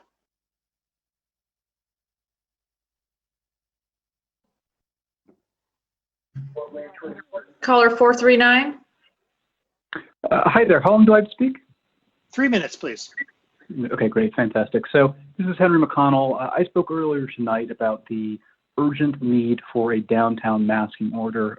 Just to recap my comments for any who are not in attendance or just tuning in now, I'm an Ann Arbor native, and I saw firsthand what COVID did to New York City, where I'd been living the last 5 years. It was like 9/11 in slow motion. But I also saw how New York used an aggressive masking approach to climb out of that and to maintain economic activity and to maintain public health for its citizens. So what I'm calling on council to do is to establish an order for downtown masking in accordance with Governor Whitmer's statewide order, because the fact of the matter is, for me as a downtown resident, citizens are not following her order. There is simply too much inevitable passing congestion. It's not intentional. I know people mean well, but they are not masked, and it is a danger to our community and our public health, especially as we are on the verge of tens of thousands of citizens reentering our community as University of Michigan students. So I believe there's a very simple path forward here I'm calling on all of you honorable council members to take, which is to work with city administration to find ways to peacefully enforce a downtown masking order, much like our rivals in East Lansing and Michigan State have done. They've instituted a downtown masking order, and this is very essential so that we can control the virus rather than let the virus control us. It's really very simple, I think, and masking is extremely effective. Scientists have found that an 80 to 90% mask adoption usage is equivalent to a full lockdown in efficacy while remaining fully open. This is great for businesses. It's great for public health because it means we don't have to go backwards. And that is really the crux of what I'm saying and what I hope to see in my community, because frankly, I do not feel safe in downtown Ann Arbor with the amount of folks that are not wearing masks and ending up congested. It is not acceptable for a community like ours that is so grounded in science and truth, like University of Michigan teaches all of us. I think we need to get very serious about this before students come back, and I look forward to seeing what actions you all will take. So thank you very much. Thank you.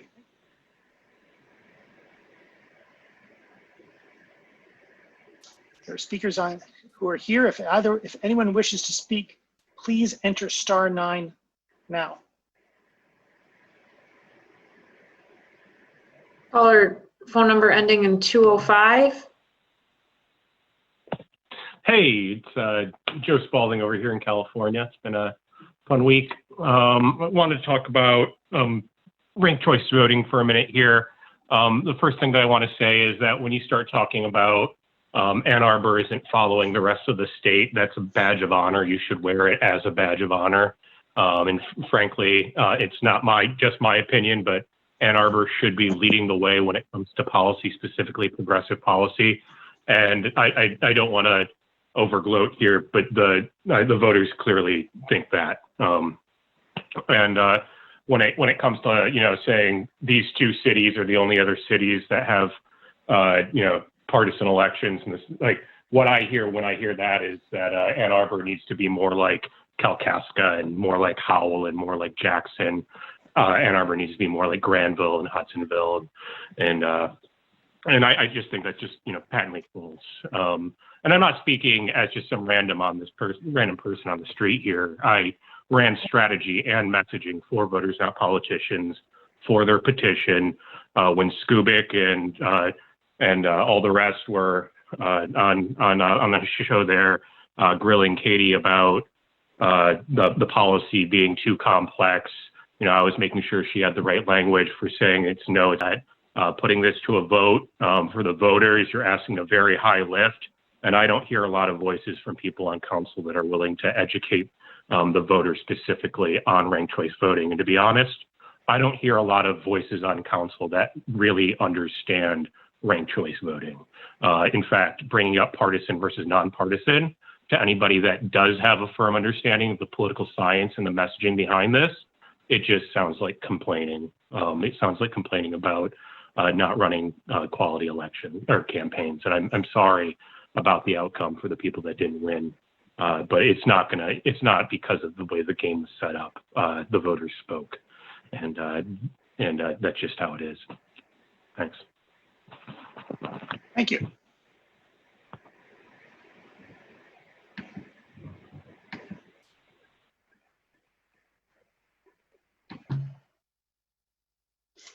Anyone else would like to speak on Q 205 or 882? If you enter *9. Mayor, caller 205 just spoke. Do you want me to call on the last caller? Yeah, I guess if you would, please. Mm-hmm. Caller 882, do you have a comment? It didn't take long for that comment to reach Marine One. So I just watched the clip, and Joe Biden this morning totally just.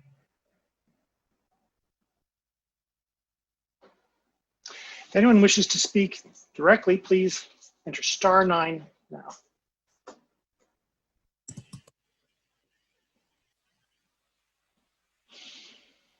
Seeing no one, public comment is closed. Is there communication from council? Councilmember Lum. Thank you, Mr. Mayor.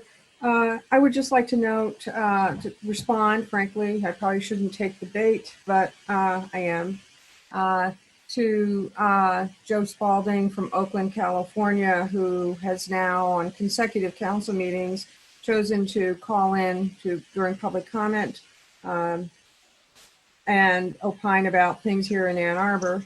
I would note, since he is from California, that California Governor Jerry Brown in 2016 vetoed a bill to expand ranked choice voting in his state. And he said it was, quote, overly complicated and confusing, end quote, and, quote, deprived voters of genuinely informed choice.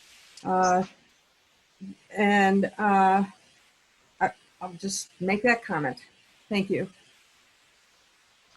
Councilmember Hayner. Thanks, Mr. Mayor. This is off the topics a little bit, but I just wanted to encourage people to check out a movement that's underway that Senator Klobuchar and others introduced at the federal level. It's called Save Our Stages, saveourstages.com. And, Ann Arbor has many independent venues, the university venues, theaters. We have basically a nice de facto theater district that runs from, Power Center all the way down to Main Street. And these places are hurting by state command. And so I'd encourage people to go to Save Our Stages and take a minute and fill out the plea that's getting sent to Congress and the Senate to enact this bill that's going to help these venues out. I think the arts and performing arts are maybe getting hit the hardest during this right now. There's no way to get people into a room together to enjoy theater, and it's killing the arts. It's killing the arts in Ann Arbor and across the country. And so I just want to put a shout out there for the National Independent Venue Association and their Save Our Stages bill they're trying to get passed. I also, as I mentioned before, I'm a big fan of masks, and I've had folks write me and like the caller said, and say, is there something we can do to enforce this? And it's going to be even more critical.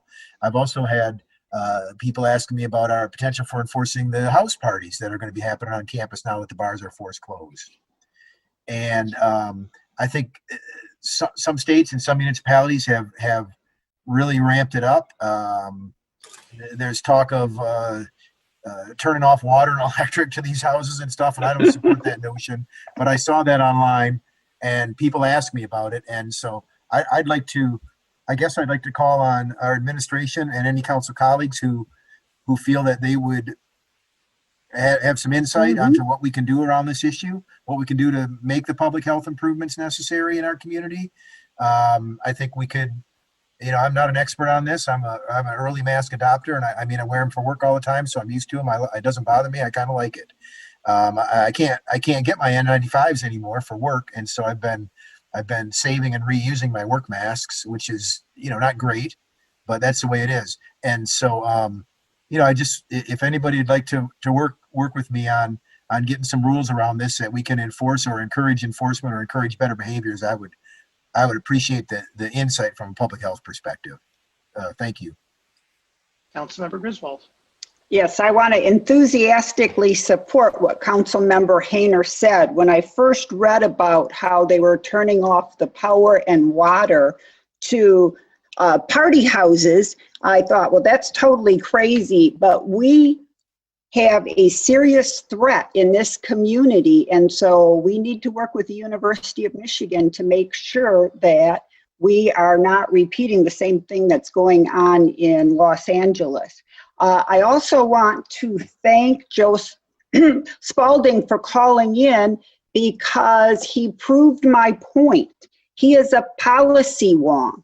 There's a lot of ideology regarding ranked choice voting. I'm not going to argue about that, but I'm an MBA with many years of experience with successful implementation, and there is a difference between implementation and ideology, and it's a lesson that we all need to refine and be aware of when we're talking about a new system. Thank you. Further communication?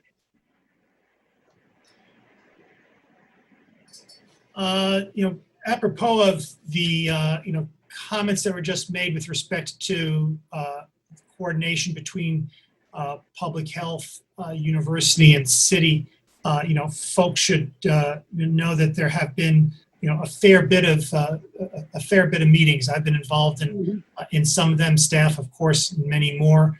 The governor's office, which is, of course, interested in public health, you know, here in Ann Arbor and throughout the city. Pardon me, throughout the state, has been coordinating conversations in jurisdictions throughout Michigan. Here in Ann Arbor, we are communicating and coordinating with public health, with you know, university partners to make sure that we have you know, the rules that are right for our community, whether or not those diverge or are stronger than what might be okay per the governor's order elsewhere. Also, the university in particular, and public health and the city in support are working on communication strategies to students, whether they are on campus or off campus. It's absolutely critical that we view enforcement not just as somebody showing up at a party, because at that point, you know, things have already gone bad. Enforcement is really, it's really about compliance and engagement. It involves contact and education for students as they show up, as they go about their business, you know, whether they are living in a high rise, whether they're living in you know, a 6-bedroom house somewhere, whether they're living in a dorm. It's a broad-based communication campaign that the university is working on with respect to their students. We are engaged with it, and it's being coordinated. I think at some point when it's more fully fleshed out or more finally fleshed out, there would be a high level of utility to have that reported to council. Well, Mr. Crawford, I think, you know, what you've heard is that folks would be interested when we get it in line. Please let everyone know. Yeah, I'll just, and if I could just add, Mayor, there have been a lot of discussions going on. This is much more nuanced and sophisticated layers of strategies that are being done. Much more detailed than kind of a broad approach to kind of, hey, let's wear masks. It's much more targeted and complex. Councilmember Ramlawi. Oh, yeah. I mean, you know, I don't have a whole lot to say. I appreciate Mr. Crawford's comments there, but talking with law enforcement, and when it comes to people being compliant with our laws and ordinances, most of it's voluntary compliance. I mean, we're not going to get the kind of compliance people want through issuing tickets and cutting off water and electricity. And I find that problematic from a public safety standpoint. To cut off water and electricity sounds extremely dangerous, sounds more dangerous than to prevent the spread, the possible spread. So I understand people are stressed out, and rightfully so, but we can only control what we can control, and not make matters worse. But so far so good, and we'll see what happens when the students come back, and hopefully the University of Michigan is a responsible community partner and public institution, and I have faith in our current governor, who will take swift action if she sees things starting to go out of control. She's done it before, and she'll do it again. Further communication from council? We don't have a closed session today, do we, Mr. McDonald? You were on mute, but I infer that we do not, or? Excellent. May I have a motion to adjourn, please? Moved by Councilmember Nelson, seconded by Councilmember Malawi. Discussion. All in favor? Aye. Aye. All opposed? We're adjourned. Good night, everyone. Tom, Ms. Beaudry, thank you very much.